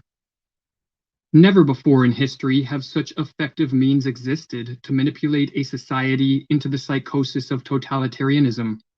Smartphones and social media, television and the internet, all in conjunction with algorithms that quickly censor the flow of unwanted information, allow those in power to easily assault the minds of the masses. What is more, the addictive nature of these technologies means that many people voluntarily subject themselves to the ruling elite's propaganda with a remarkable frequency. Modern technology, explains Mirlu, teaches man to take for granted the world he is looking at. He takes no time to retreat and reflect. Technology lures him on, dropping him into its wheels and movements. No rest, no meditation, no reflection, no conversation. The senses are continually overloaded with stimuli. Man doesn't learn to question his world anymore. The screen offers him answers, ready-made. But there is a further step the would-be totalitarian rulers can take to increase the chance of a totalitarian psychosis. And this is to isolate the victims and to disrupt normal social interactions. When alone and lacking normal interactions with friends, family, and co-workers, an individual becomes far more susceptible to delusions for several reasons. Firstly, they lose contact with the corrective force of the positive example, for not everyone is tricked by the machinations of the ruling elite, and the individuals who see through the propaganda can help free others from the menticidal assault.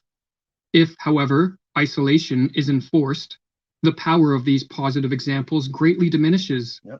But another reason that isolation increases the efficacy of menticide is because, like many other species, human beings are more easily conditioned into new patterns of thought and behavior when isolated.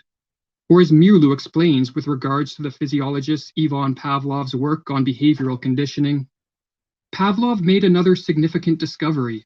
The conditioned reflex could be developed most easily in a quiet laboratory with a minimum of disturbing stimuli. Every trainer of animals knows this from his own experience.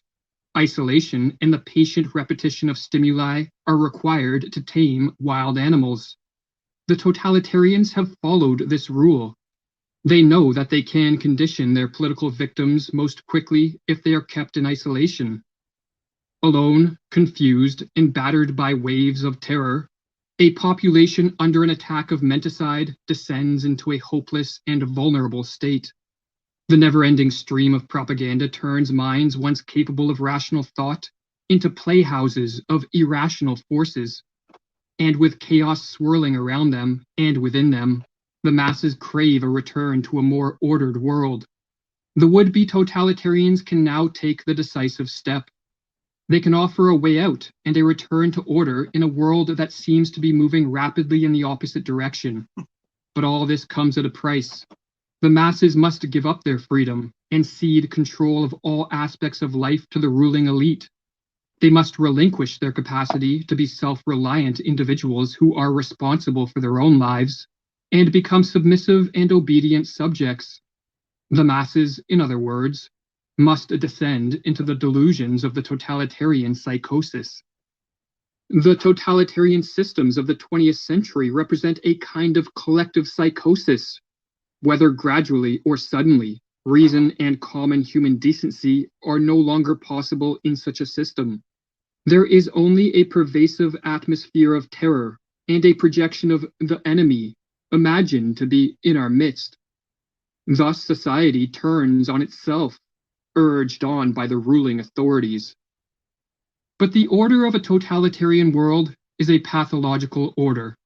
By enforcing a strict conformity and requiring a blind obedience from the citizenry, totalitarianism rids the world of the spontaneity that produces many of life's joys and the creativity that drives society forward. The total control of this form of rule, no matter under what name it is branded, be it rule by scientists and doctors, politicians and bureaucrats, or a dictator, breeds stagnation, destruction, and death on a mass scale. And so perhaps the most important question facing the world is how can totalitarianism be prevented? And if a society has been induced into the early stages of this mass psychosis, can the effects be reversed? While one can never be sure of the prognosis of a collective madness, there are steps that can be taken to help effectuate a cure. This task, however, necessitates many different approaches from many different people. For just as the menticidal attack is multi-pronged, so too must be the counterattack. According to Carl Jung, for those of us who wish to help return sanity to an insane world, the first step is to bring order to our own minds and to live in a way that provides inspiration for others to follow. It is not for nothing that our age cries out for the Redeemer personality, for the one who can emancipate himself from the grip of the collective psychosis and save at least his own soul, who lights a beacon of hope for others, proclaiming that here is at least one man who has succeeded in extricating himself from the fatal identity with the group psyche. But assuming one is living in a manner free of the grip of the psychosis, there are further steps that can be taken. Information that counters the propaganda should be spread as far and as wide as possible, for the truth is more powerful than the fiction and falsities peddled by the would-be totalitarian rulers, and so their success is in part contingent on their ability to censor the free flow of information. Another tactic is to use humor and ridicule to delegitimize the ruling elite, or as Mirlu explains, we must learn to treat the demagogue and aspirant dictators in our midst with the weapon of ridicule. The demagogue himself is almost incapable of humor of any sort, and if we treat him with humor, he will begin to collapse. A tactic recommended by Václav Havel, a political dissident under Soviet communist rule, who later became president of Czechoslovakia, is the construction of what are called parallel structures. A parallel structure is any form of organization, business, institution, technology, or creative pursuit that exists physically within a totalitarian society, yet morally outside of it. In communist Czechoslovakia, Havel noted that these parallel structures were more effective at combating totalitarianism than political action. Furthermore, when enough parallel structures are created, a second culture or parallel society spontaneously forms and functions as an enclave of freedom and sanity within a totalitarian world, or as Havel explains in his book, The Power of the Powerless. What else are parallel structures than an area where a different life can be lived, a life that is in harmony with its own aims, and which in turn structures itself in harmony with those aims? What else are those initial attempts at social self-organization than the efforts of a certain part of society to rid itself of the self-sustaining aspects of totalitarianism, and thus to extricate itself radically from its involvement in the totalitarian system? But above all else, what is required to prevent a full descent into the madness of totalitarianism is action by as many people as possible. For just as the ruling elite do not sit around passively, but instead take deliberate steps to increase their power, so too an active and concerted effort must be made to move the world back in the direction of freedom. This can be an immense challenge in a world falling prey to the delusions of totalitarianism, but as Thomas Paine noted, tyranny, like hell, is not easily conquered. Yet we have this consolation with us, that the harder the conflict, the more glorious the triumph. That was badass. You know what I mean? It's exactly what we're going through, don't you think? Yep. I mean, half the stuff you said, I mean, I heard stuff that you've said. I mean, it's just in different terms, but you have to stand up. That's the first thing. Crazy how that whole thing there was just like everything we talked about almost. Yep. It's bizarre, but like you said, you have to go at it just like they're doing it. You're not gonna. You have to do it as vigilant as they are. Well, they've had a long time at it. That's the problem. And you know, like you said, they're cutting off communications and putting people where and it just all made sense to me, didn't it? You? Yep. That was nothing happens. You know, everything's for a reason. That there was just like made me think about a lot of things. Did it you? I've been living along those lines, seeing it that way for a while, dude. Yeah, but you know, like I've read stuff like, but when you get a confirmation that stuff you think and you hear it again from someone else, it resonates. Like it makes you think that at least you know that some people think you're doing the right thing too. Oh yeah, you come to that conclusion when you hear something that follows exactly what you're saying. But what I'm saying is, in general, I've heard not only that, but other things along the way that are all of the same nature. So, you know, when you hear about them a long time ago, then... Yeah, I am, y'all. Y'all is Will Soaring. Yes, I'm in Springfield, Missouri, God's country. That's what I call it. Where are you at? Let me look at my phone. What time is it? 5. I've been on here for 4:27. That's a good motor. Chevy. And you know how that one thing earlier said talk about people eat numbers. You know what I mean?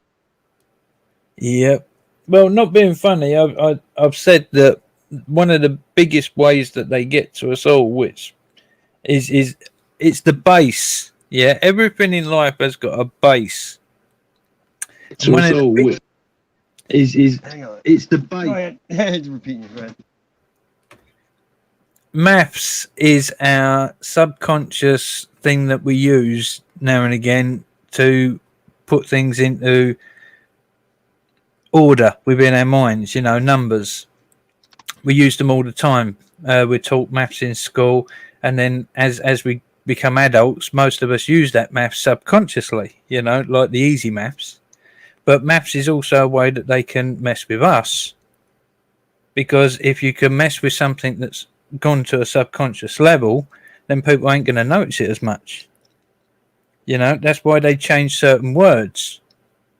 They're changing all these different words to mean different things and change the numbers behind those things. Been saying something they like.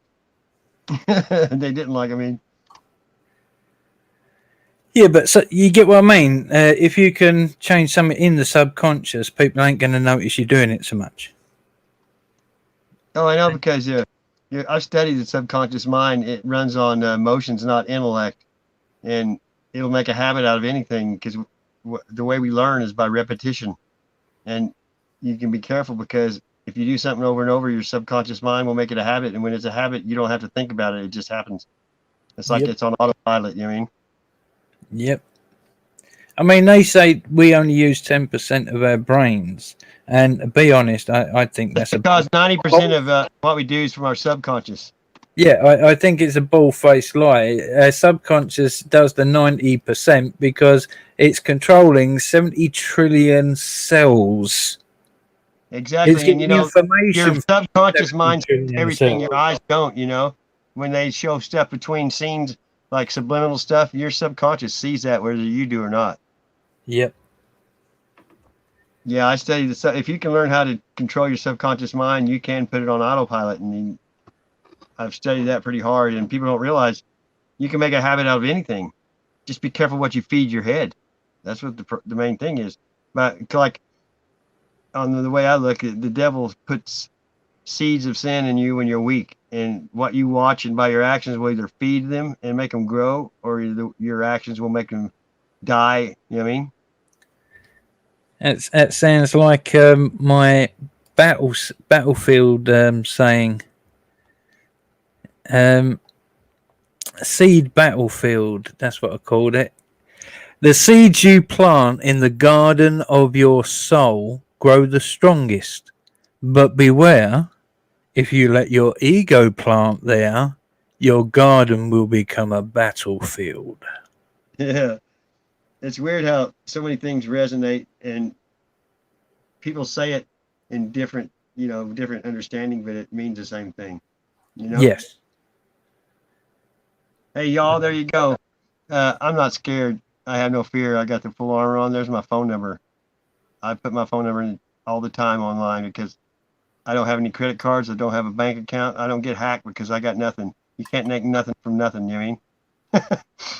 I'm ghetto fabulous. I mean, like right now I got like $4 in my pocket, and I have, it doesn't bother me because I'm not materialistic. As long as you got a roof over your head and clothes and something to eat, what else do you need, right? Well, as Tom McDonald said, air. Have you watched Dummies? Yeah, I get my energy. I only eat once a day, and I haven't drank water in 30 years. I've never drank milk. I do everything the opposite of the mainstream. It said, quit going in the sun. I started going in the sun twice as much because I think you can get energy off the sun, the air, being in nature. You don't need food because I'm living proof of it. I'm never sick. I hike 100 miles a week. I mean, I don't do anything. I don't drink water, and they say, oh, you got to have it. Well, I don't like pissing all day. You know what I mean? I think it's your state of mind. It's whatever you want it to be, you know? I mean, I've disproved a lot of theories that they tell you from the FDA and the mainstream. It can't be, you know? But you know how people go in the hospital and they said, well, they've never been sick a day in their life, and they're in the hospital and they told them they're dying. They died a week later because they believed them. You know what I mean? Yeah. Placebo. If you go to the doctor, how do you know? I've been to the doctor since 71 for anything major. And so if you don't know, then how does it affect you if you don't know it? You know? Yeah, knowledge is power. My stepdad got into, he had a heart attack when I was young, and he got into eating wheat germ and all that stuff. But I used to read a lot of stuff, and it said this homeless family was about out of everything, and they had a bag of potatoes, and they had a couple chickens, and they would eat the potatoes, but they were peeling them and throwing the peelings in the floor for the chickens. And when they found them, the baby had lived because it was in the floor eating the peelings with the chickens, and the people that were eating the potatoes died because there was no nutrition in it. You know what I mean? Strange, eh? Well, in the Bible, it says to eat the fruit and the nut. You know what I mean? Everything on earth was put here that we need to survive, and everything that they make for people to eat now is killing them, and they don't even realize it. You know, that's what's killing you. That's like the sun don't give you cancer. It's the sunblock that gives you cancer. You know what I mean? Yeah, but you get what I mean. There's all these books that are talking about that, and yet society itself has gone the complete opposite way by turning everything into separate things, into chemicals, this, that, and the other, and mixing it together. It's exactly. Like, what? Why have all these books that say do it this way and then go and do it the complete opposite way? What were you doing? They used to say that milk was good for an ulcer. Now they know it feeds it. It's like everything they FDA. Okay, they come out with something and say it's good, and then they turn around and say it's bad. I think it's all they're in on it together. They give pills and they charge you, and then the lawyers get the money when they sue them, and they all share it. You know what I mean? It's just it's a vicious circle.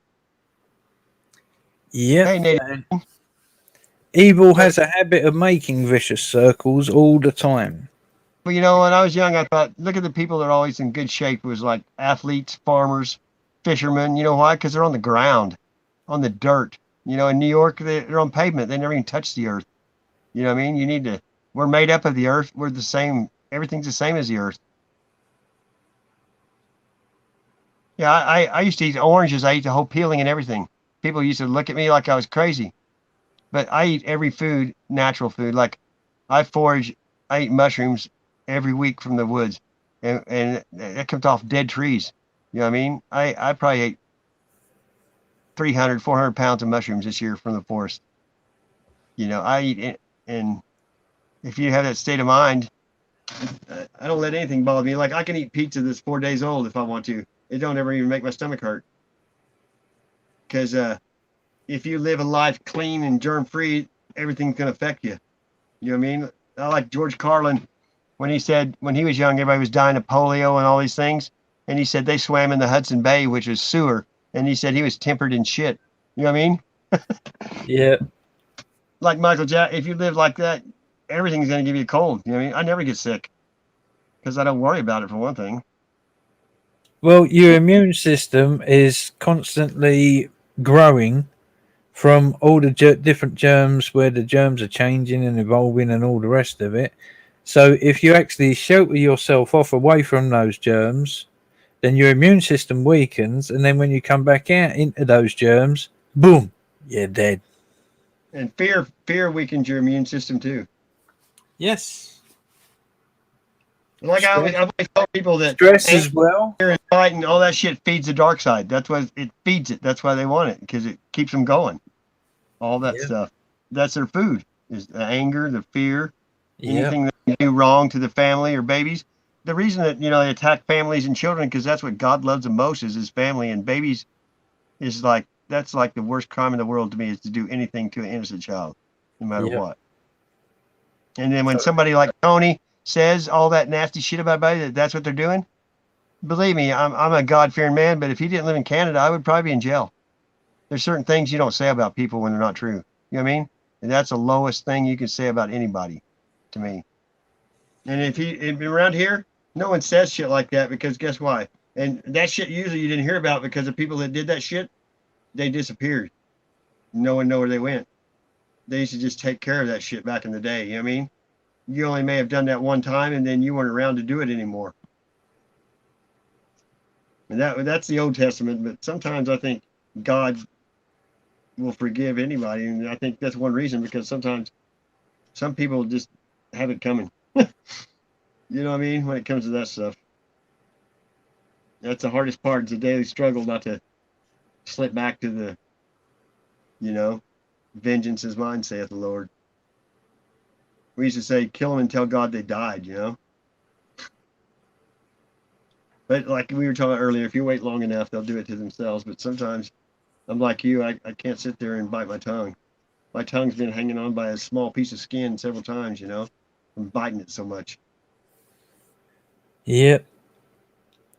I don't know. It's one of these things. Some people believe in karma. Some people believe in fate. Some people believe in destiny. I like to put it all down into basic terms. For me, I just call it balance. And it's a case of, to me, I prefer to see justice than vengeance. I have very little drama in my life. I come to YouTube for balance. And the strange thing about fate and destiny and all the rest of it, balance, is that you can sometimes see it. Sometimes you think to yourself, well, sometimes these young souls, they get away with stuff, but if there is reincarnation, then there is the possibility that they judge themselves you know, at the end of it, and decide to try and lead a better life the next time round, and yet they've got to pay for it. So they've got to give themselves some of that karma in the next life. So they're the ones getting treated badly in the next life and having to deal with it, so that they know how it feels from the other side. I've heard people say that people that they're, like you said, they weren't evil because they just don't know yet, because they're a young soul and an old soul. I've heard that many times. But in the Bible, it says to be born again many times, but it means something else. But the reincarnation thing, that's a hard one on me. But yeah, how there's these people that kids can tell. You know who Eric Dubay is? Not off the top of my head, I can't remember. Really? Well, people don't like him, but he's that guy. I mean, there's good and bad and everything, but he talks about reincarnation, and there's these kids born that know they were an adult before. They go to a different country and they meet the wife they had before and tell them everything about him and there's no way in the world they could have that knowledge. You know what I mean? And they go back and point out the house they lived in. I mean, there was one where this kid was like 10 years old and he wanted to go live with his wife and they wouldn't let him. You know what I mean? Because that was his wife, even though he was in a 10-year-old, he missed her, and it's just bizarre. How do you explain that stuff, you know? Yeah, I've been looking into it for years. I mean, there's many stories. I mean, there's a particular documentary about these two main cases. One woman, she believes that she was this woman back in this other time, and she lived in Ireland, and she had all these kids, 8 kids, and eventually she got to go to Ireland. And when she got there, she basically went straight away to this one particular place that was in her memory, and it is her house where she used to live with the kids.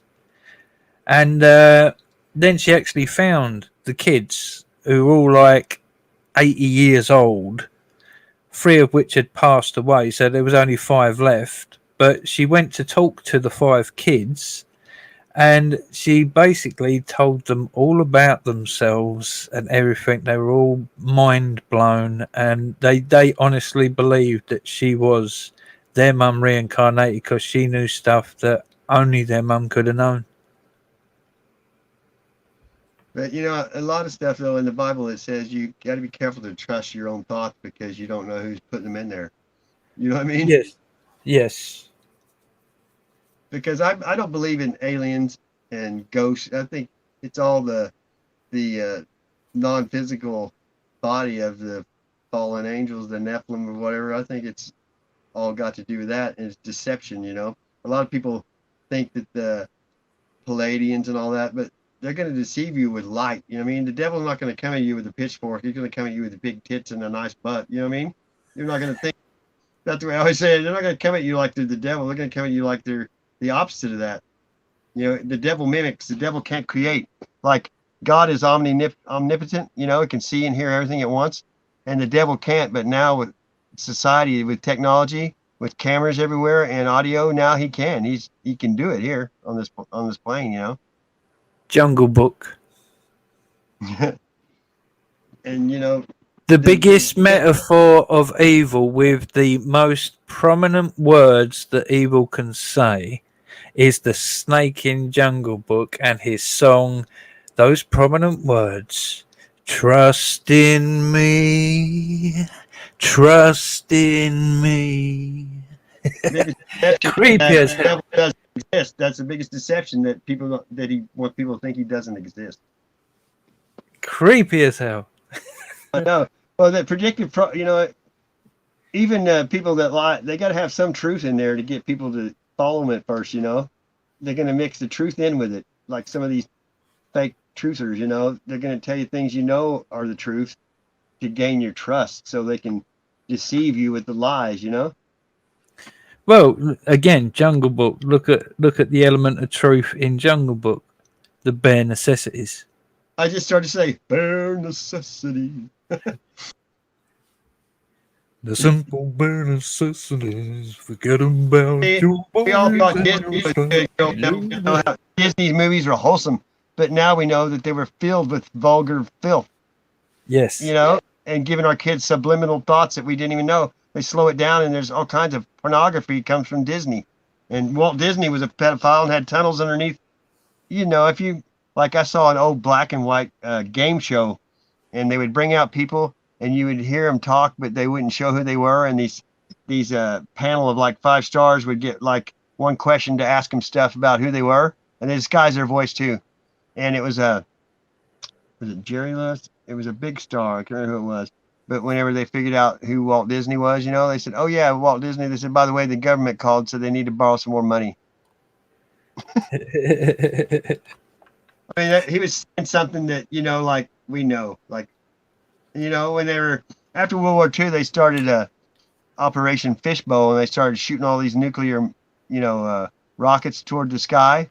And when they couldn't break through the firmament, they started NASA, which is Nazi, you know, and Werner von Braun was the biggest, you know, Nazi there was. And then Walt Disney got in with him, and they made those, you know, they started indoctrinating the children right there. Werner von Braun and Walt Disney with the rockets, and you know what I mean? That's, you know, NASA to me, it's just a deception, you know. All the tax, $60 million a day they take from us to make movies, you know. All to change the narrative. And they do it all the time. It's like, but you know, and people say, well, how could they decompartmentalize where each person doesn't know what they're doing? You know what I mean? Because that person would say, I know I make parts for that shuttle, because they do. They just don't realize that that part's not real to me. You know what I mean? It's like,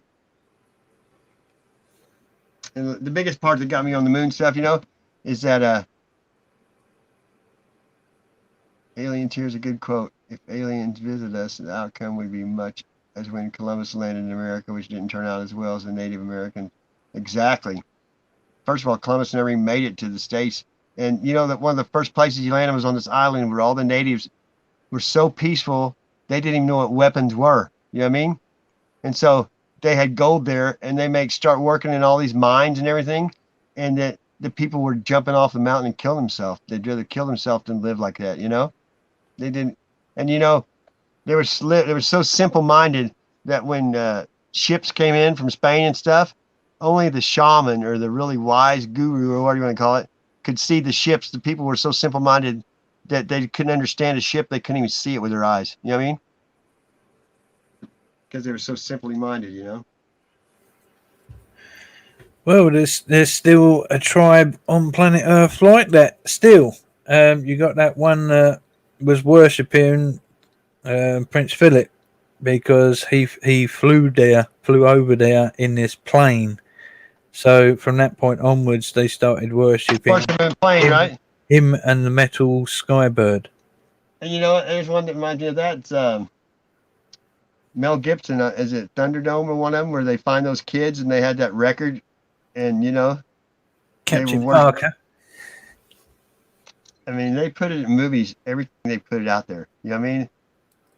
They do it. It's like like you said, they have to put it out there, and they do it, and people don't see it. You know, you can even listen to the old music in the 70s. Some of it, you know, like the Grand Illusion by Styx. There's so much truth in some stuff that if you just listen, that people don't. I don't know. Well, it kind of makes you wonder about the age of those who are above it all, because say, for example, you live for a long period of time and you are in power. What does that do for you? To me, it's like, if you look at the psychology of it, power without opposition is boring as hell. Yeah. So to me, they live by this rule for their own purpose, because they want the opposition, because it's like, I have the power, I want the opposition, so I can show the opposition how good I am. It's about competition, you know. It's what's, you know, if you can go out and it's a thrill of the chase sometimes. I know what you mean. Because, you know, they always talk about killing off if there's no one to rule over, and what good is their power if there's no one to power over, right? Yeah, I mean, they can create robots, automate stuff, and all the rest of it. So they could have turned around and said, we don't want anyone, we just culled a lot. But no, they got these Georgia Guidestones saying 500 million is the appropriate number. So they obviously stated they need some. That's Well, you know, a basic lot of that statement. stuff I just think is weapons of mass distraction. You know what I mean? If you get busy, people worrying about something else, they don't see what's going on, really.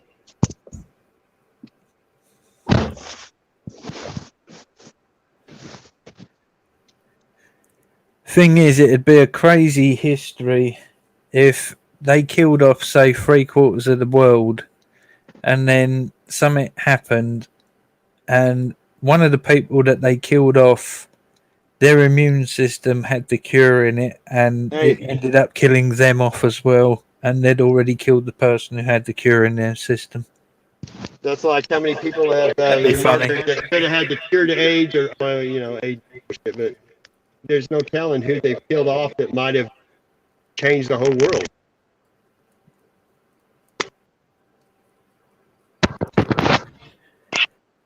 The other thing that you could question is there's a lot of mutation type things going on in what they're talking about doing, and the days of Noah.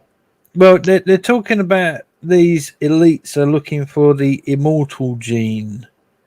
Well, if you could like stick a load of mutagens in people and mess with them on a genetic level, could you accidentally create a mutagen that creates the immortal switch with the genes? Perhaps that's what they're looking for, is what people are saying. Yeah. Personally, I don't know if that's true or not.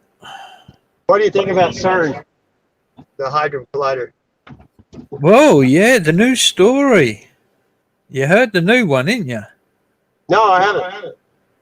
Oh, there's this massive plan to build one that's 4 times the size of CERN.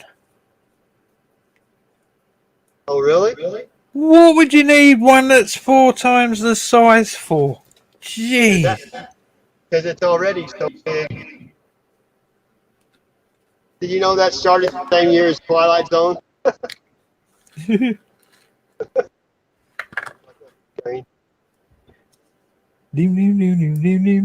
Picture man going on a journey beyond sight and sound. He's left Earth. Selfie stick mounted on my visor where I can mount my phone there. I use it for radio.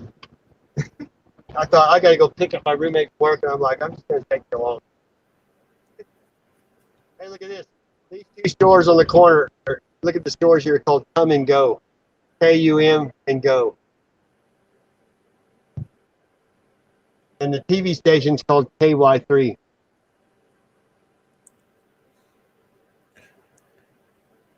People always laugh at that aren't from here. The fuel's $2.95 a gallon, almost $3. How much is it there? I haven't got a clue. All right, well, I did drive my truck for 3 years because I thought it had a blown head gasket, and it was a thermostat. It cost $10 to fix it. I have never had a car. I had a motorbike years and years and years ago, but I've never had a car or any other you've vehicle. never drove?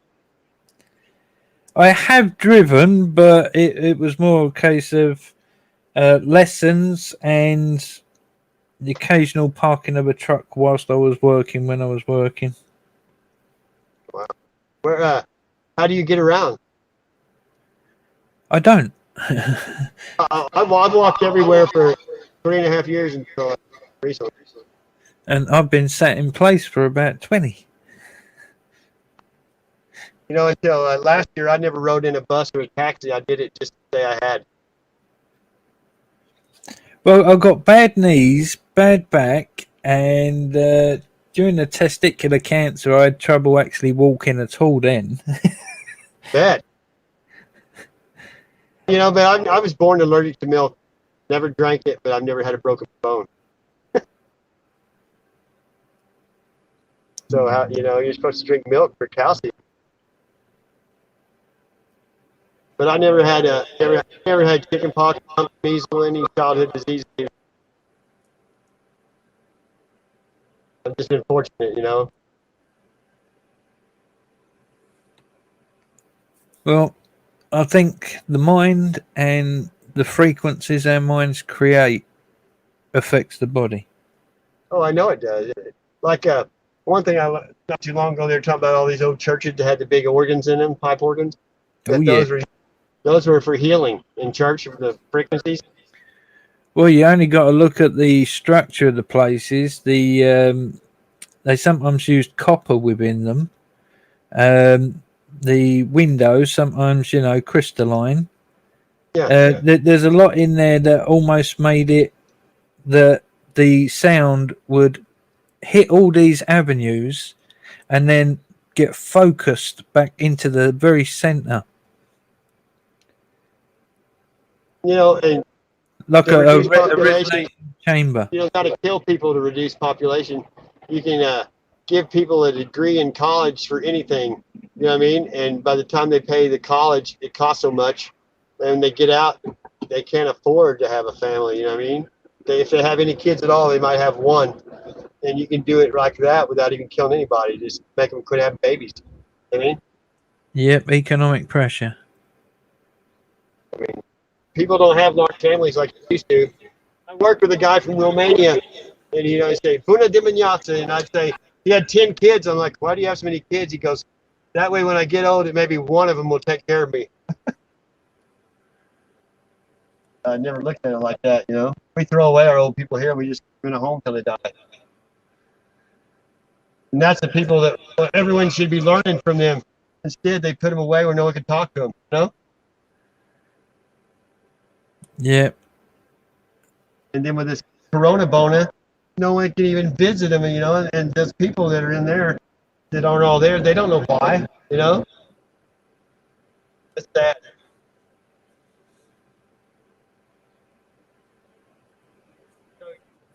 You know, Walmart, like right here, there's hardly anybody in there anymore because everybody's buying everything online.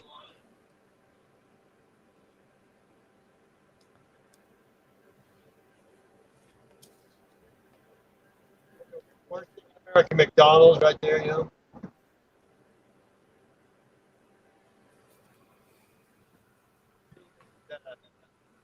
Row right here.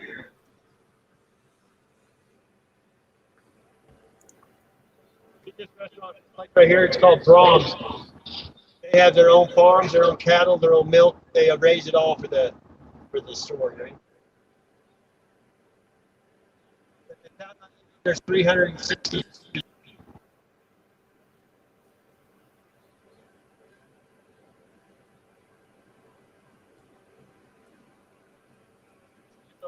It's after 6 in the morning here. Look, there's no one driving like there used to be. There's well, it's Sunday for one thing. Isn't it?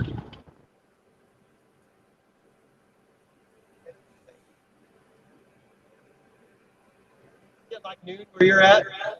1 in the afternoon? $12:15.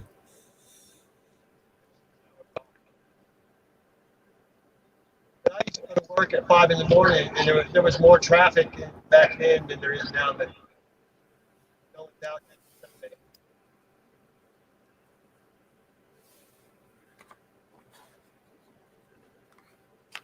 I can't believe when I saw you pop in the stream. I've been wondering about you for a long time. Well, I've been a bat, dude, but like I said, I've been stretched thin and I needed some time with everything that's going on. I've been trying to get away. I have a habit of doing that, though. I disappear for a couple of weeks here and there, and I turn up later. It's all about balancing. You got to take your time when you need it, dude. I raised the whole family, and I don't have a life, you know. YouTube's about the only thing I do besides, you know, I go to the river and all the stuff I do outside. Well, I'm still here, bro. In front of a PC, though, when it usually. You're using a computer, are you? You're breaking up, dude. I can hardly hear you. Hey, well, I'll put my email in the comments, right? And I'll give you you got my phone numbers in the chat. If you'll call me, I'll send you a telephone. Yeah, I ain't got a mobile phone, dude. I got a bunch of them. I'll send you one. I don't want one, thank you. I never had one. I was waiting for the long-term studies, and when I saw the long-term studies, I went, no, I don't want them. Well, I'm just saying you can use it good too. Like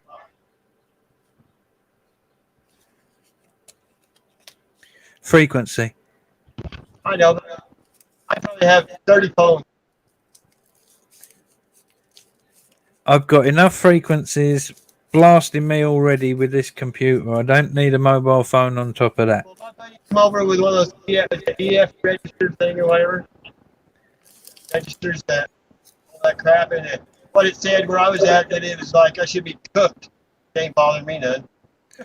Well, if you chuck me your email, I will chuck you an email back.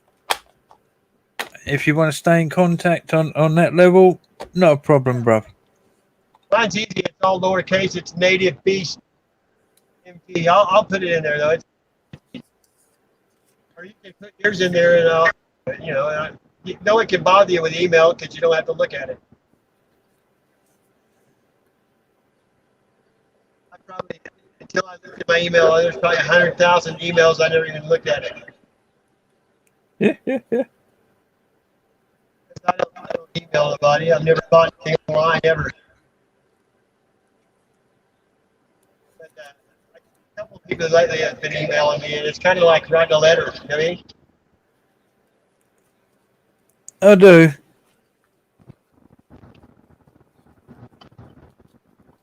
I've got another YouTube account too for a backup channel.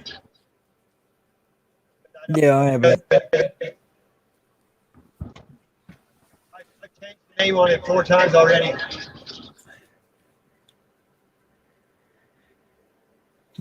Well, I'm all right with it if YouTube ends up banning me and getting rid of me off their channel, off their system. I don't care. Yeah. Not bothered in the slightest. I don't talk to anybody in the real world hardly though. So if I got rid of this, I'd be even more lonely. Well, that's why you set up other channels, dude. I mean, you don't have a plan A, you have a plan B, C, D, and E as well. Some people have like 10 channels, and like that'd be too hard to keep up with. See, I'm on YouTube. I'm on brand new Tube. I'm on Rumble. What's brand new Tube? What is that? Another network? Yeah, brand new Tube is a place where they don't seem to actually ban much. The only stuff they ban is the illegal stuff. In other words, if you want to hear some properly voiced opinions, there's loads on brand new Tube. Same as Rumble. I Google Plus for a while. I did the MeWe. That was stupid. But I just joined TikTok because of my daughter. You know, it's okay. Well, I thought if I just join as many as I can, as YouTube and Facebook start dying off, the others will start picking up. Yeah. That's how I'm looking at it. I spend 3 minutes a day on YouTube, on Facebook, 3 minutes a day, and that's Messenger. You know? Yeah, they got to die off. They've either got to be sold off, and the new people do it in the proper way, or they got to die off. Yeah. YouTube, when Google bought YouTube, it went downhill. Well, it's like I said, everything that's created, bad people take hold of it and turn it into something evil. Oh yeah, they only push what they create. If it's on TV, they have an agenda.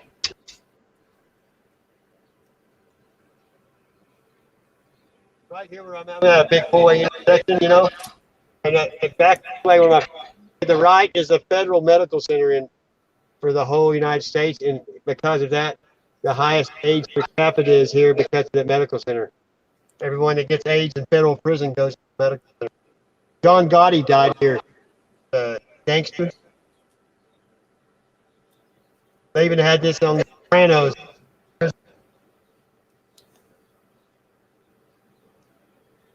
Brad Pitt from here, Bob Barker went to school here, John Goodwin, Kathy Turner, Payne Stewart from here.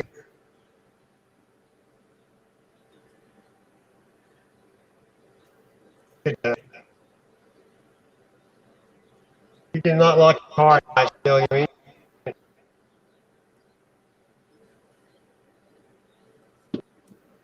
We have 2 left turn lanes.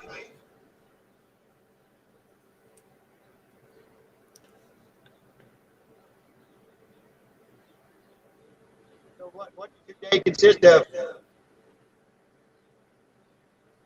I can hardly hear you, dude. You're breaking up. Okay, I'll be right back. Now, if you're ready to go, I'll probably just get off here. And been on here like 5 hours. That's probably enough.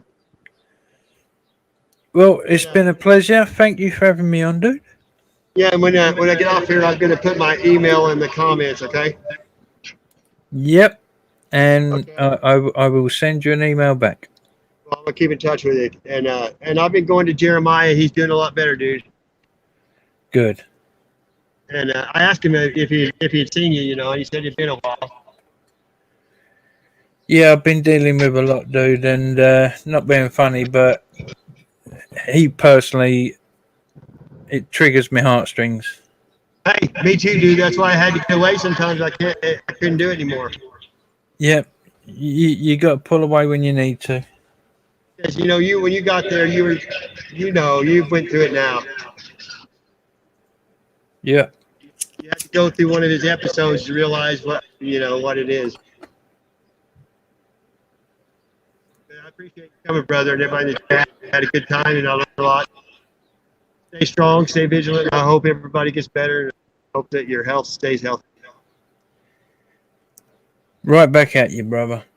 I love you, brother, and you mean a lot. You're an inspiration to me. So. Likewise, dude. I mean, your art is just like, wow.